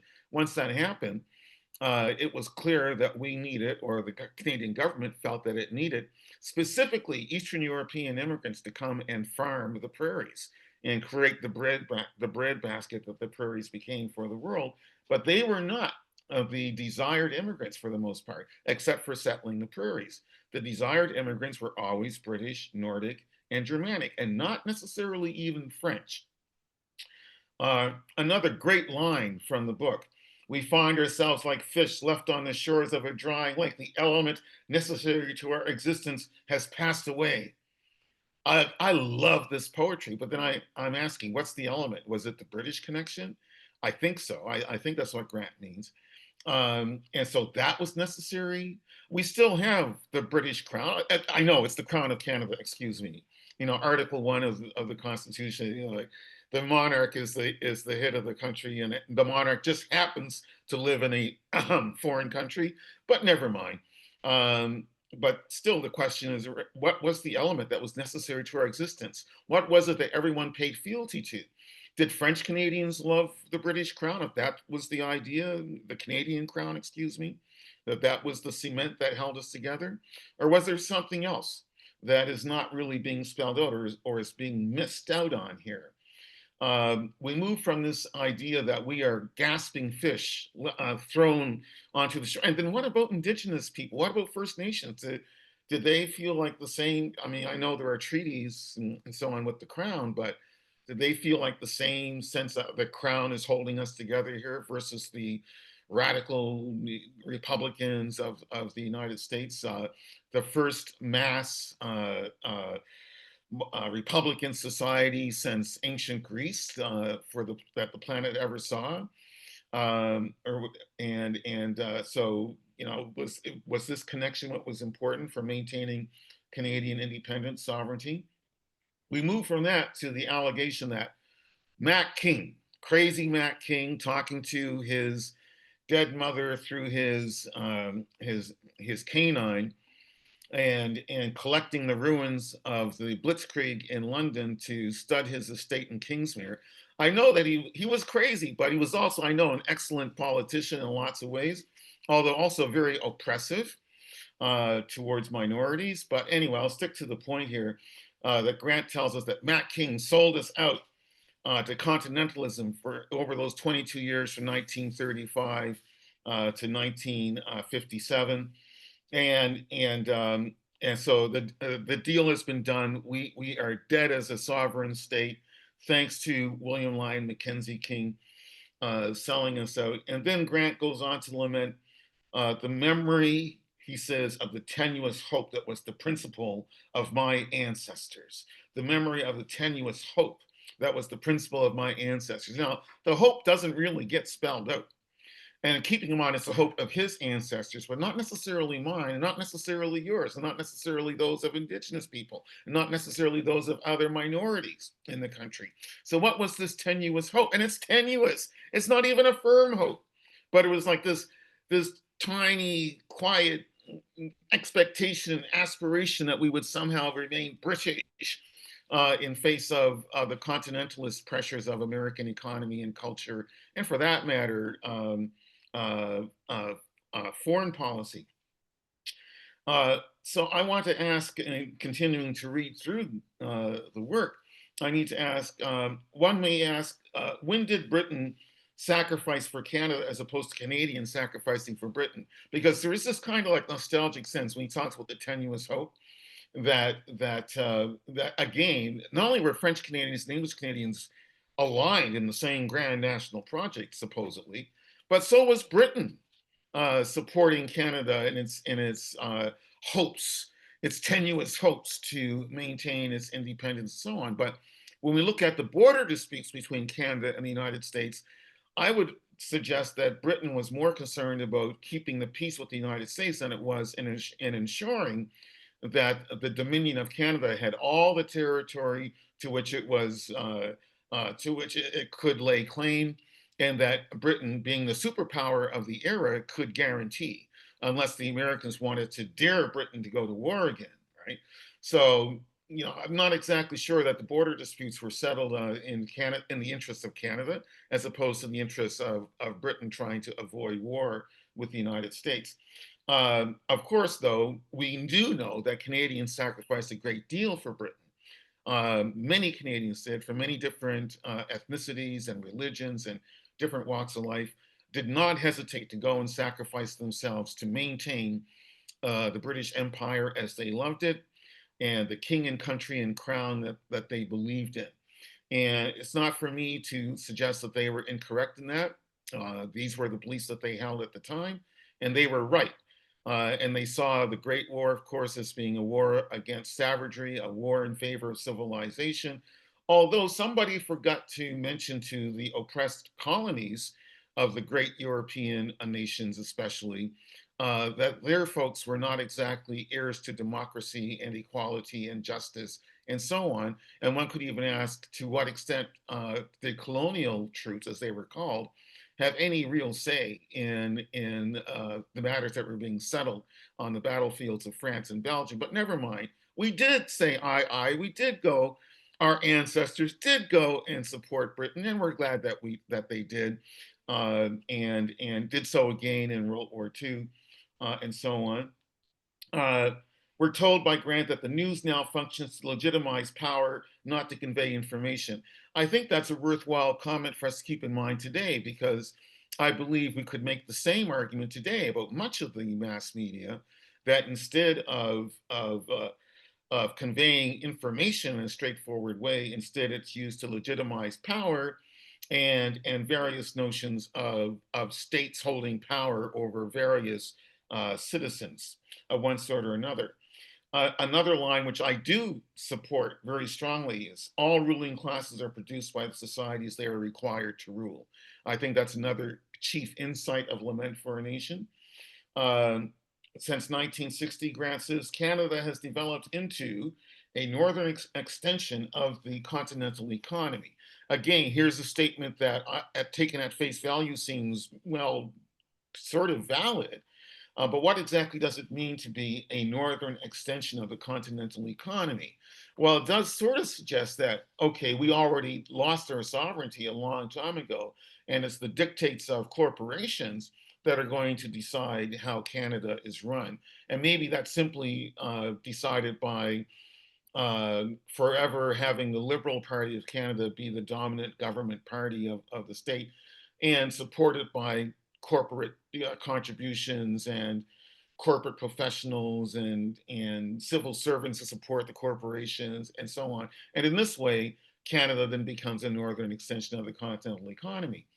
He says that this happened by 1960. However, in 2025, 65 years later, we can say that, you know what, he's not wrong, in the sense that the current situation in which we find ourselves, having to beg the United States to do business with us and buy our materials and buy our industrial creations and buy our raw resources and so on, would never have happened if, in fact, we had maintained a nationalist policy for our economy, as Grant suggests we should have, as the Waffle suggests that we should have back in the 1970s.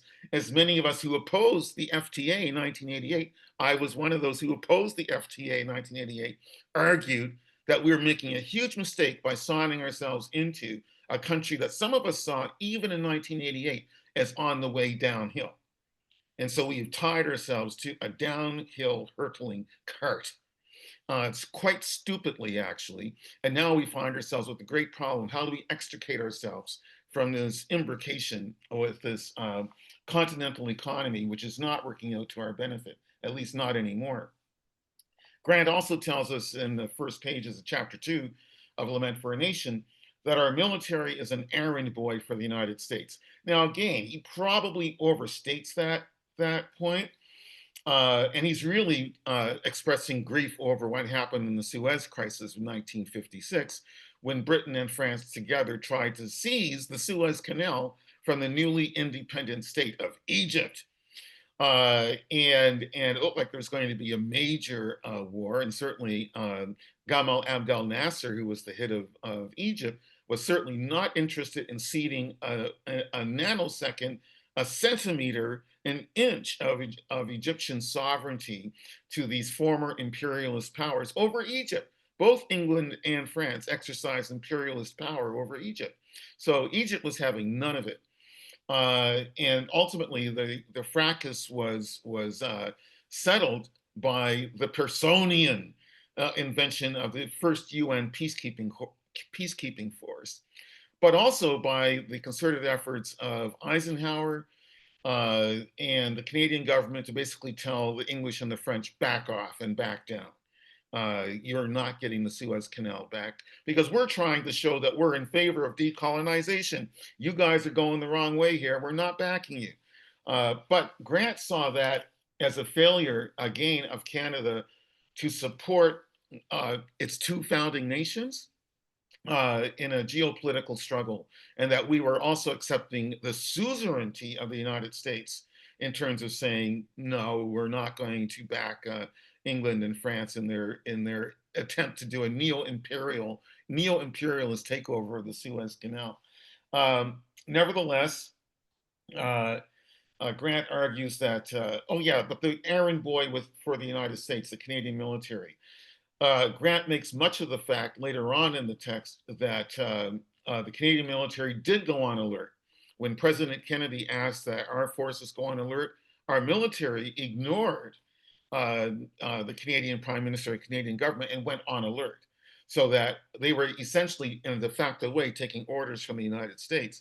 I don't think that we have been consistently an errand boy, or errand girl for that matter, or errand person for the United States. After all, we did not support the Vietnam War except for manufacturing the napalm. We got to add that in. Nor did we go to join the invasion, the illegal war crime heavy invasion of Iraq in 2003.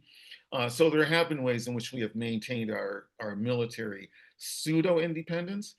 On the other hand, in terms of buying American war materials, in terms of supporting American foreign policy in general, we have thrown our lot in with American economic and military priorities that are not necessarily good for ourselves. If we had a really honest debate about what our position should be via China, via Haiti, why did we assist the United States in overthrowing the democratically elected government of Haiti? What was in our interest to do that? Did it bring peace and prosperity to the Haitian people? I don't think so. So Grant is opening up lots of questions that are difficult questions that we still need to grapple with today. And that's why I think that this work remains enormously relevant 60 years later. But I go on. When he begins to defend Diefenbaker, who he also criticizes heavily and correctly throughout the text, he finds that it was the defense crisis of 1963 where Diefenbaker's nationalism occasioned a rejection of satellite status to the United States. Now, I want to share with you this affect moment. As I read that sentence, chills and shivers ran down my spine. I'm so impressed by Diefenbaker, and I don't say this ironically. I am impressed by Diefenbaker for lots of reasons. Diefenbaker gave us the Bill of Rights, 1960. And by the way, the language of the Bill of Rights is the language of the Charter. You can check it for yourselves. It's the same language.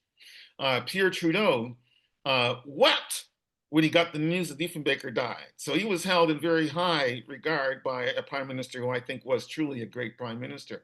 At the same time, he defied the United States in maintaining our connection to Cuba, which we still enjoy. He defied the United States by selling our wheat to what was then called Red China, the People's Republic of China. And when the Americans protested, it's like, why are you selling wheat to China? Diefenbaker said, you know what? I got a hell of a lot of Saskatchewan wheat farmers who are going to be very happy to have this brand new market for their wheat. So you all just chill. Now, of course, he didn't say it like that, but the Americans came to resent the fact that he was willing to stand up for what he thought were Canadian priorities and Canadian values. Of course, I do not forget the stand he took against South African apartheid in a very powerful way. So there was lots about Diefenbaker to like and to favor. And I also appreciate the stand he took in defense of Canadian sovereignty in the defense crisis of 62, 63. Absolutely affirm that. Another great line in this text, and I'm keeping note of the time, but it's just like it's just so full. I mean, when Ms. Stalker was introducing the presentation, she made the point that you might want to consider L4AN, Lament for a Nation, as the distillation of Grant's thought. Well, as someone who has read all of Grant, and reviewed much of Grant, I do want to say that it is. Lament for a Nation is a distillation of Grant's thought, and a very powerful distillation because it's so poetic. It's so astute in its reading of motives and the workings of history. Now, there is also, to quote Paul Damon, the literary critic, there's a lot of blindness as much as there is a lot of insight in the text. And I think I've tried to mention some of the points that we can hold up for contention and debate, including the contention that Canada's sovereignty is finished as of 1963. But one of the great lines that helps make this text so formidable and so relevant and so fresh still is this one. Memory is never enough to guarantee that a nation can articulate itself in the present. There must be a thrust of intention to the future. Now here, I do want to soapbox a little bit or pulpiteer a little bit or sermonize a little bit by saying that I think if I were to identify the one huge problem that the Canadian people face right now, it's the relative lack of knowledge of our own history, good and bad, the relative lack of knowledge of our own history. Grant is right.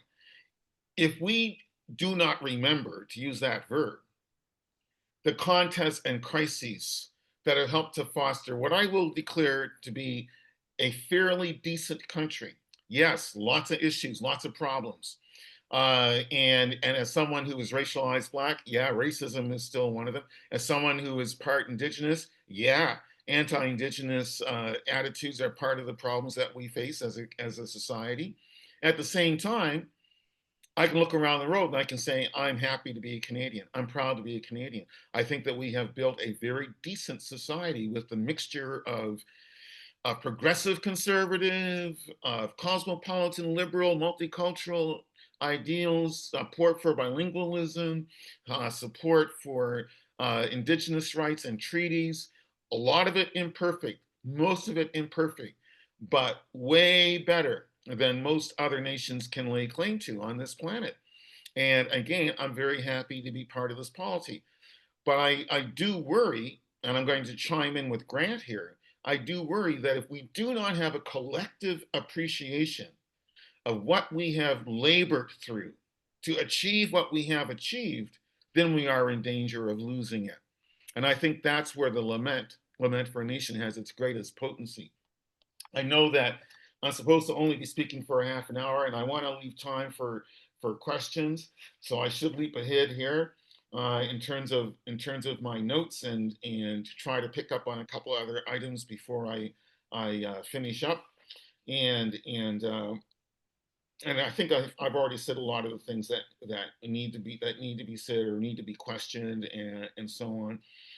So I'll just touch on a couple of things very quickly.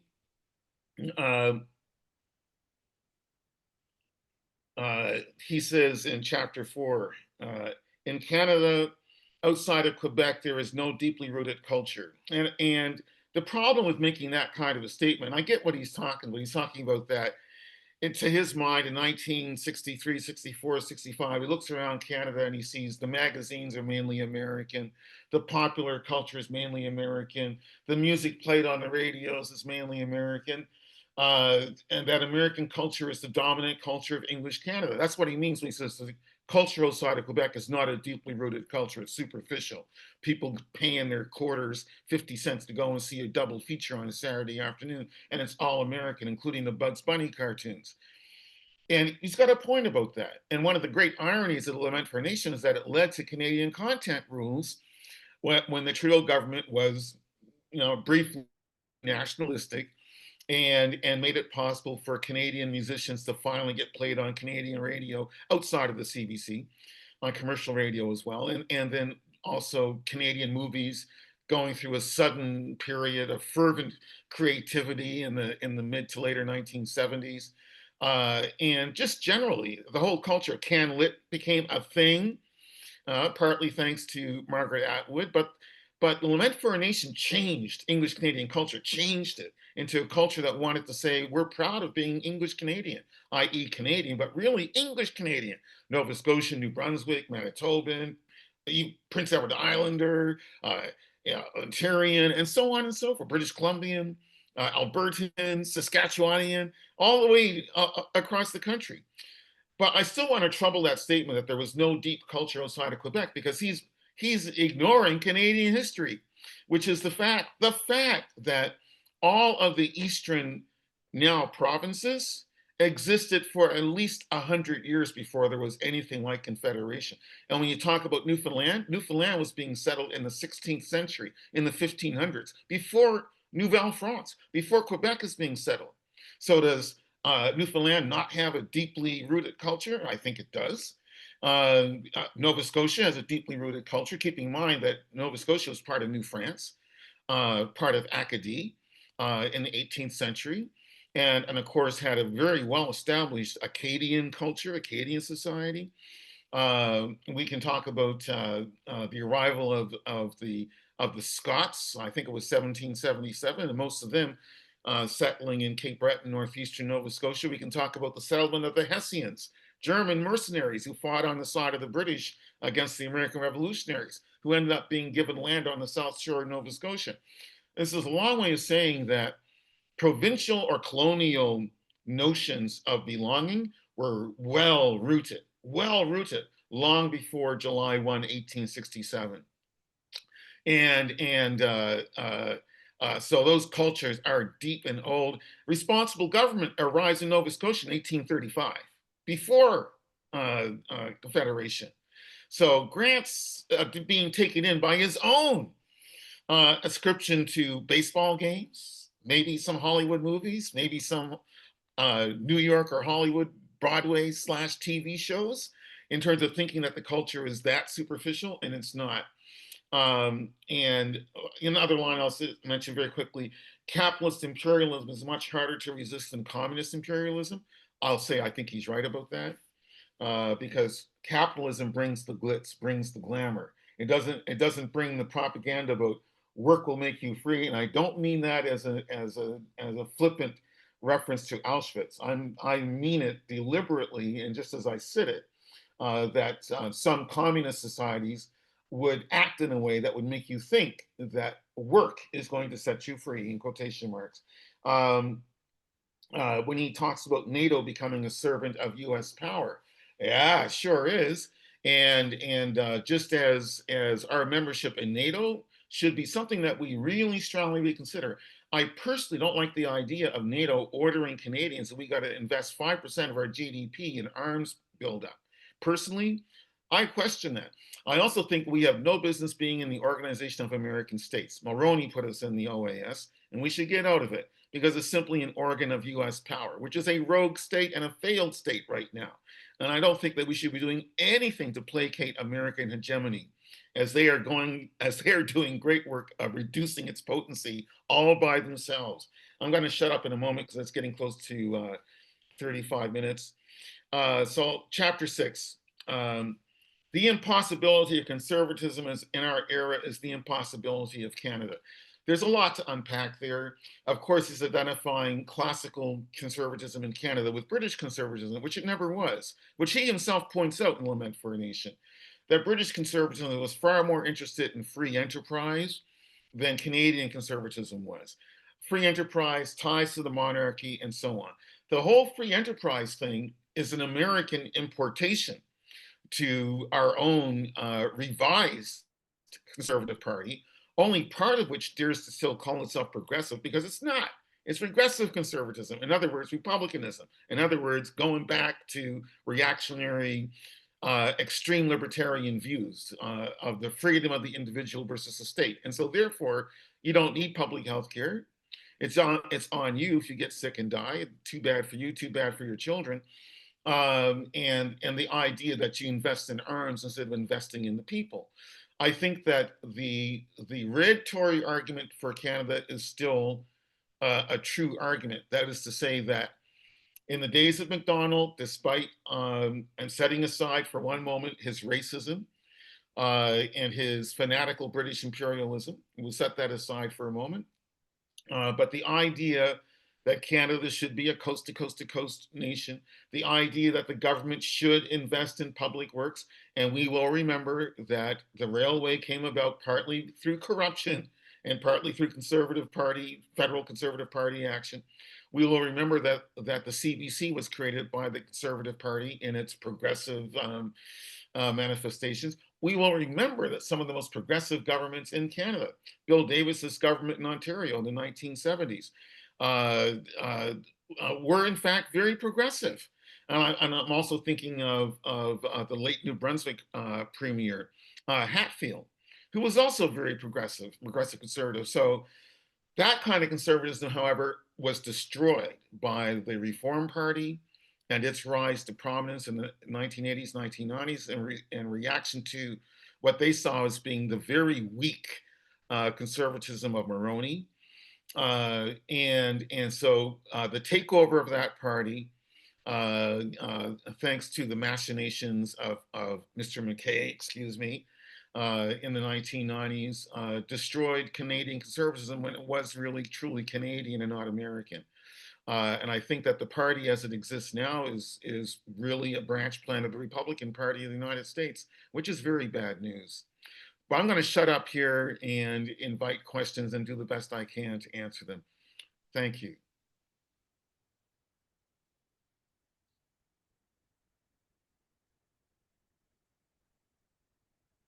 Thank you so much for a wonderful talk. Oh, we already got hands up and I didn't even have to ask yet.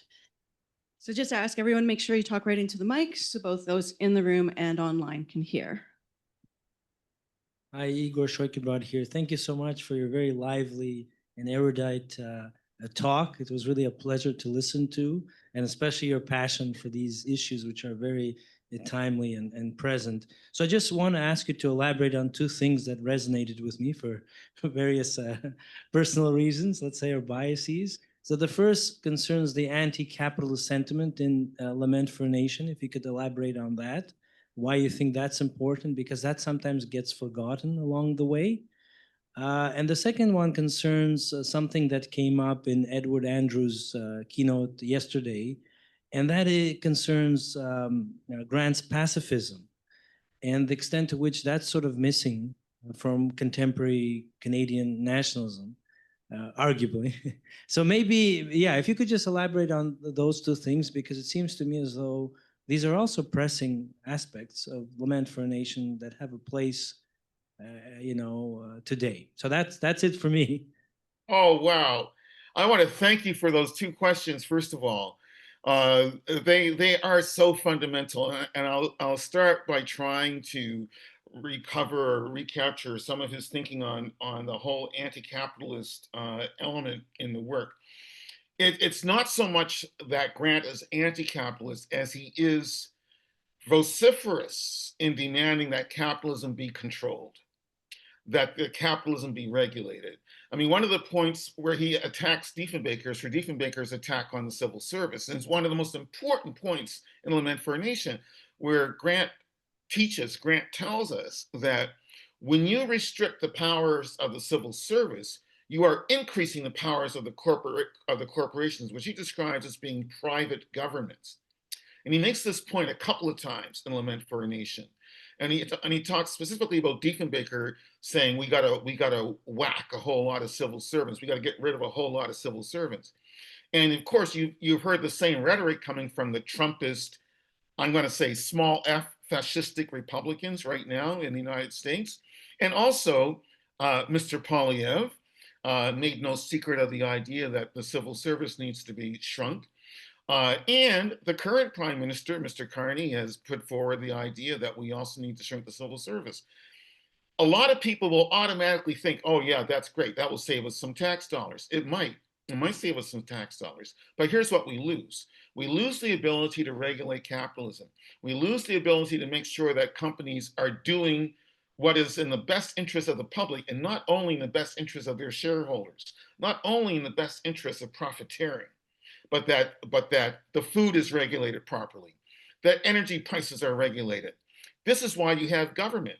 government exists. Okay, I know this is like kindergarten level political science, but to me, governments exist to make the lives of the majority of the people, of the citizens, better. And you cannot do that if you don't have an efficient and nimble civil service that, yes, reflects government policy, enacts government policy, but that also, in terms of regulation of capitalism, undertakes that responsibility very seriously in order to make sure that the free market is also a fair market, is also a safe market for consumers. Otherwise, you have the scams that we all suffer from now with the telemarketing scams, the banking scams, where the banks feel they don't need to compensate folks who've been ripped off, even though it's the banks who force us to do electronic banking. It wasn't hordes of consumers who ended up on the doors of the Bay Street headquarters of our banks, of our only 5-6 major national banks, saying, "Give us e-banking, give us e-banking." No, they said, "We're going to give you e-banking because we want to fire a whole bunch of tellers." That's why we've got it. But then along with the e-banking came the very sophisticated scam artists who could scam people out of their life savings. And then the bank said, "Oh, it's not our fault." So the reason why we need a powerful, potent civil service representing the people of Canada and representing the government of Canada is to make sure that we are not held hostage by corporations and we're not run roughshod over by capitalist agents and so on. And so that's what I think Grant was insisting upon, was regulation. When he defends the creation of the CBC, he says it's because Bennett, who, by the way, was the last Prime Minister for Nova Scotia, just to let everybody know that, that Bennett was trying to make sure that there was a space for public airwaves in Canada, that the airwaves would not only be private. Look at what's happened to National Public Radio and to public broadcasting service in the United States. Just cut by presidential fiat, destroyed by presidential fiat, or at least he's removed their funding, their state funding in terms of federal funding, right? So, and what will that do? That just means that all of your information and sometimes propaganda is going to come from corporate controlled institutions. And look what happened in the US just recently, the firing of Jimmy Kimmel, the attempted firing of Jimmy Kimmel, right? Violating free speech and producing censorship and so on. And it was done with the permission of the FCC in the United States. So if you don't have public control of broadcasting, if you don't have public control of your airwaves, you run the risk of having happened to your country what almost happened to in the United States, which is everything becomes corporatized, and therefore the people are propagandized far more greatly. Even though I disagree with the CBC on a lot, even though I think CBC journalists need to have better education on history, they all need better education on history. And sometimes even on grammar, but never mind, not going to go there. But history, they all need to get some history lessons. They all do. But even though I had those differences with the CBC, I am so happy that we have the publicly funded, taxpayer-funded broadcaster who, first of all, reaches the entirety of the country without having to worry about whether or not there's advertising revenue. Think about that. Think about that also in terms of the general argument about capitalism, especially in Canada. You've got the world's second largest country, 5.5 time zones, and you don't want to invest in coast to coast to coast to coast transportation networks that are efficient and effective and reach the far north as much as they do the Windsor-Quebec corridor. The idea that we're going to leave it to private enterprise to figure out who's going to get to fly from point A to point B is ridiculous. And my boon companions reminded me I have a second question to answer, so I'm going to answer it. I already did. I answered the capitalism. But now we got to talk about pacifism. Thank you very much. So the pacifist element in Grant is very important, but it's also tied into the anti-capitalism. Or I shouldn't say anti-capitalism, but the need to regulate capitalism. I've already quoted his line about capitalist imperialism is harder to combat than communist imperialism. And that's partly because capitalism comes tied up with a bow. And we all saw that when the Soviet Union collapsed. the Western capitalists rolled in with all the glitz, the glamour, the Hollywood stars, the Pizza Hut commercials, and so on, saying, we're going to make your life better. And instead, what happened was the rise of oligarchs who took over all of the formerly publicly created enterprises in the former Soviet Union and turned them into private enterprise businesses from which they then were able to glean the funds to support their chosen leaders and in the current case, leader Putin, whose support comes from the oligarchs, right? Who were created by the collapse of the idea of public ownership, right? So capitalist imperialism is harder to defeat than communist imperialism. And we see that in terms of at the time that Grant is writing. And by the way, Lament for a Nation is one of the very first pieces of media, of communications media, to appear in English Canada to condemn the Vietnam War. That's very important because before 1965, the Vietnam War had a lot of support across North America because it was seen as being part of the general struggle with communism and with the Soviet Union and with China and so on. The domino theory and all of that. The very first public discourse against Vietnam is partly through Lament for a Nation in March 1965. It's not until the fall of 1965 that you get the first public demonstrations in the United States against the Vietnam War. It's fall 1965. By the way, here's a little factoid. The first public speaker of notice in the United States to oppose the Vietnam War was not Martin Luther King Jr. It was Malcolm X, and he opposed it in February 1964. He was way ahead of the curve. And not only did he oppose the war in 64, he predicted the United States will lose this war. That was February 1964. But anyway, to get on to the pacifism and then to answer a couple other questions, I know I'm sorry for taking up so much time here. Okay. Grant was a born-again Christian. So that evangelical facet of his background is extremely important.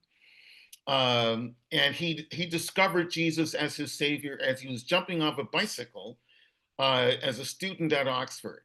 He's on the bicycle as a suave, cerebral, secularist guy. He gets on the bike and he's in that condition. He's a fallen character, in quotation marks. I say that with a smile because I'm still a fallen character. Then he gets off the bike. He doesn't fall off the bike. He gets off the bike, and all of a sudden, he feels salvation. He feels saved. Jesus has spoken to his heart. It's instantaneous. He's now a committed Christian, and he's also a pacifist, committed pacifist. There's another reason for that. And that is that he had a love affair with a married woman whose husband was a soldier and who was away.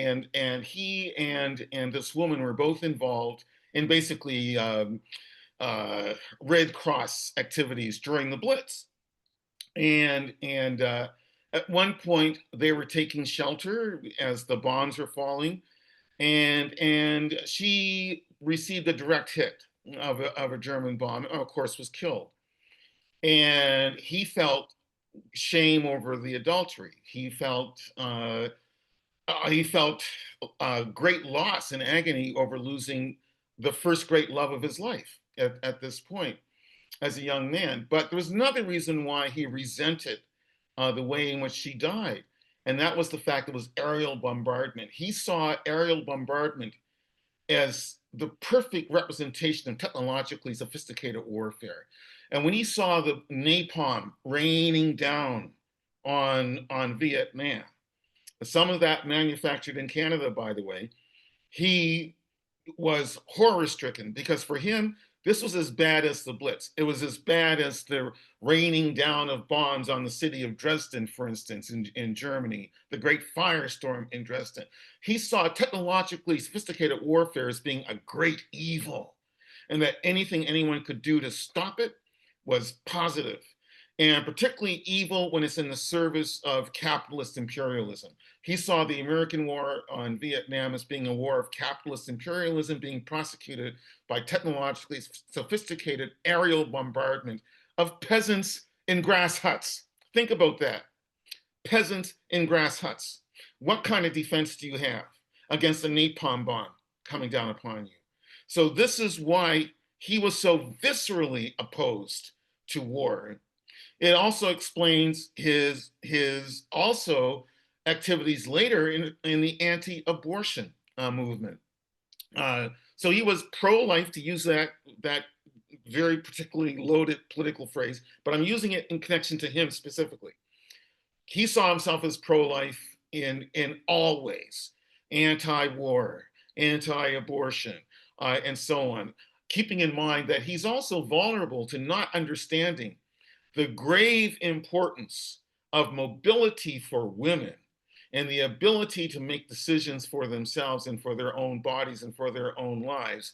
He was blind to that, as he's blind to his own elements of racism in Lament for a Nation, and the whole British connection, romanticism, which also hangs over this great Jeremiad and j'accuse. It is a j'accuse. He's accusing the Liberal Party of selling out Canada. I mean, for crying out loud. So it is a passionate and poetic volume. And now I know I keep speaking too much. I hope I answered the question on pacifism, but maybe there's one or two more I can get at before the time is up. Hello, Professor Clark. It's Chris Elson from King's. So much for that wonderful florilège of quotations and your energetic responses. I just wanted to connect up a couple of them because I think they particularly intersect with some things that have been said and probably will be said later this morning. I was really happy that you chose the tenuous hope quotation. I think that's very important. And then that allowed you, to problematize the my ancestors dimension of things. And, just connecting that up to what we've been doing here and some things in, I know, my own paper coming up later today. It seems to me that the problem of the my ancestors, the general question of the extensiveness and inclusivity of the we or the us here, the wrestling with Canadian particularism that he's doing. We talked a lot yesterday about the pre-modern ontologies that somehow Grant wants to maintain. He does that by talking about the unbroken connection to Europe, which contains both the pre-modern and the modern ontologies and forms, but he's devoted to that. And I think fundamentally that's why he is really a deux nations kind of nationalist, and why he respects collective rights as well as individual rights, and why he's so critical of Diefenbaker for reducing Canadian diversity to a kind of American form of rights concepts. And then I think what you helped me see better this morning is that he's also dealing with the kind of the messy facts on the ground of North America as a settler society, as a product of European imperialisms. And I think it's there that he comes up short, although, maybe his ancestors are to some degree inclusive of all that. I'm thinking of some passages in Technology and Empire. We have some very interesting things to say about indigeneity, it seems to me. But, I think he does fail in that respect. But I think that also explains the other point, one of the other points that you raised about the lack of deep roots, because there's something, he wants to reduce our Americanity to a subservience to the technological empire, but I think there's more to it that, maybe he just can't deal with everything here, or maybe it is a serious blind spot in spite of all of his insight. Anyway, if you could react to that, I'd be grateful. Wow! Again, wow! What a superb question, and I'm not even going to try to pretend that I'm going to be able to square all the circles and so on, but.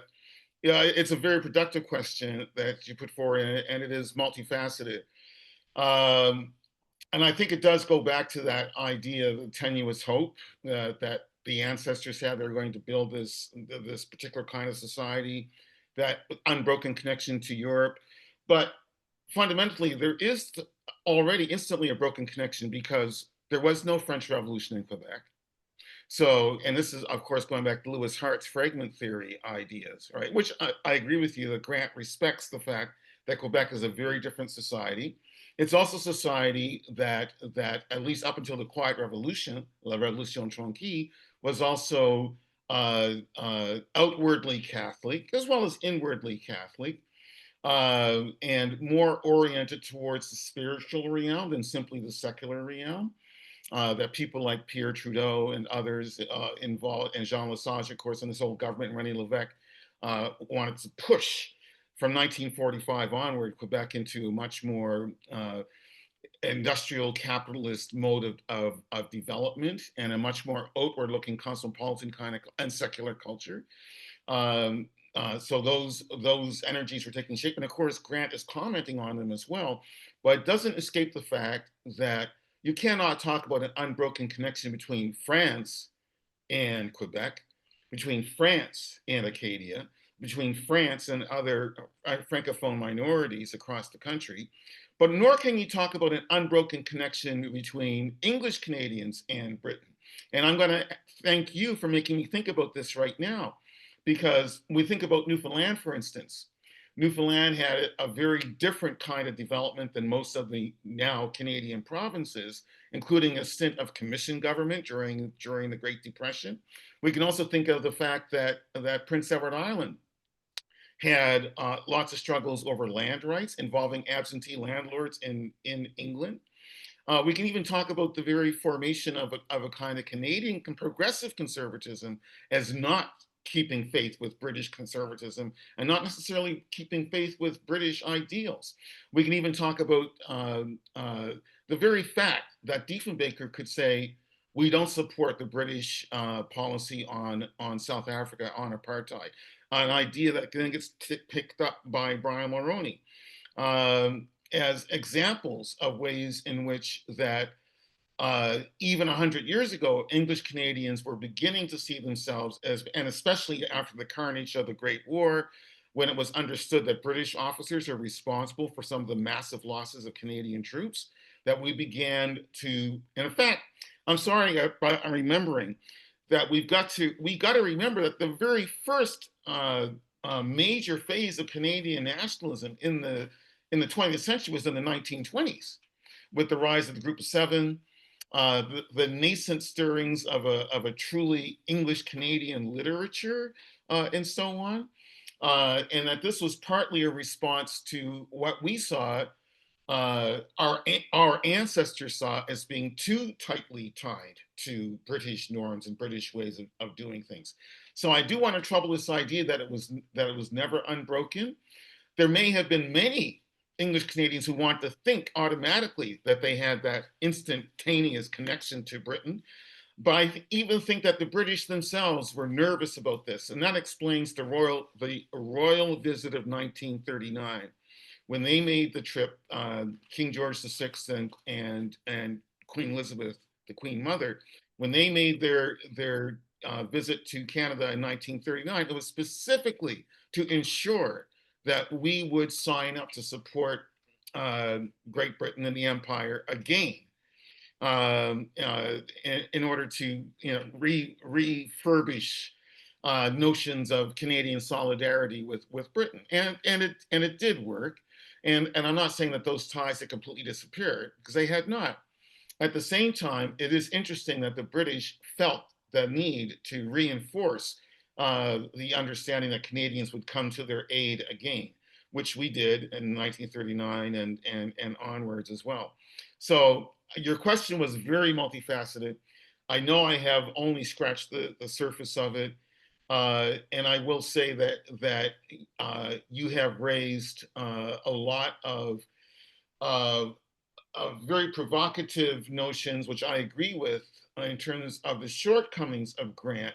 But I don't want to finish with that, even though I know it's 9:30 now for you all, and so I know that's terrible. I shouldn't keep on talking, but I do want to end with keeping in mind that I have not dealt effectively with your questions. But I do want to end with a staunch defense of Lament for a Nation. I want to say, first of all, that I'm happy that Grant is so naked and so open about his feelings, that he's letting us know that, look, I'm coming from a state of mind which is pro-British, and I feel that really Canada's defeat started when Britain decided it would become a vassal colony of the United States at the end of the Second World War. That's really where our decline happened, because who was going to help us? He actually says this in Lament For a Nation. Who's going to come to poor Canada's aid, right? If we don't have Britain backing us, who's going to back us? But as I indicated before, the idea that Britain was always backing us is a bit of a non-starter. I'm going to throw in the factoid here for a moment, though. Two things that are important to keep in mind as I continue with my defense of Lament For a Nation. One thing to keep in mind is that the second paragraph of the original BNA Act states categorically that Canada, the 4 original colonies, provinces, are being formed together July 1, 1867, quote, to further the interests of the British Empire, unquote. That is a potent phrase. That is how Britain saw Canada, as simply furthering its imperial project. And what did that mean? That meant, first of all, quashing American expansionism. And the way the North American map looks today, much to the chagrin of Mr. Trump, is precisely a result of that British imperialist ploy. Canada sits as a stopper on top of the United States to frustrate American expansionism. That's the whole reason for our existence, as far as I'm concerned. To augment that policy, there were secret talks between London and Ottawa for 50 years, between 1898 and 1948. And the point of those talks was for Britain to convince Canada, the Dominion of Canada, to take over, annex the British Caribbean. All true. We were supposed to annex Trinidad, Jamaica, Barbados, other island colonies of Britain, and for the sole purpose of keeping the Americans out of the Caribbean basin. It was Mackenzie King who ultimately said, "Niet, we're not going to do it," because he could see the writing on the wall with the independence of Pakistan and India and so on. This allows me to say, and I know I got to shut up, so I'm going to shut up. This allows me to say that one of the most poignant, embracing, and effective elements of Lament For a Nation is simply George Parkin Grant's enunciation of a geopolitics with Canada at the center. Instead of Canada being an appendage to Britain, Canada being an appendage to Europe, Canada being an appendage to the United States, he begins to force us to think of what does Canada look like if we think of Canada, if we think of Canadian sovereignty, if we think of Canadian independence to suit Canadian interests. When I say that, a shiver goes down my spine, because our interests were never necessarily the same as those of the United States. We're never necessarily the same as those of Britain. And I'm going to end here. The more we realize that Grant was a prophet in pushing us to realize that we can build a truly independent and sovereign state, economically, politically, and culturally, to benefit ourselves and all of humanity that ever would like to come and live in Canada. I'm speaking from Austria. So that is a great gift. That is, for me, that's the fundamental gift of Lament For a Nation, to force us to think about how do we maintain Canada? What is good about the Canadian experiment? I keep saying I'm going to shut up, so I'm going to shut up right after this. One of the great moments for me of this year, in the first blush of revived pan-Canadian nationalism, including French-Canadian, Quebecois, pro-Canada feeling of the spring into the summer. And I hope it's still there. I think it is still there. But when I realized from all those images, Terry Fox stumping across Ontario, the great outdoors, there's Anne and her Green Gables and all the rest of it. And I know a lot of this is nationalist schlock and slop and so on. But you know what? There's also a bedrock element in that, in those depictions of Canada, that there is a grain of truth in them, that we are a nation that is diverse, proudly diverse, that we are a nation that recognizes same-sex marriages, that we are a nation that recognizes the utility of bilingualism and of multiculturalism and of multilingualism and of multi-faiths, and we are a country that values not going to war as much as sometimes we do feel we have to go to war. And I think that that is all worth celebrating, not lamenting. We only need to lament if we give that up. And I think that the great ironic achievement of Lament for a Nation was to teach a whole generation of Canadians that they had something worthwhile hanging on to and celebrating, developing, and building. Thank you. Merci beaucoup. Thank you so much. If you don't have a project in the works, maybe a Canadian history textbook could be one that would be beneficial for everybody. The way you're able to pull all that out, that's just fabulous. I'm truly amazed. So please, thank you again for joining us. I know you're multiple time zones away, and I hope you enjoy the schnitzel. Yeah. Okay. Merci beaucoup. Encore. Thank you so Okay. much. Thank you. Goodbye.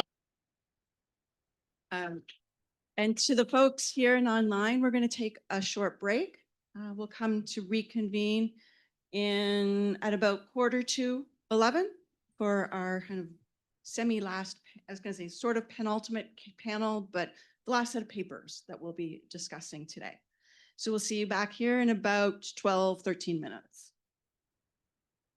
All right, we'll come back, ladies and gentlemen, to our final panel. I suppose we'll have a roundup this afternoon, but very pleased to have, I think, some non-philosophers. No offense to the philosophers in the room, but it's nice to have a bit of a mix of perspectives here. Very lucky that Dr. Linda Stocker, Patricia Cormack, and Chris Ellison are here to give some new perspectives on George Grant, maybe some critical perspectives as well. And Dr. Harling Stocker will start off. Please. Great, thank you so much. So I will preface this that I am a sociologist. So I'm coming at this without a lot of the philosophical knowledge that folks have of Grant's work. So I'm probably a little bit like the proverbial quote unquote Joe Public that might be coming to this, maybe a little bit more educated in some ways. But so please, I want you to kind of take this paper as a bit of a kind of a thought exercise, thinking through kind of some ideas that might come through and how we can think about them. So to begin with, to lament is to cry out at the death or at the dying of something loved.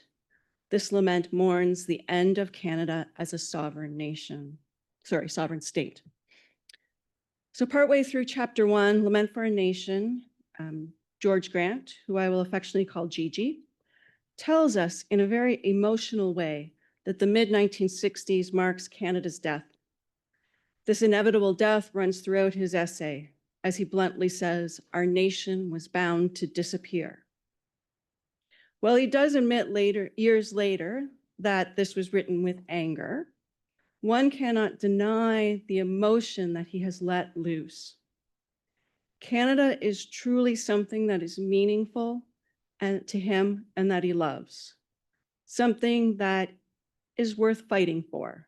And I think that's the turn he's doing, is that this is going to be a call to action, that this lament is not really a eulogy at this point, but I think it's a call to action. He does say, however, again, lovely image, that we are left like fish on the shores of a dying lake because we've lost our way. Everything that we've known has dried up around us. While being aware that much of what Gigi writes here is male-centric, gender neutral at best, and premised on British whiteness, in this presentation, I want to think about how his lament is drawing on perhaps nostalgic conceptions of Canada as a way to subversively call us to action. We've all experienced nostalgia, either in the form of homesickness or our desire for an imagined past when things were just better than today.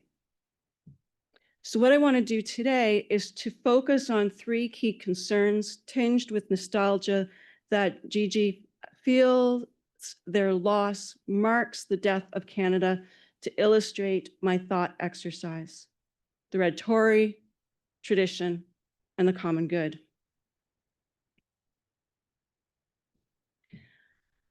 This lament is tied up with the demise of John Diefenbaker. The opening statement in Lament for a Nation sets this tone. Never has such a torrent of abuse been poured on any Canadian figure as that during the years of 1960-1965.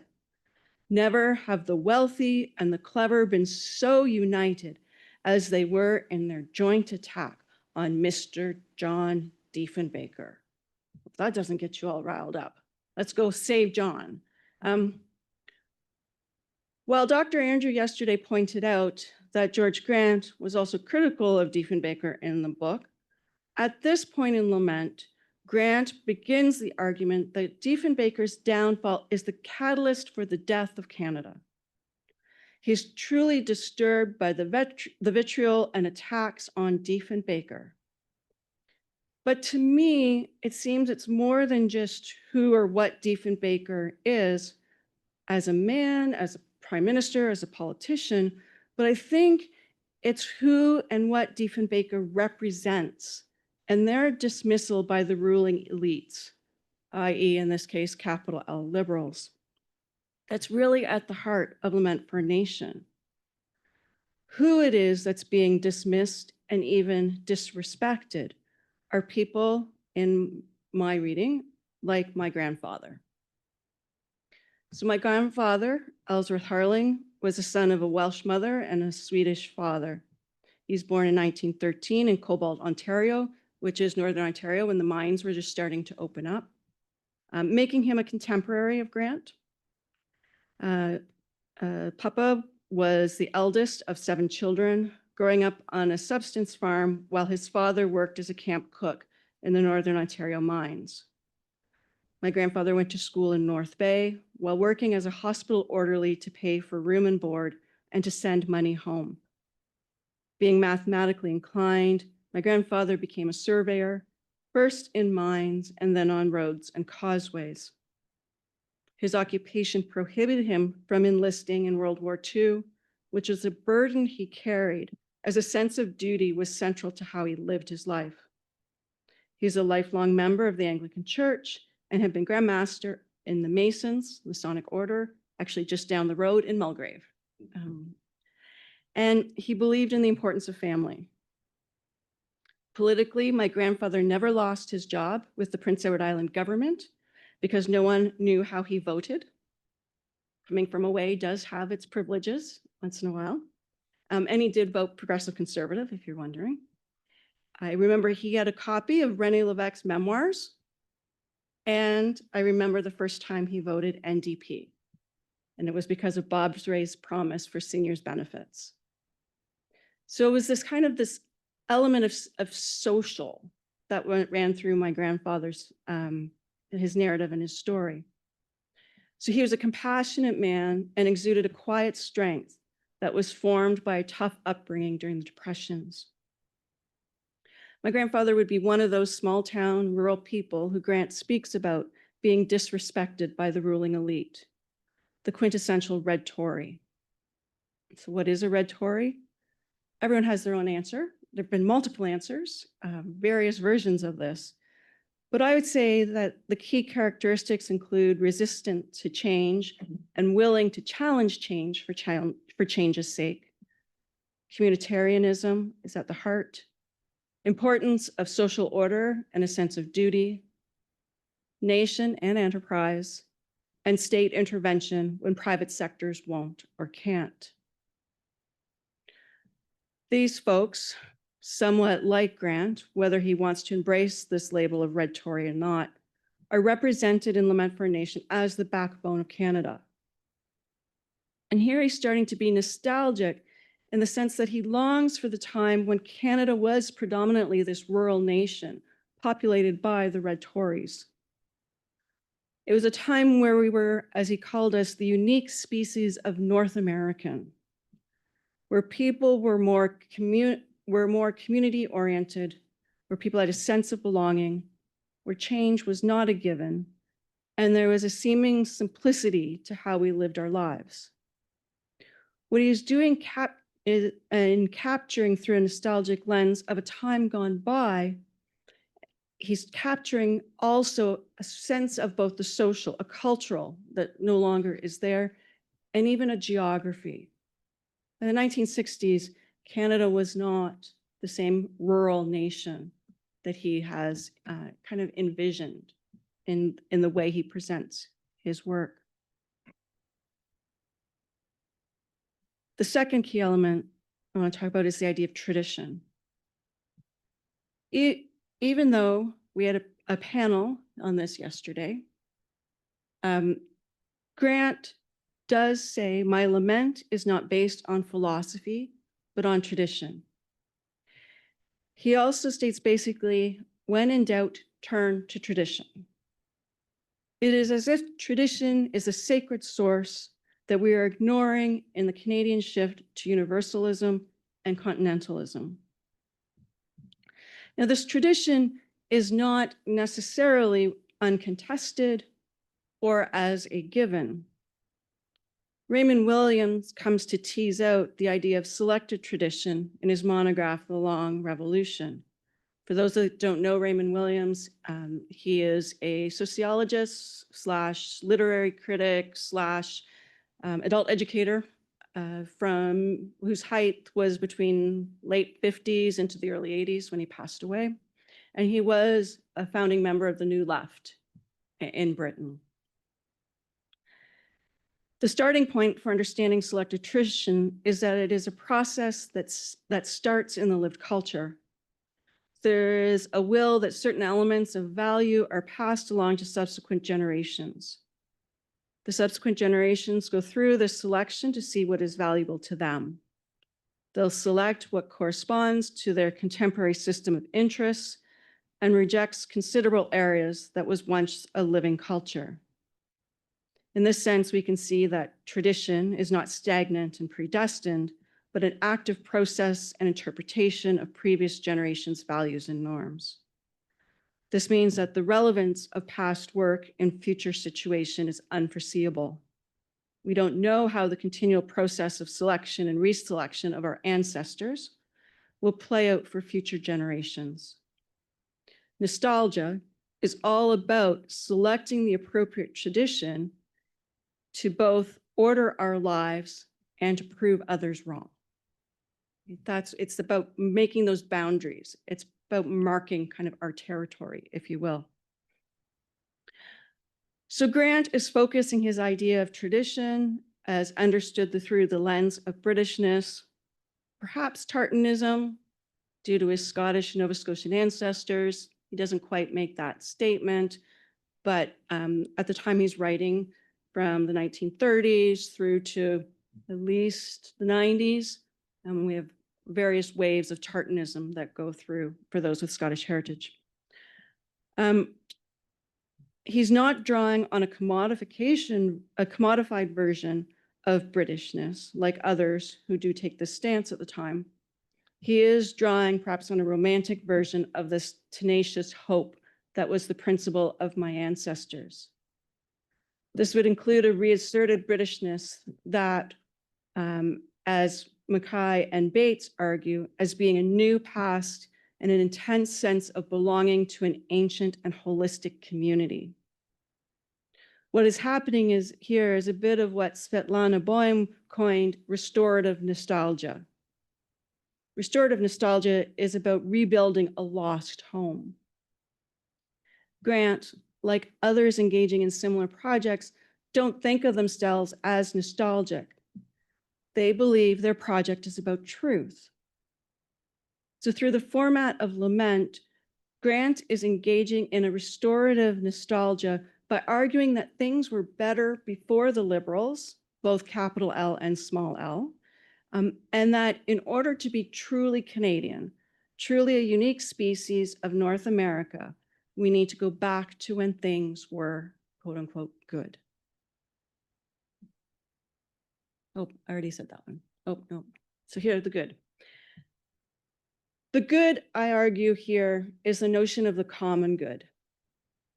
And that the common good is premised on a collective identity where similarities are paramount over our individual differences. For Grant, this is integrated throughout Lament for a Nation and specifically when he says, I have implied the existence of a sovereign Canada served the good. What does it mean to care about the common good? I think the common good focuses on justice, welfare, and community prosperity. And I think potentially here, Grant, sorry, I just had the short notes. It sounds weird to say GG. It's not the University of Ottawa team. Links and draws on the work of Simone Weil in the kind of moral orientation that he laments is lost with the growth of an individualistic Jeffersonian approach to society. There's my little philosophy. That's about as far as I can go. In Canada, the focus has been on peace, order, and good government, not liberty and the pursuit of happiness. This means the Canada Grant is nostalgic for is one where neighbors help neighbors, where we decenter the self in favor of a higher power or objective, a sense where justice is more important than rights. I think it is a desire to get back to this kind of common good, nostalgic though it may be, through a sovereign Canada that Grant wants to put forward. And I think it is one that draws those involved in both the New Left and the Progressive Conservatives toward an affinity to, if not love Lament for a Nation, but at least heavily respect it. Much like Norbert Elias's group Charisma, where we see a recognized quality rather than a possessed one that marks the best of the group, Grant is saying that being a Canadian should have a moral compass aligned with a sense of the common good, reflecting what is good about being a Canadian, that which is good for all and not just a few elites, allows us to decide what is good for us. It provides us with a collective identity and a sense of belonging to a place that will elude us if we are a branch plant country. Again, this vision of Canada may be a bit romantic and nostalgic, but I think this does is not only let us see that the past was better, but a reflection and a desire to draw upon what is the best of us, the best version of us. And I think what he is lamenting is that he's hoping for a common good that will preserve Canada with all its differences as a nation on its own. So to conclude, Grant does, in my opinion, and there's others who kind of would think otherwise, and again, I'm not a classicist to know all of this, but I think what Grant does is what many dystopian writers do, and I believe he ends his essay not in a state of hopelessness, but of one of hope. The closing line, they were holding their arms outstretched in love toward the further shore, even taken out of the context that it was written, doesn't sound like someone who's given up. Like his time in the 1960s, now feels like a time more than ever for politics of hope. The deeper the despair, the more intense hope is and needs to be.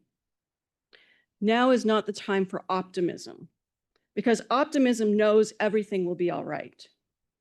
Hope doesn't know this. Hope is about working for something because it is good, even when a positive outcome isn't guaranteed. Hope opens up a space where the daydreams we create are narratives about what a better world might look like. It's about employing utopia as method to engage in an imaginary reconstruction of society. It is dreaming forward to be united in a collective we, not just connected by likes. So Grant's nostalgia is a way to remind us that tenacious hope is important and should be a guiding principle if we want to survive as a sovereign state. After all this, maybe I'm the one that's nostalgic and not Grant. Maybe I'm the one that wishes for a past that I imagine was not perfect, but simpler and more caring. Maybe I'm looking for a bridge over troubled waters. Let's throw a little Simon and Garfunkel, our American content for the morning. That Grant's best version of Canada is possible. Thank you.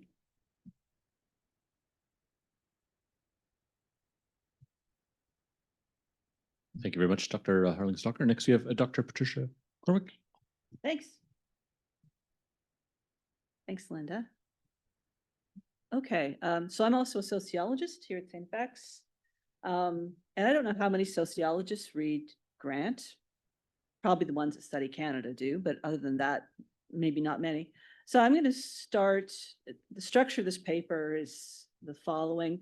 I'm going to start with my journey toward Grant, running through a bit of my work, and then sociology's classics and the resonances that you can see in Grant. A couple of royal commissions, 3, very quickly, toward a conclusion of sorts about what particularity might mean in the nation of Canada and why it might be worth saving. And when I listened to what we've discussed over the past day and a half, I've come to realize that nation and state they're not necessarily being distinguished in Grant. So let me try and tease that out a bit. So my research over the past 15 or 20 years has been, you could call it, an inspection of that hyphen of the nation state in Canada. So I wrote a book more than 10 years ago with my colleague from Trent, Jim Cosgrave, also social and political thought degree, that asked the question about the ongoing identification with Canada, how it's induced and supported. I guess the Marxists called that hegemony. We looked at things like this state broadcaster CBC contests, where Canada is usually both the topic and the prize. Tim Hortons marketing, making war heroes out of coffee clutches, and the government foray into consumer pleasures like gambling and cannabis. Didn't those used to be vices? We concluded that the state mediation of identity, or statism, has been very much the central element of Anglo-Canadian nationalism. So our book, Desiring Canada, is, we concluded, the desire for state mediation. To ask again, what is the nation-state nexus in Canada? We can go back and to define these terms a bit. Nation, we can go back to Benedict Anderson's very, very famous definition of the nation as imagined community with a strong emphasis on the idea of imagining. And maybe Emile Durkheim's collective effervescence, where the reified and even deified feelings of the group's very consciousness is the nation. So our question might be, how does the nation, this essentialized community that ideally, theoretically, primordially pre-exists the state, that arises around it to protect and nurture particularities, how does it come into being and sustain itself independently of state apparatuses? The state, we can define as far less romantic, yet implicated organization of legitimate and legal institutions and practices that constitute and support the nation or community. The state legitimacy can be more fragile, as so clearly humanly made and politically contingent.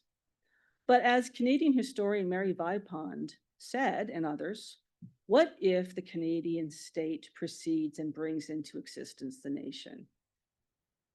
In this case, the state has to do the work of making the nation. As Vipond put it, what if Canada is a state nation and not a nation state? As many have argued, it is what Maurice Charland has called sheer mediation of space that is the practice of Canadian identity, to which the state has been intimately linked, from the transcontinental railway as national dream, as Pierre Berton profited, to the reach of the CBC into the far north. And here see our colleague Mike Fullard, who's doing amazing work here at St. FX on that question of the far north and CBC. It is this intellectual route that brought me to George Grant via McLuhan and Innes, Harold Innes. Arthur Croker's technological nationalism essay about these 3 thinkers theorizing the possibility of Canada and that nation-state, state-nation puzzle through technology was my introduction to Grant. Croker says that it's not incidental that these 3 thinkers have fixated on technology. McLuhan's brilliant and famous formulation that the content of rail cars and radio signals is a complete red herring, and that we should look to the media as mediation to understand any social or psychic condition. And Innes' equally brilliant formulation of political hegemony as the binding of space or time, which leaves Canada with only space as its working medium. And again, it is the mediation or binding of space that is concretely and imaginatively the key to understanding the state-nation nexus in Canada. But with Grant, we are delivered more directly into the question of the existential meaning.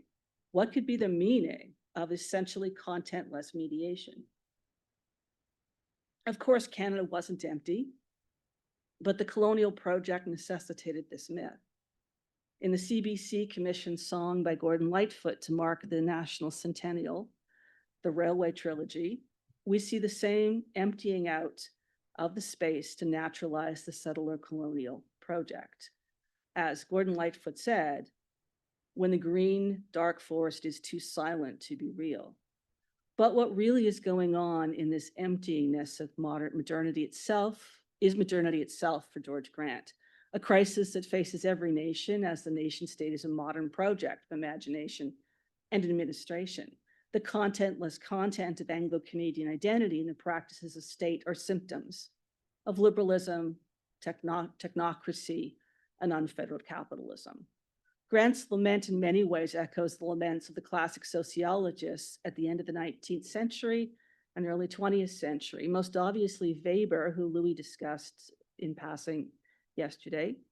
For Weber, the Enlightenment project of reason has become sheer rationality. Ends means calculation, technical mastery, the death of metaphysics and magic, and the death of moral reasoning with an overriding utilitarian logic. Science even claims to be value-free, but cannot scientifically prove this stance. In Weber's famous account, 400 years earlier, the Calvinists inadvertently cooked up a God so transcendent and yet powerful that the feverish workings of Protestant individualism was the result. Work became a sign of salvation in this strange logic, and one is locked into a private and inexorable fate. Ironically, the rationality at work is highly irrational in terms of its serving human community and kills the very God it meant to defend. Durkheim, Emile Durkheim, takes up the fate of the modern individual with his two main concepts, anomie and egoism. Anomie to me is more interesting. Egoism, or excessive individualism, is the loss of community. Again, Durkheim points to Protestant culture. In his discussion of the egoistic suicide form, Durkheim explains that people do not do more than just float away from the bosom of the group. They are expelled with a cultural force that even begins to write into law, for example, our right to kill ourselves. His related concept, anomie, is usually unhelpfully explained in textbooks as normlessness, but Durkheim's two metaphors help us grasp his meaning. Anomie is endless desire, or better, a desire that is fed on its very satisfaction, like drinking water, he says, but becoming more and more thirsty, like walking toward a goal, he says, on the horizon that continuously recedes as one moves toward it. For Durkheim, humans, because of our reflexive powers, have no internal limits on desire. Only the authority of community provides limits, and limits make us satisfied and happy. It is a loss of authority of community over the individual that feeds anomie. These two forces, or losses of integration and regulation, as Durkheim said, are embodied for Grant in liberalism, in which personal freedom is the essence of humans. And finally, Karl Marx, as sociologist, I think the most important concept for sociologists is alienation. So Grant was so influenced by Hegel. Marx is kind of easy to apply, I think. Marx gets attention in the Lament, but only as a sort of historical determinist. For Marx, the feedback loop of our labor to ourselves is the essence of being human. When our material world of objectified labor, as he calls it, cannot speak back to us, our world becomes meaningless. This includes the inability to locate others through the things that they make and we make. I'll return to this, things we make, in a minute. If these are the problems of Canada, where and when is the critical break in Canadian history where these cultural shifts happened? Instead of looking at politics and political parties, and as Andrew Potter in my book, in the introduction to my issue, points out this intersection might not be the best place to look for a change in zeitgeist. Perhaps we should look at the state itself rather than politicians speaking. One place to look for the break in Canadian state discourse between morally rooted assertions of the good and utilitarian scaffolding used to make policy is in its most authoritative possible moment, the Royal Commission. In 1951, and Asa could have mentioned this yesterday, 1951 Massey Commission report, and Vincent Massey is a cousin of George Grant, authorizes its report with the words of St. Augustine on the nature of the nation.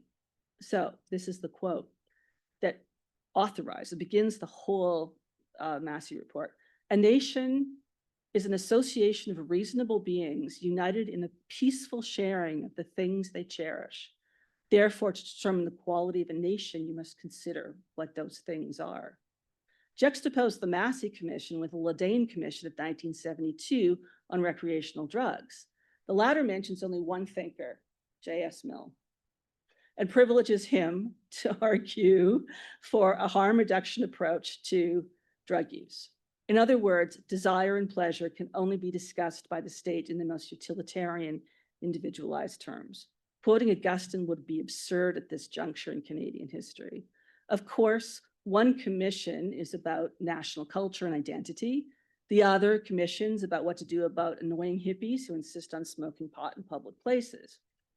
But one could argue that this moral compromise found in Ladain lays the ground for one of Canada's claims to identity. So I'm going to try and save utilitarianism. Okay. Compassion over moral perfection, care, particularity, and the concrete. Leave the fancy high-flowing notions of freedom and liberty to the Americans. Is this a clue to how to puzzle Canadian identity? Is the standoff between moral absolutes and liberal freedom solved in the doing of the everyday? Are Grant's dichotomies themselves the problem? What is so obviously missing in Grant's lament and Porter's introduction 20 years ago is that Canada was made through treaties. The peaceful sharing of things we cherish, ongoing agreements with Indigenous peoples, and it is our honoring of the spirit, if not the letter, of these agreements that shows who Canadians are. The gift of the Truth and Reconciliation Commission 10 years ago report is that it has the nerve to reinsert the word truth as the grounds for its calls to action. This truth stops short of the juggernaut of inevitable progress, individualism, liberalism, utilitarianism, technocracy, and the like. It asks, do we keep our word? Do we have integrity? And what do we cherish?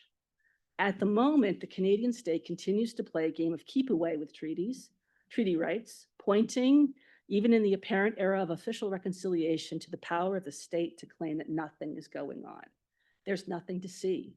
The struggles of Indigenous communities to have self-governance and sovereignty recognized as projects are constantly thwarted by the Canadian state that argues that the treaties are frozen agreements rather than ongoing negotiations. Maybe this is the real legacy of social contract liberalism that Grant hates so much. Grant ends his essay by trying to disentangle necessity and goodness. Instead of grand narratives of fated progress, Grant tries to reinstate agency into the political project, discussing the lure of American freedom and opportunity. Maybe this opportunity is already seeded and unseeded into the Canadian project. Can identity be ongoing negotiation as practice, as commitment? Can the treaties be the non-alienated form of work that reinstates a dialectic community? Are anomie and egoism, better called depression and anxiety, addressed through the facing up to and owning up to the imperfect Canadian contract that is nevertheless an ongoing contract or opportunity?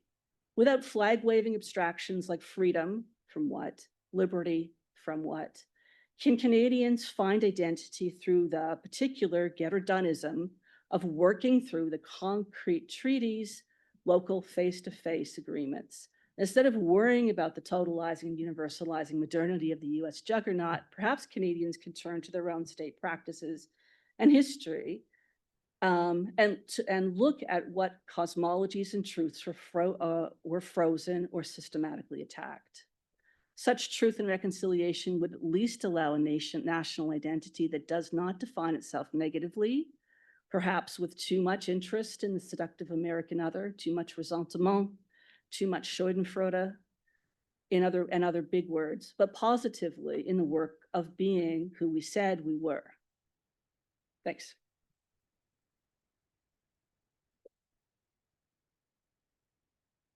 Thank you very much, Dr. Cormack. And now we have Dr. Christopher Allison joins us from University of King's College.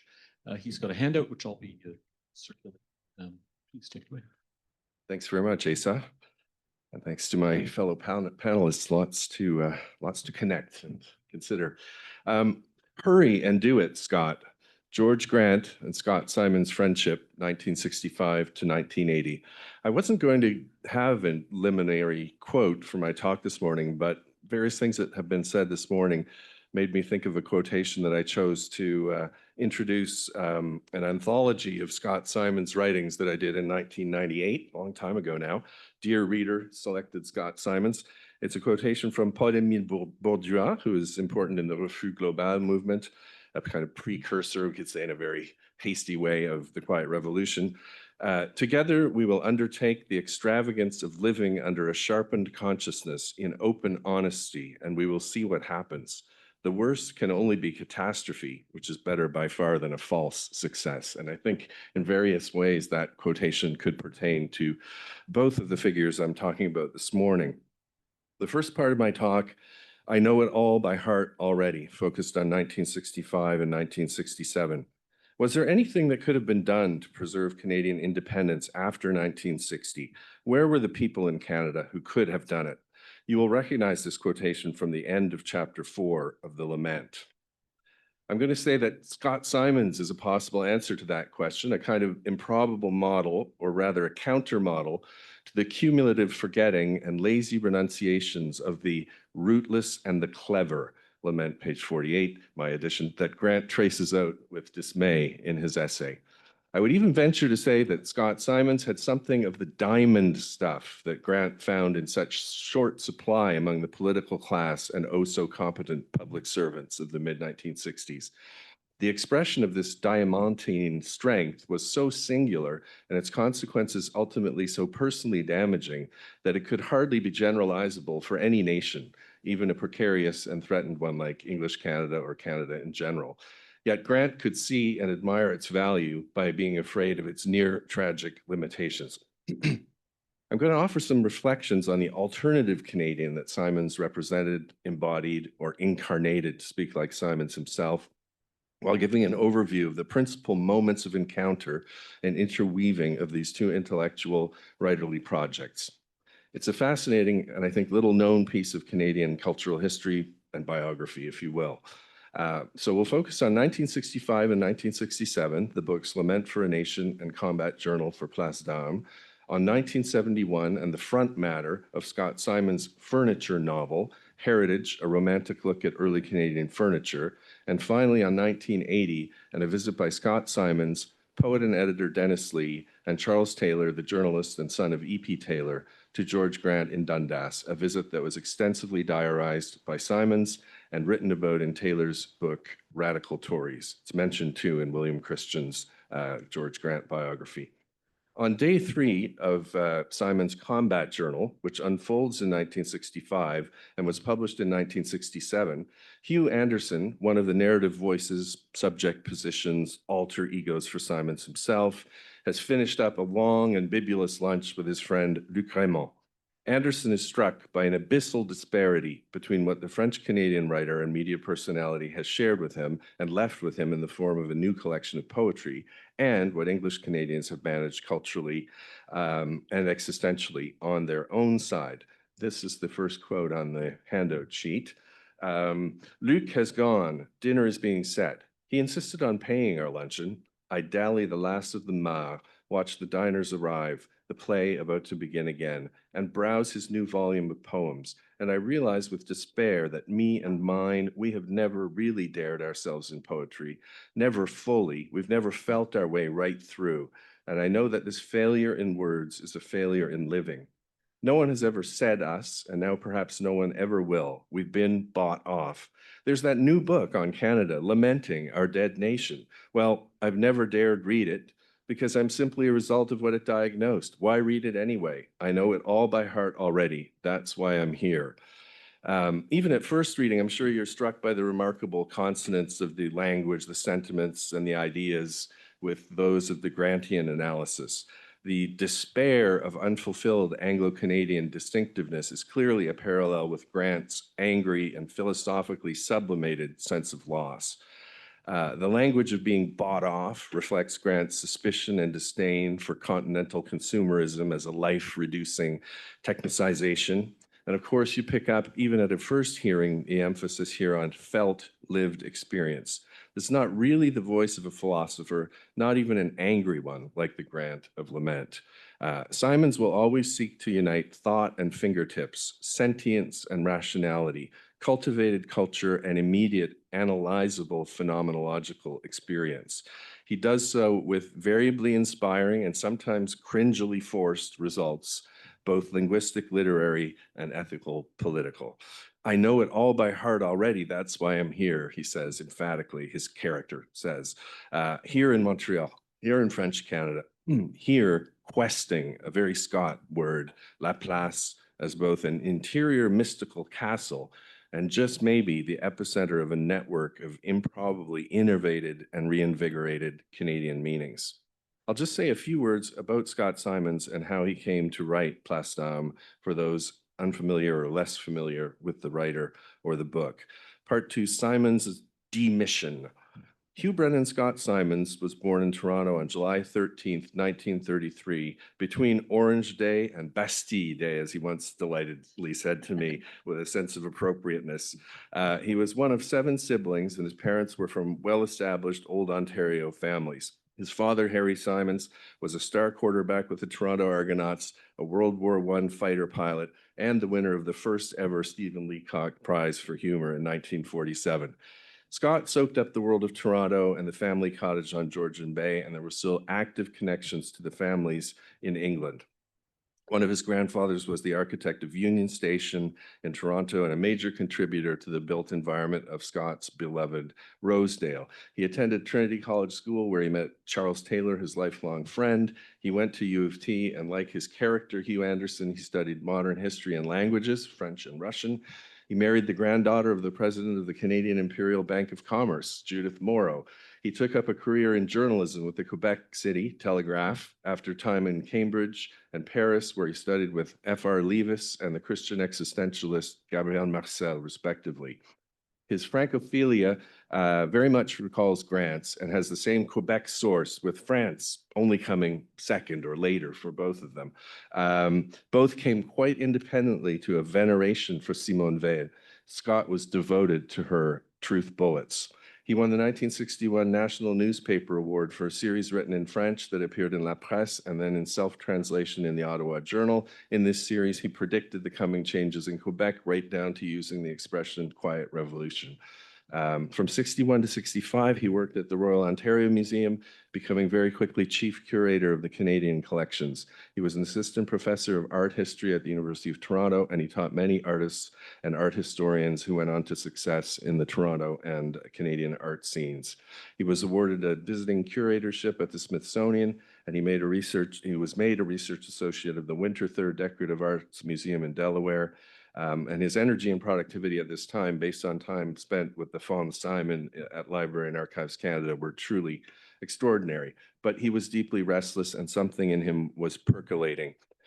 Simon's unique take on the life and liveliness of objects and his exhaustive connoisseurship didn't go unnoticed in the US. He was offered a position at the Smithsonian, but he declined, citing a date with the Canadian centennial.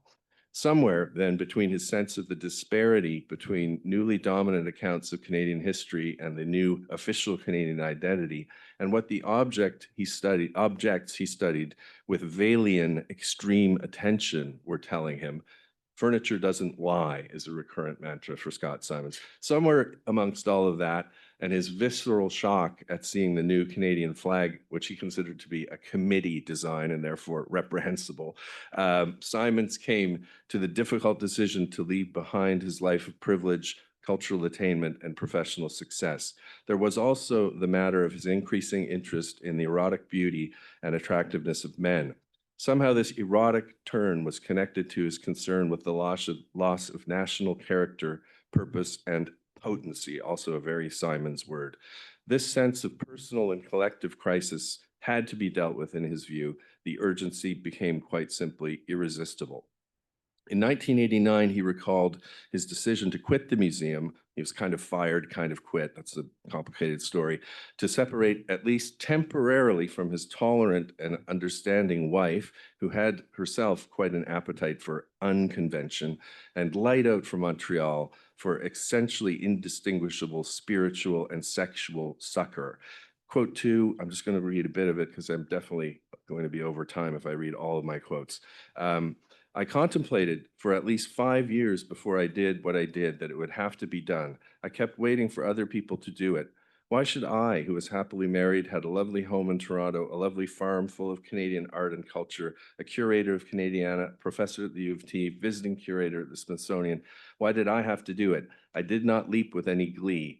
There was a sense of vocation and a sense of civic action. One can laugh at it, one can praise it, but it's genuine. The choice risked my life because it risked my sanity. And there are other interesting things in that quotation. The Combat Journal for Place d'Armes is a hard to define book. It's a novel, for sure. It's an experimental one, or what I might call in 2025, it's a stacked meta-auto fiction, one which Simons wrote as he lived it in the course of 3 tumultuous weeks in 1965. It definitely takes a more active and, as the title suggests, more combative stance than the Lament, less owl at twilight than howling wolf or injured bear, I think. After the painfully protracted break with family and professional life in Toronto, he lived in northern British Columbia for a time, Trout River, Newfoundland, Mexico, where he taught pen club writing workshops, and then for about 20 to 25 years in Essaouira, Morocco, where he found an ancient and deep culture at the crossroads of the Maghrébin, the Gnawi Ghanaian, and even Jewish worlds, a North African haven, as he put it, within which to cultivate joy and eros. In the extensive diary entry that Simons produced and repeatedly revised and edited after a visit with George and Sheila Grant in 1980, with which we'll be finishing up, he records himself making the following observations to Charles Taylor. You know, I've only seen George about 3 times ever. Is that so? Yes, 3, maybe 4 times. Once he came to see me when I had broken away from my home and was living in Yorkville. He felt that my firing by the museum was unjust, as he said, and he made a special trip down from Dundas to visit me. I didn't quite know why, not then. The core of what I'm daring to call in my title a friendship and the meaning of Grant's compassionate attention to the injustice of Simons's marginalization lies, I think, in the later writing that Grant does about Simon's furniture book that we're going to consider also a little bit later. He came home regularly over the years, sometimes for quite high-profile media gigs and necessary self-restoration, but he returned definitively to Toronto in 2000 following a breakup with a longtime partner.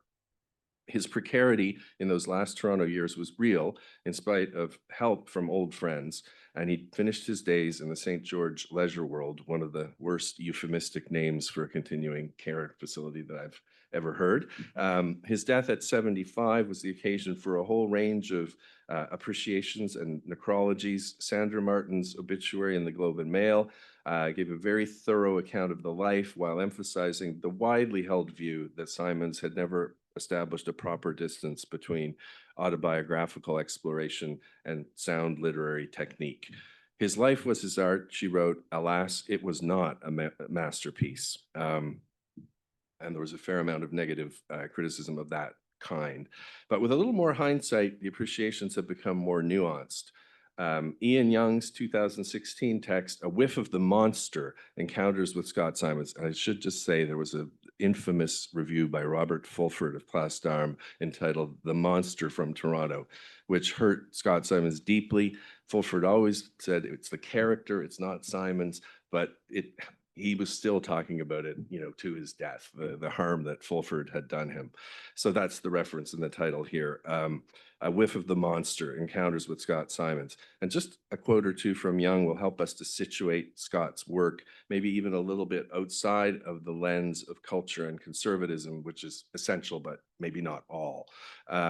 Scott Simons' towering ambition attempted the well-nigh impossible, to be the exalted ruler and the insurgent rebel, the hierophant and the heretic at the same time, a precarious double act attempted by many, Wilde, Mayakovsky, Capote, and Mapplethorpe among them. Most came to grief. And then a little bit later, he was a literary high roller with an utterly unique voice. His name is high on the alternate canon with Émile Nelligan, Emily Carr, Gray Owl, Brian Geeson, Juan Butler, B.P. Nicol, Albert Collignon, Bill Bissett, Norman Elder, Thompson Highway, Lawrence Yitzhak, Braithwaite. What a roster, self-starters and visionaries all. It's clear that with time, Scott Simons' place in the Canadian cultural story will not be limited by either the scandal of his démission and breaking out of Toronto respectability with the very real attendant damage done to others and to himself, nor by the more superficial kind of 60s specific elements of his literary search for an almost Austin Powers-like 4D, four-dimensionality, his sought-out unity of brains, balls, and being, baby. That's, I think that's reductive also. Third part, the meanings and partnership of English and French Canada. In chapter 2 of Lament, Grant underlines his fundamental adherence to a deux nations vision of Canada. The keystone of a Canadian nation, writes Grant, is the French fact. The slightest knowledge of history makes this platitudinous. English-speaking Canadians who desire the survival of their nation have to cooperate with those who seek the continuance of Franco-American civilization. Without a doubt, some of Grant's interest and admiration for Simons came from the latter's acquired by biculturalism.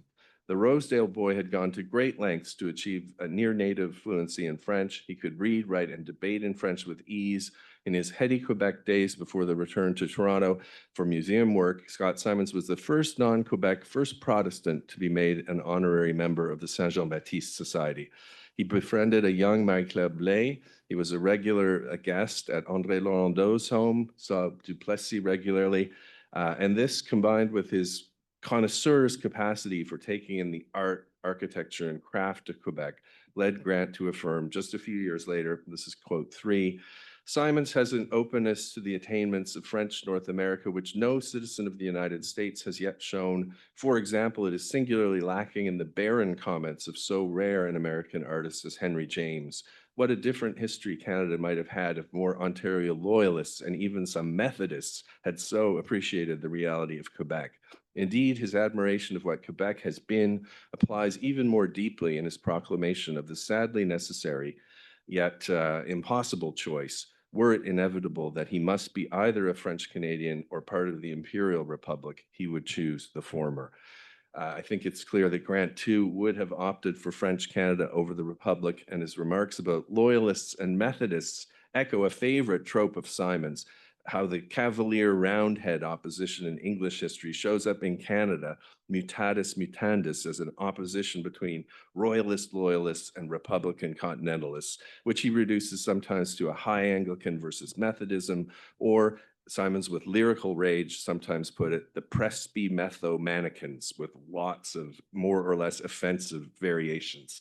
Scott always wondered why his humor, it's humor, but it's also very biting, was so often a source of his rejection. Smugly Fucklings, is another related find that he applied to this New Canadian. And indeed, that was to be the title of Civic Square, his second book about Toronto, but McClelland and Stewart balked at that title for obvious reasons. Lament for a Nation, we've talked about this with George Eliot Clark, contains a number of passages affirming that English Canada is an identity formation that had become a secondary and dependent one before even ever coming to a full flourishing. I won't quote the quotes because they've already come up, but Canada is simply, by the mid-60s, English Canada does not have deep roots. It's already a failed secondary identity formation.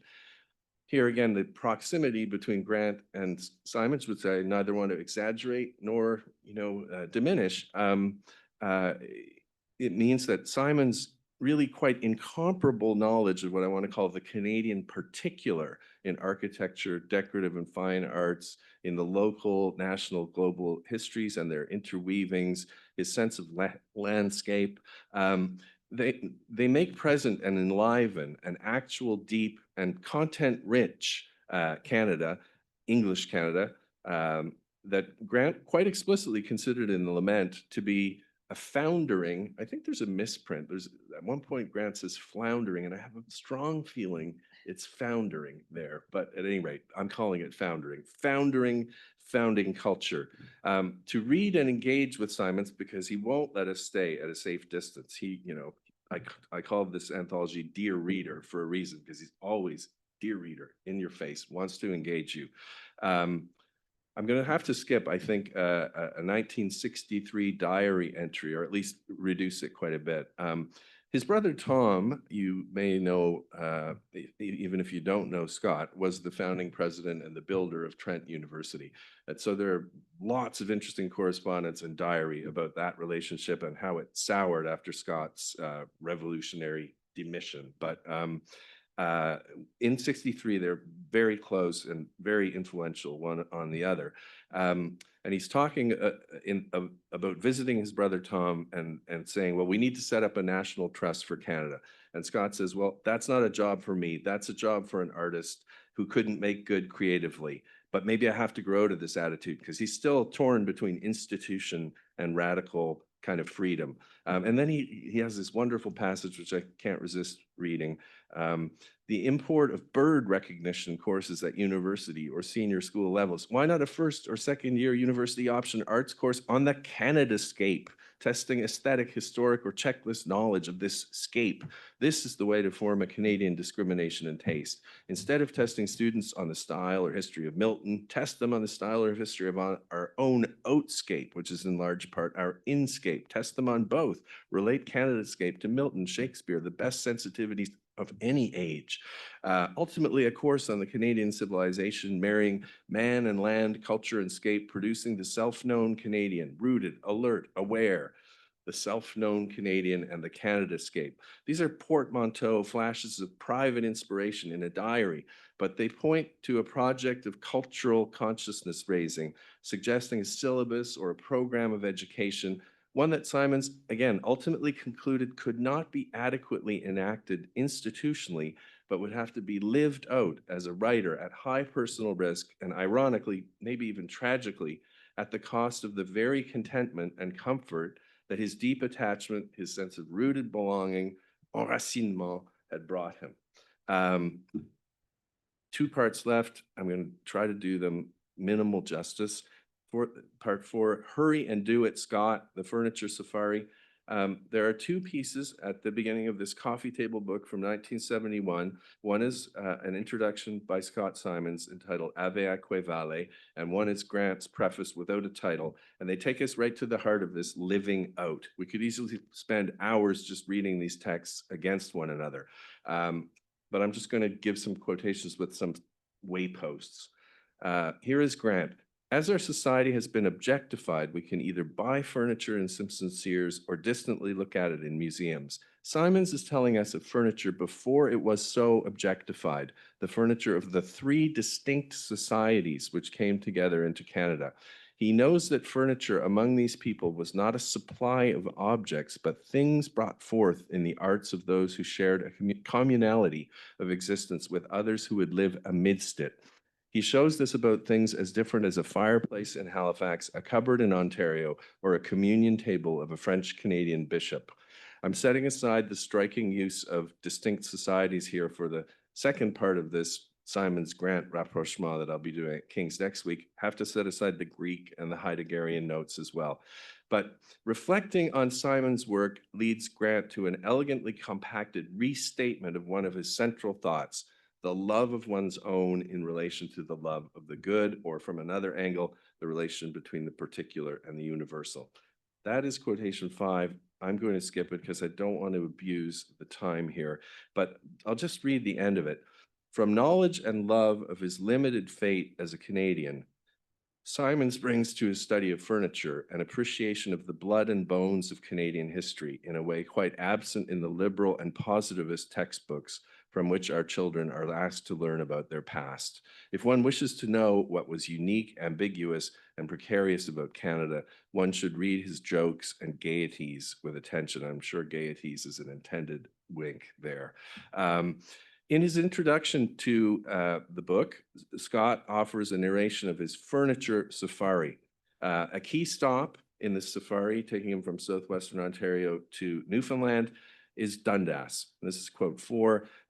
With its gray stone homes, Dundas, and its resident sage, George Grant, in his red and white brick Century, Ontario home, screened by chestnut trees and tulips, a center of peace, explaining to him what I hope to do, to see, to be on this voyage into the old original Canadian culture once more.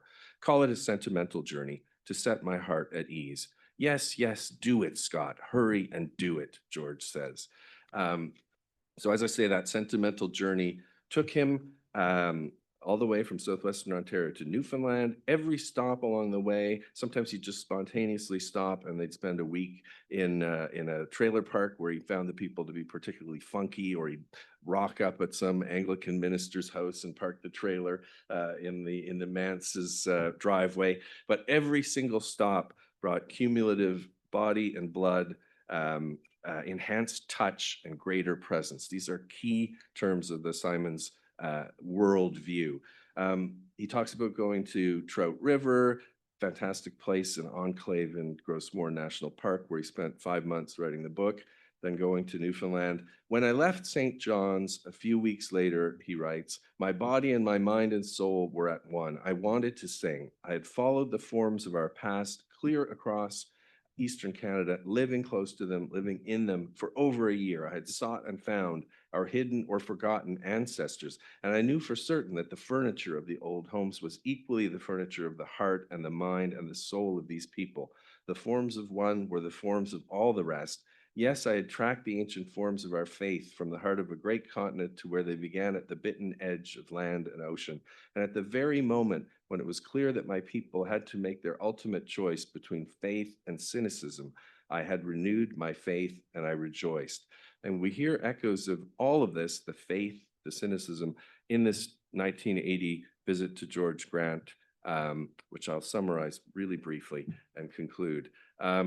The importance of home, of the domestic as a kind of privileged site of concentrated cultural meaning has likely already struck you about the totalizing aesthetic of Simons. His sensibility probes are always dwell on houses, interiors, furniture, objets d'art, rugs, which hold a special place, fireplaces, libraries, newel posts, stairways, all of which he treats quite anthropomorphically, by the way.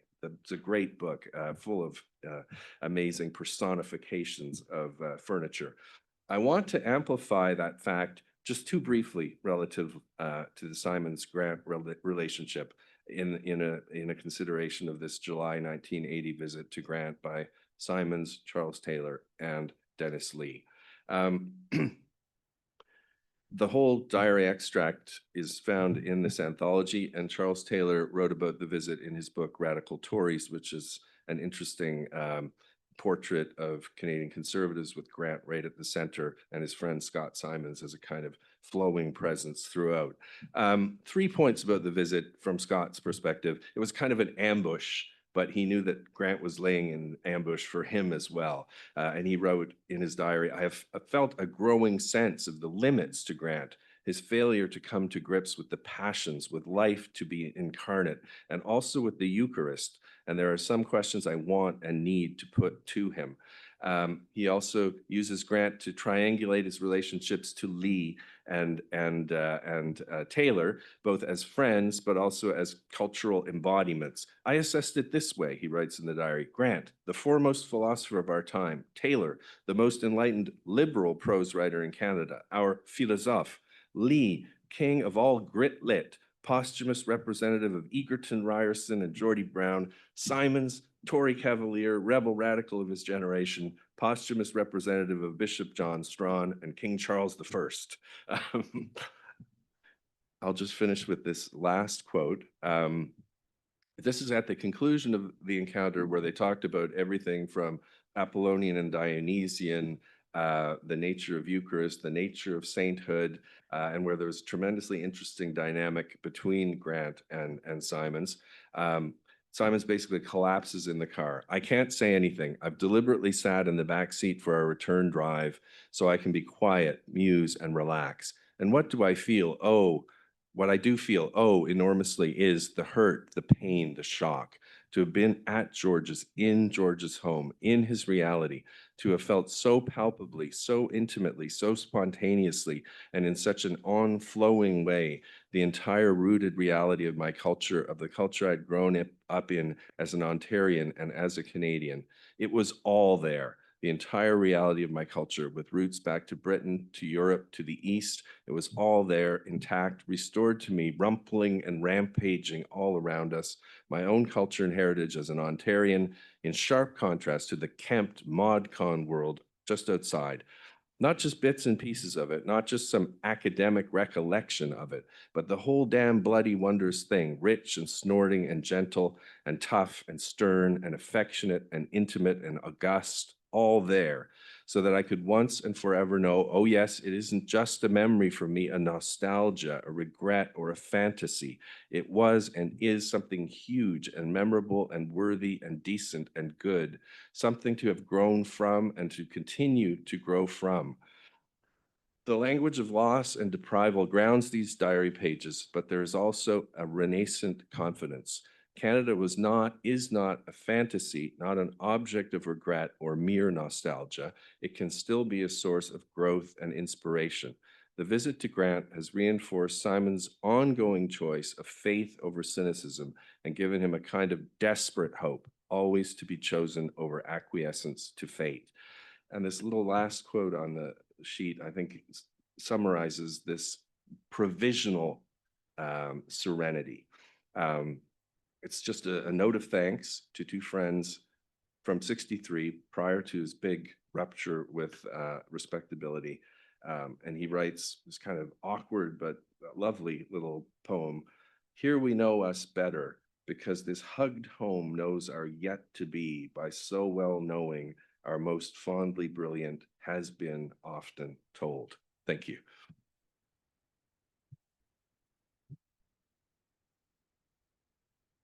Thanks very much, Chris. Thanks to the panelists. We have about 20 minutes, I suppose, for questions, both from those in the room and people virtually. I'm going to use my prerogative as the chair to ask the first question. Chris, you mentioned briefly Scott Simon's brother, who's famous also for being the founder of Canadian Studies. Exactly. Simon's report. So I guess what's the sort of connection, if any, between sort of the two Simons brothers and Grant in relation to Canadian Studies? Great question. I think, that they were very close, both in terms of, sibling closeness, but in intellectual terms too. Prior to Scott having this, volcanic sort of moment. And I have read a lot of their correspondence from the 60s, even the 50s. And I would say that, without exaggerating, without denying either's distinctiveness or autonomy, there was a real meeting of the minds. And when Scott speaks in those diary entries about a curriculum for Canada, I mean, he's more of an aesthete than Tom was. But Tom Simons had that side to him too. So I don't think there was ever a course at Trent on the Canadascape. But you could say that when Scott is having these thoughts, Tom Simons is also having the thoughts about not just Canadian studies, but Indigenous studies and other things to come at Trent. It's probably as far as I should go with that, but the correspondence is really quite remarkable, I think. Yeah.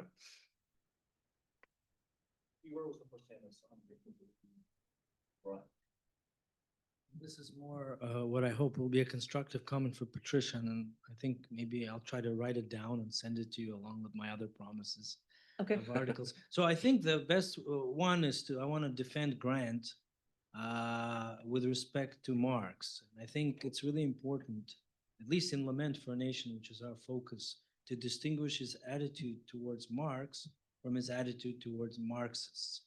And I think with respect to Marx, and we talked about this with Brian, the claim is that unlike the determinist, economic determinist, where there's a kind of thoroughgoing progressive unilinear streak, there is undergirded in Marx's especially early work with which you are concerned, the economic and philosophic manuscripts of 1844, a conception, a substantive conception of the human good, because any conception of alienation presupposes an unalienated mode of life. And that gets Marx in trouble later on, but that's another point. So that part is actually what Grant uses to distinguish Marx and the quote unquote the Marxists, in the sense that for Marx there is a limit to progressivism, including the development of the productive forces, and that is a conception of the human good. He calls it a perfectionist. Ryan, mentioned it as a teleology. So in that case, he's actually being sympathetic to Marx but critical of Marxism. And what seems to inspire that is his negative reading of Hegel, as read through Kojève. And I think that's really kind of important to point out. So the best way I think of kind of framing it is through a conversation between Hegel, Marx, and Weber. And I know that's probably too much, but if you think about it, what Weber, this process of rationalization entails, yes, the kind of disenchantment, but also the erosion of any kind of substantive ethical commitments. His notion of formal rational authority, right, it emphasizes the hegemony of form without ethical substance or content, which is why an unalienated mode of life is just an impossibility for Weber. And for Hegel, the closest thing that I can think of is in his philosophy of right. Of course, it starts with personhood, an abstract right. And what Hegel says about the abstract person, that's both a kind of a credit to being, recognized as a rights bearer, but it's also a contemptible category because everything about you, in the concrete sense of the word, Patricia, your interests, all of that is irrelevant. You're just a legal subject. And so I think where Grant comes in, and this is the emphasis that you placed on particularity, is that particularity is kind of eviscerated as part of this technological modern society. And so in this case, he's sympathetic to Marx because it shows the impossibility of unalienated mode of life, which requires a deep ethical content, right? Which basically the universal homogeneous state has to destroy because its emphasis is, like in Weber, legal rational authority on form rather than ethical substance. So it's done away with traditional authority. It's done away with charismatic authority. Mhm. So all you're left with are those, how does he put it, sensualists, specialists without spirit or something, and sensualists without heart. Okay, so I hope that's helpful, but I'm happy to chat more about this. I just want to defend Grant here. Oh, yeah, I wasn't, maybe I didn't make myself clear. I was trying to say, yeah, that there's a place in a lament where, and that's a point taken. He's talking about Marxism or Marxists rather than Marx. But I was trying to pick up on the fact that he seems to be deeply influenced by Marx. And he's trying to sort of make that point that Weber and Marx, Hegel, all pick up on the fact that particularity is the question. Like, where is it? How does it live? Right? And Marx kind of tries to save it. And Weber, Linda and I were talking about how at the end of the Protestant ethic, he has a hard time figuring out how to end without a negative note. And that's a pretty negative note when you know. New gods being reborn. Yeah. He points to America. That's Yeah. fascinating trend, the universal modern state, because America is a kind of post-realization and this kind of Protestant asceticism which contributes to the Arab engagement, destruction, society, precisely what inspired the following. I never know what to do with that last paragraph. Whether he's just like trying to finish, like I don't see how it links to what he's arguing. It seems like a flourish to me, but whatever. But yeah, like I'm seeing Marx in Grant very deeply in that attempt to hold on to particular as some way out, right? Yeah. So yeah. That's an answer.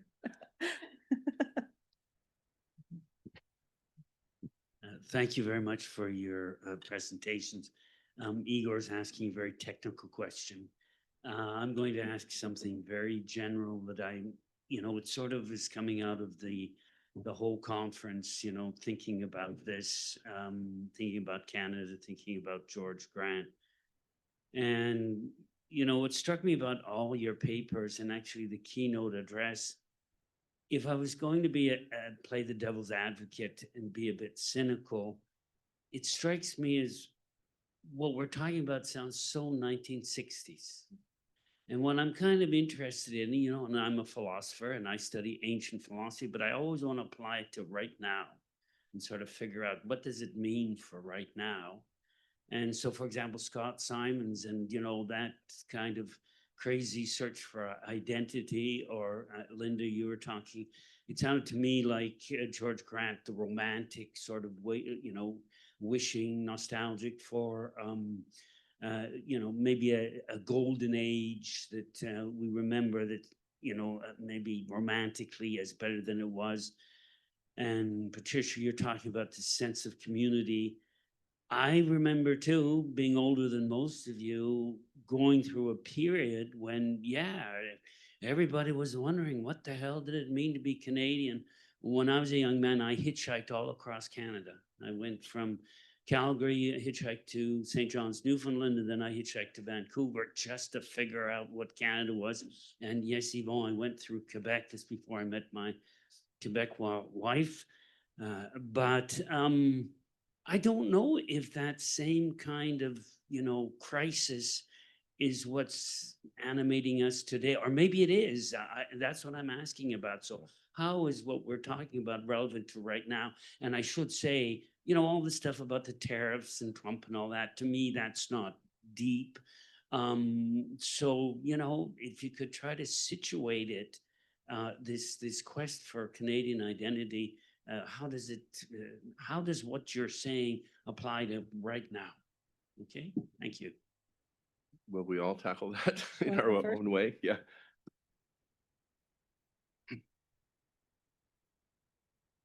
I think Canada's always been a nation that's asked who we are.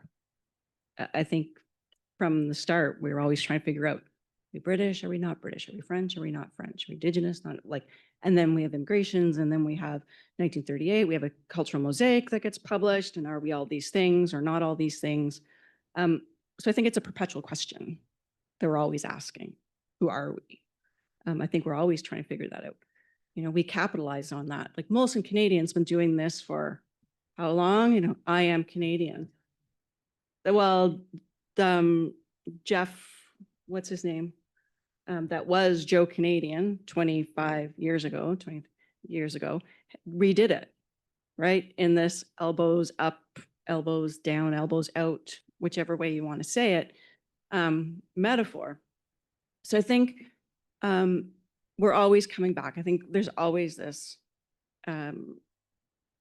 how do we put there? I think nostalgia is reemerging as a way to examine who we are. I mean, you just now type it in. I just bought 5 books published in the last 6 months on nostalgia. It is like coming up as this kind of thing to think about as we claim, well, those on the far right are the ones that are nostalgic for whatever it might be, when actually, the conception of them as perhaps the white working man that no longer has a job, what he's nostalgic for, actually, the studies show, is not what we all assume is what they're nostalgic for.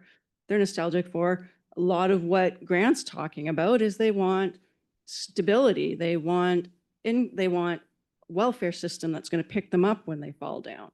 They want to know that they've got their neighbors have their back. They want to know their neighbors, because right now, a lot of people don't know their neighbors.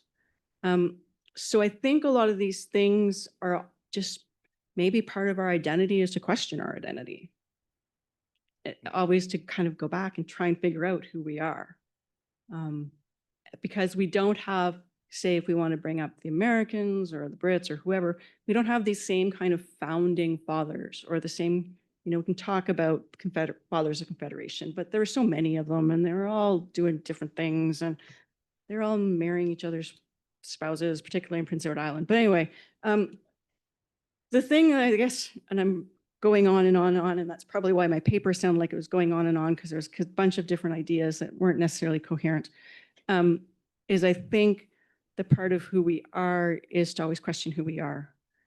And I think that lament is part of reminding us to question who we are and think about who we want to be, and not to let those questions sit. Okay. So I was trying to sort of make a move from possibly the very romantic, culturally oriented Massey Commission 51 to the Ledane Commission that's highly practical, to the Truth and Reconciliation Report, which is 10 years ago. The calls to action have not all been fulfilled. So where's the scene, what's happening? My students in my first year classes, sociology classes, don't know much about history. They do know one thing, because it's required that all Canadian students learn about the residential schools. That's their hook into Canadian history. It's a little thing, and they know it's institutional. They know it's not just that teacher was physically abusive. They know it's an institutional practice, because the Indian Act was about assimilation, and that was the tool toward it.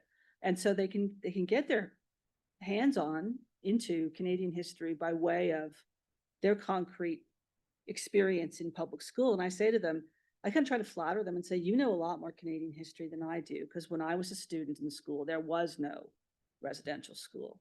It did not happen. And so that just allows me to kind of, and we read some of the Truth and Reconciliation Report together in class. We read Survivors Speak, very easy to read, very accessible, about particular survivors, Shubenacadie, various places, and talking about what it was like when they had to go, they had to say goodbye. And that's sort of, I think, the way in. It's like Canadian history. I mean, George Eliot Clark makes it so interesting and so attractive, but you got to have a hook in. I think that is the hook in. And that's why I want to talk about the Truth and Reconciliation Report, because it does say there's a truth that can be explored, and that reconciliation starts with truth. And it's not pretty, but everyone's kind of interested in that. And as a Canadian project, that is something interesting, because it's about children, and the students can understand being a child in a public school system. And so that allows them institutional historical linkages into something. And there's sort of the empathy. And so, and if there's any sort of lament that we've had in the last couple of days, it's like, how do you get people interested in the poetic, the historic, like what the classic texts, etc. To me, that seems to be the way for this generation of students, through the calls to action. They are a product of one of the calls to action themselves. They can understand Canadian institutions like the public school system as historic, as producing consciousnesses, so what I grew up with multiculturalism, way, put the flag up. It's like, whoa, and uncritical. And they have an edge. And I sort of use that in classroom too, and talk about how I was naive generation, and that they have an edge, they have a way of into it. So that's my answer to, like, where is it now? It's right there. It's in our classroom. It's a huge opportunity, and the students do find it fascinating. Not just the Indigenous students who sit right up the minute you name this, but the other ones too, because you can say, I was already there. I was in school, and yes, I remember this was done, and they get to be a little sociological. Right? They know, not me. I wasn't there. It wasn't my school experience. It's theirs. So I do think that's a huge opportunity. And that's why I was trying to focus on the doing, right? There's a doing, and it's actually in our classrooms and communities. And you don't want to treat cynically things like the land acknowledgements. You can sort of treat that as like, yeah, there's some sort of cynical, but I think there probably is a way to not do that as well. Yeah. Really, really interesting. And had a lot of reactions to both of my fellow panelists' papers, but I'm going to try to answer your question a little bit differently. When I was driving up here early yesterday morning, I left Halifax. It was raining pretty hard at times. I came pretty close to getting hit by a truck at one point, so I was feeling somewhat, jangly. And one of the things I chose to listen to on my way up, or, it chose me, was a Canada Land podcast about an interview with Cory Doctorow. I don't know if you're familiar with this fellow. He produced the Word of the Year 2 years ago. I feel like I've used more profanity in this conference than everyone else combined, but it's the word enshittification. And the theme of the talk was how to disenshittify. That was the form that Cory Doctorow himself insisted on, how to disenshittify Canada. And I just thought, I mean, it produced a kind of moment of depression in me at the same time as a kind of exhilaration, because I felt like I was on a different planet. Here I am, I'm driving through this dark, rainy morning, going to talk about Grant, in my case, his relationship with Scott Simons. And here are these two very bright, I don't know how old they are, 40-ish guys on this podcast talking about disenshittifying Canada. And it is entirely within the language of technology. I mean, entirely, right? So their version of elbows up nationalism is this great solution proposed by Cory Doctorow, not the only thing, but the best thing Canada could do right now would be to flaunt these laws that were created first in the States by Clinton and then echoed and adopted by most major American trading partners, which give proprietary characteristics to software. So you're not allowed to bust into an app and change it. And Cory says somebody in the world is going to do this. So let's just get ahead of it and make it Canada and he kept using the word technologists. Let's get our technologists working. We want an app so we can bust out of the iPhone jail and make it work the way we want it to. We want an app that we can convert all of our Facebook contacts to these newer platforms. We want platforms like Facebook or Blue Sky that are Canadian based. And he's saying that is the future of Canadian identity. And I was driving along thinking, I'm going to talk about, paintings and flowers and warm hugs in this context of this conference. And where I really find it difficult to work out, I guess, Louis, is that, these were ontological people, the two people I just talked about. Something is being lost ontologically in the passing of Canada. Grant presents it as a lament. Simons presents it as a combat. Maybe there's a way forward. Maybe there isn't. Maybe there is a hopefulness at the end of the lament. Maybe Scott Simons' incredibly difficult and sad in many ways life is actually an example that we can use, but these people, who are already fully held within the logic of technology, how do you even talk to them about this stuff? And this is the project of the liberal arts that we talked about yesterday, right? But how can we make those connections when it seems like we're already so separate, right? And that I found very worrying, but I also found them in a weird way kind of inspiring and exciting too. So I'm not saying all is lost, but I just don't know how you connect ontology and technologists. Marshall McLuhan. Yeah. It's Marshall that's one McLuhan. connection. I mean, Yeah. if you want an answer, that's it. Yeah, I mean, McLuhan, he was an English professor, right? And Yeah. he was like, his writing was so poetic, Very. and yeah, I mean, that's his big existential ontological question of living technology. And he tried to make it a positive. And then, yeah, so Arthur Croker's thing on technological It's good, nationalism isn't it? was really cool. Yeah. It's good. It's really short, Yeah. Thank you for your thought. Unfortunately, we're coming to the end of our time, but there is, of course, Yvonne has a question. Do well, we have time? people don't mind. If people don't mind, yeah, okay. Sure. You don't mind. Thank you very much. It was very interesting, and I was online yesterday, so great event. What? Okay. So yes, so excellent presentation. What I want to say is that my first comment, I guess, is that I read this book for the first time a long time ago. And because I was born in Quebec, grew up in Quebec, was educated in Quebec. So the lamentation for the nation, I've had it like in perhaps a little too much quantity. So when I read this, to me, it just was just one more lamentation or lamentation for a nation.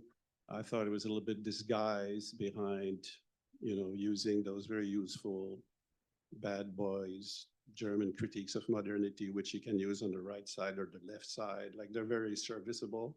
And so the Moloch and Techne and so on and so forth. But basically I read it as just, we're fragile and the enemy is the United States. And so it was easy fix to replace the Americans by the Anglos. And basically you had more or less the same, minus the German critiques. But, I didn't think at the time that it was so necessary to the argument, that the real argument was something like, on one hand, a sort of pseudo-Machiavellian analysis of a fall, and there's nothing you can do about it, and he's not saying I'm regretting it, and at the same time crying in his beer or his scotch, whatever, about that loss, right? And so this tension between the two, like the observer versus like the ones who was really maybe encouraging people to do something about it. Although when I read it the first time, I thought, he's not encouraging at all. It's very, very much of a, we lost it, basically. And so then I read it more recently because I'm writing a book on Pierre Trudeau, and I was struck by some of the similarities because in Cité Libre, Pelletier, Pellerin, all of these people, they sounded like Grant all the time on pacifism, for instance, informed by Christianity. They're certainly not Atlanticists or continentalists like him.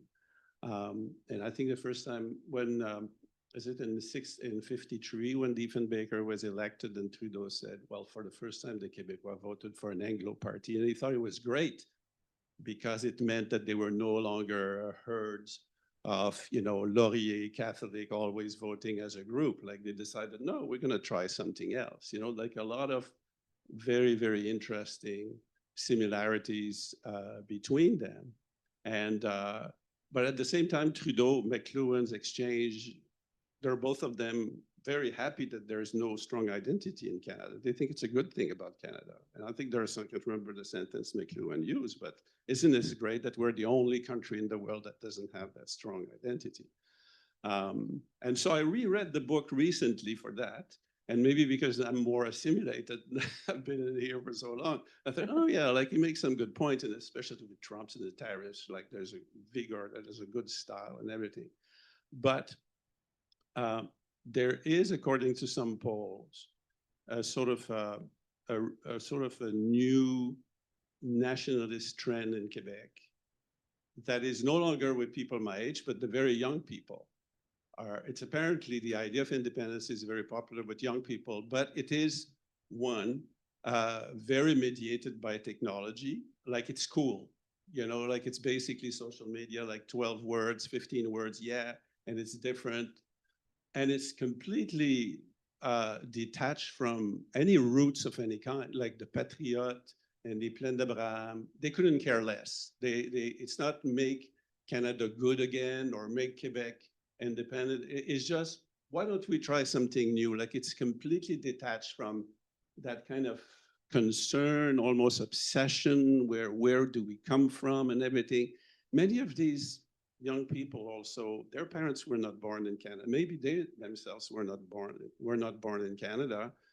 Why should they be so, completely, interested and obsessed by, I don't know, the Truth and Reconciliation, 96 or whatever recommendations? Many of them came like a few years ago. So their nationalism, their quest for identity have far less to do, it seems to me, with the roots than like in Grant this idea, like the Tory tradition, which even in England, they lost it there and it's too bad and so on. Like maybe the whole debate about identity based on roots as opposed to on something more like well, civic nationalism, like Pierre Trudeau would say. Like maybe that's more a way of the future than constantly going back to those roots. At least if you want to win the young generation, not just the tweed sort of jackets, you know, like me. So anyway, so that's just a comment and a question. Whoever wants to say something. Thank you very much. Go ahead. Just one observation on what you've raised, that two, I guess. One is that I was very struck by this polling data that you've just mentioned, that independence is strong in the youth when it's been completely dormant for 30 years. But I read an article, read it very quickly, so I can't remember the names, but Jean-François Lisée, who is a essential, figure in the Parti Québécois, was excited about this polling data, and then he gave an illustration, and it was some kind of rapper, or and it was franglais, and it was kind of what the old Quebec nationalism would have been against, and I was really perplexed by that, and I've been meaning to look it up and reread it. Yeah, that was fascinating to me. And none of us here know, but what a great thing to be thinking about for 2 days. How do you bridge the gap between those older forms of attachment and, this everything solid has melted into code kind of world that we're in. That's all I can say about it. Yeah, I don't have much to say. Just that my son has a friend when he went to Queens last year from Quebec, who is very much a supporter of separation. And so it's interesting, so Philippe is 23, I guess. And yeah, so I'm always trying to sort of figure out what that might be rooted in. And it certainly doesn't seem to be rooted in any sort of construction of old Quebec, or because they are too young. But I was kind of struck by how Quebecers have also decided they're not going to the States. And I thought, that's interesting. And I think Philippe is in it. His idea is that simply we're a big economy. He's an economist. He's an economist, right? He's doing his PhD in economics. We're an economy that's very strong. And that's rooted in all sorts of things like nationalizing, power and cool stuff, right? But I think it's sort of that, it's just like the nation state can be kind of, you got the economics, you got the population, there is a secularist self-determination that's happening. It's like, we're ready. I think they see it that way, and it doesn't have to be rooted in anything. So anyway, but that fascinating, who are the Philippes that are kicking around, who are approaching this,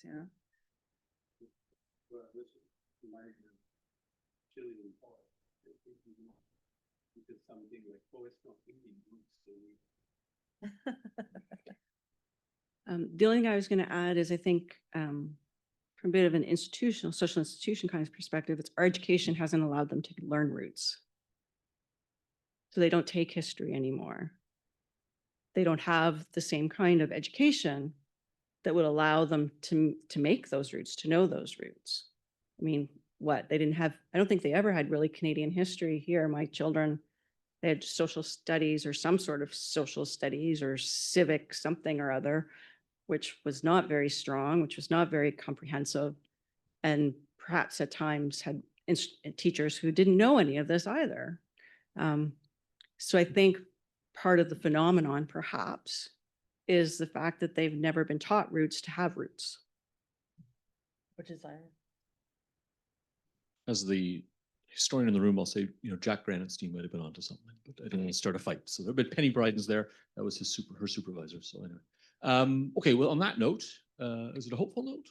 Maybe it's a lamentful note, like much of Grant's work. Anyway, we'll break for lunch, and I think we'll be back at 1:15 Atlantic time for some closing thoughts. Okay, so please join us for those here down the hallway.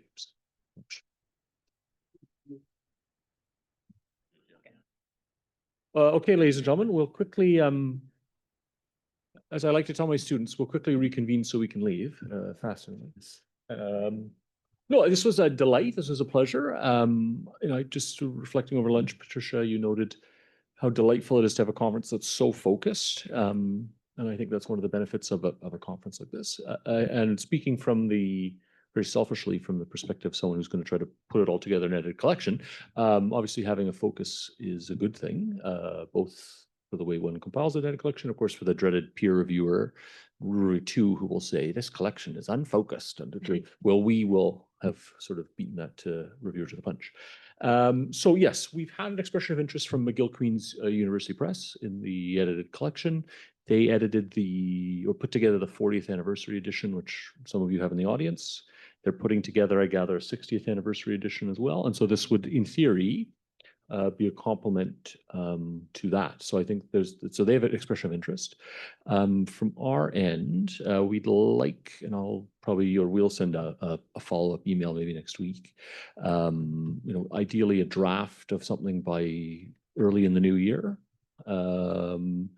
And what we were hoping for would be to sort of circulate the papers. Generally that's a good thing from an edited collection perspective.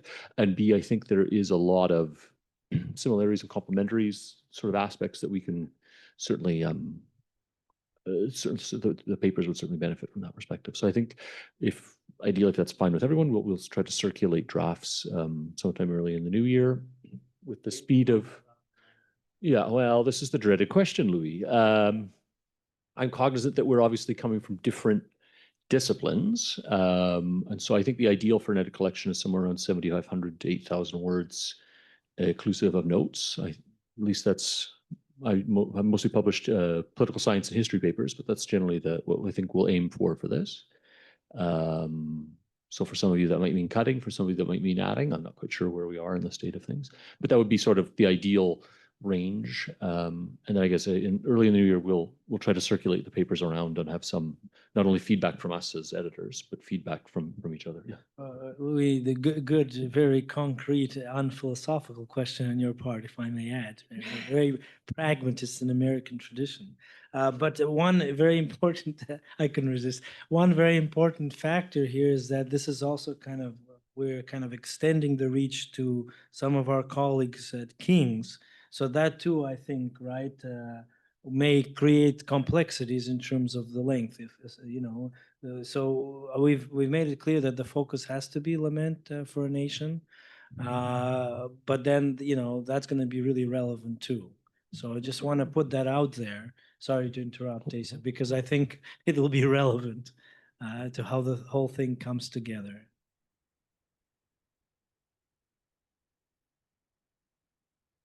Okay. Yeah. So ideally we'll have 12 to 13 chapters, I think, total, which is a great amount, I think, for an edited collection like this. There's a question around citations. Oh, so you're fantastic, Stephen. You're a historian at heart, just like me, and that was the next thing on my list.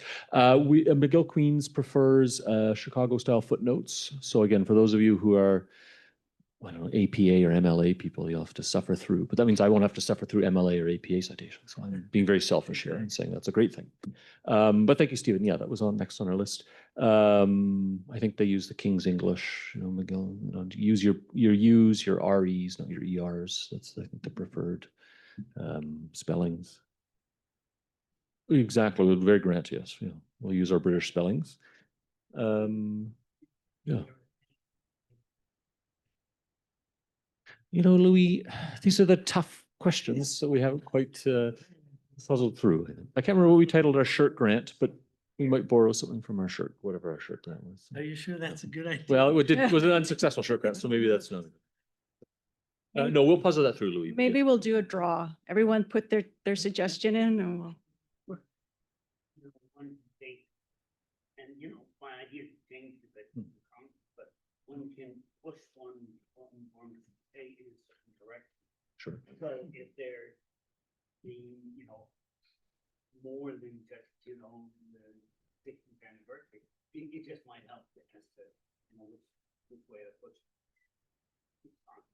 Trying to noodle it over and. Yeah, we'll try and get, but the one thing is, as Igor says, we want to keep it Lament for a Nation. Like, we want to keep the text as central. And the different ways in that text has informed different things. It's that part area is broad, but we would like to make sure that the text, right. But of course, then you're going to bring in the author and this sort of thing, but we'd like to make sure that the book is central. Again, that adds to the cohesiveness. It adds also to seeing that interdisciplinarity. When you have one thing, then being able to kind of really see that interdisciplinarity across comes out.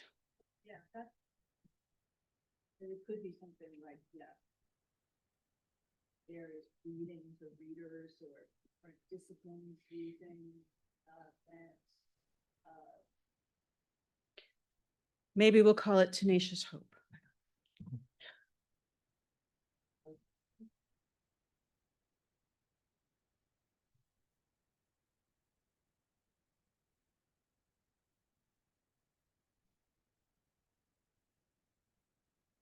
Yeah, I think, yeah, this is an interdisciplinary volume or conference leading to a volume, so there's going to be different perspectives. I think. Yeah.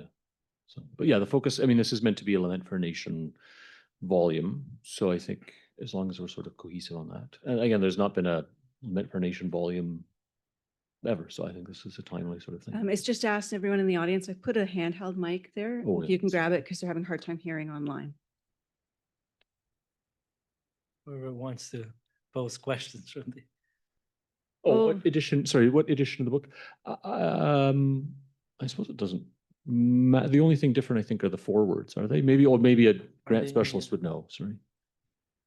My understanding, just kind of informally through conversation with Emily Andrews, that they're looking for the newest kind of edition for an introduction to be written by someone other than Andrew Potter.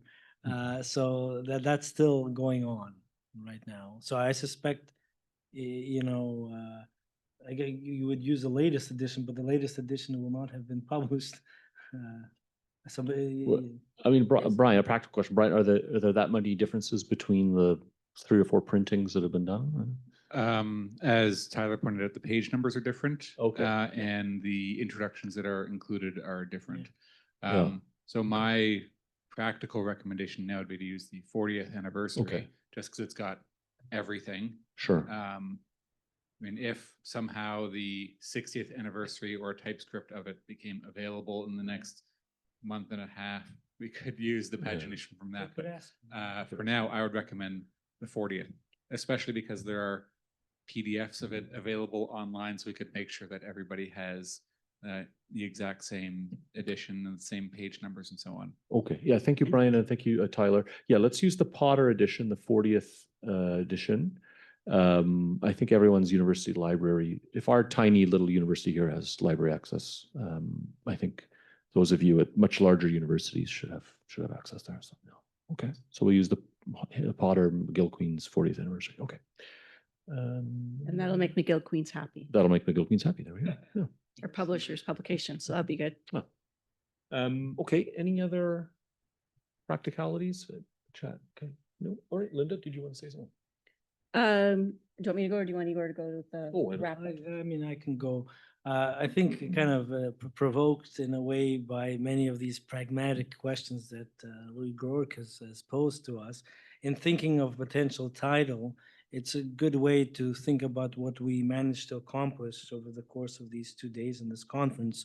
I think one reoccurring theme is just the interdisciplinary richness of Grant's Lament for a Nation, that it brings together history, philosophy, sociology, media studies, literature, with a particular focus on Canadian literature, though not limited to it, but also its timeliness, the extent to which it speaks to our contemporary challenges and kind of struggles, in particular concerning the question of what it means to be Canadian, which seems to be for us, I think, again, a perennial question, which isn't limited to any one discipline.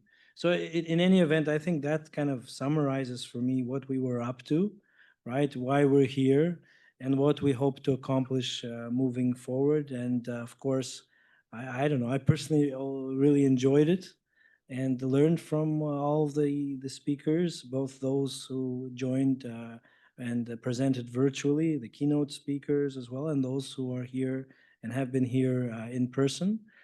So I just kind of wanted to put it all together in this really concise way for us to think about how this work brings us together as scholars, as Canadians. Yeah, I say that proudly. But also, you know, as a kind of citizens as well.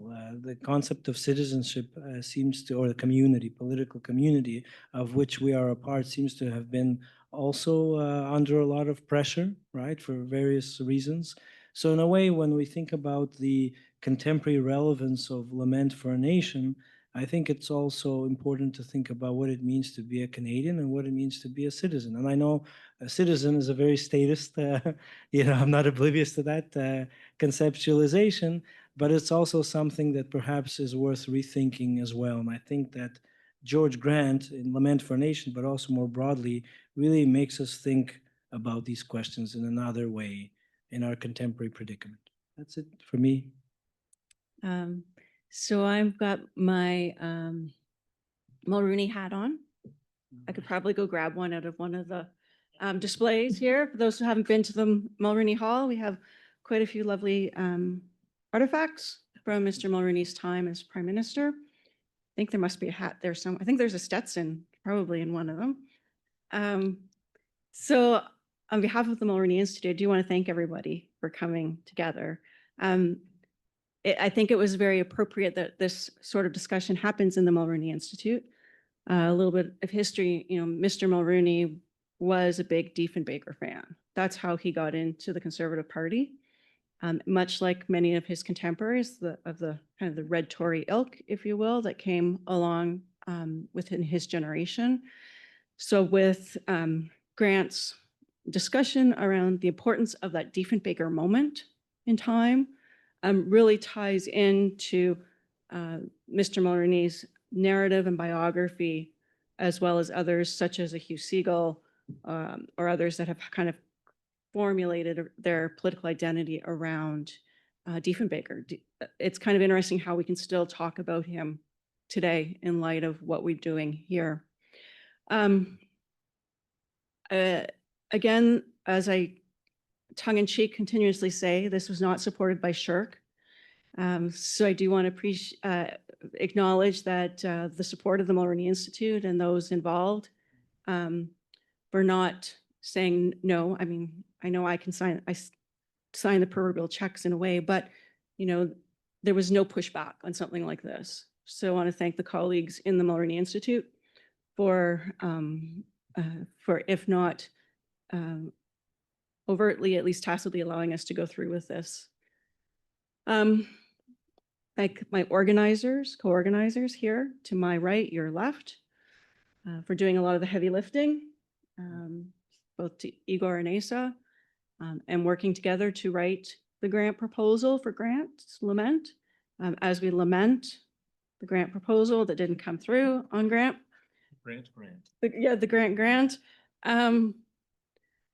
These are two stellar, we'll say youngish, as we were just talking about whether young Trudeau was really that young over lunch when he came around at 50. But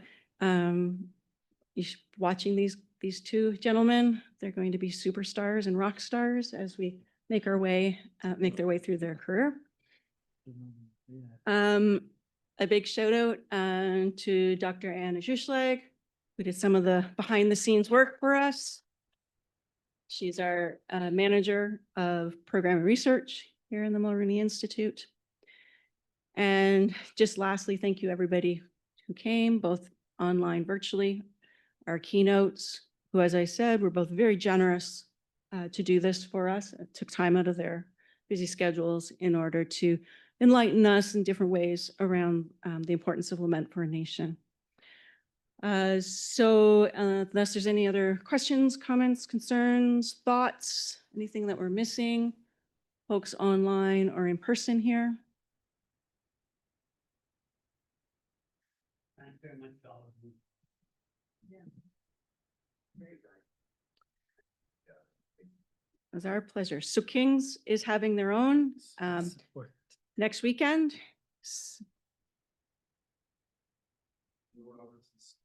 I'll send along all the information. Neil Robertson's talk on Grant and the Greeks is definitely going to be accessible remotely. That's next Thursday at 4 p.m. Atlantic. We're not quite sure. We don't think that the media and memories evening can be captured remotely. We do have 2 keynotes that are also virtual on Saturday, the 22nd. One is George Elliott Clark, who's going to do something similar or different. He hasn't really clarified that yet, and I'm excited to know. And then the second is Jerry White, who's a former CRC in European Studies from Dal, now at U of S, and he's going to be talking about Grant's Gaullism from, I think he's in Perpignan, France. So, and then there'll be 2 panels of 4 speakers in addition to that. So I'll circulate what I can when I can. I think we'll have a poster today. And at least for Neil, it'll be quite straightforward. Great, thank you, Chris.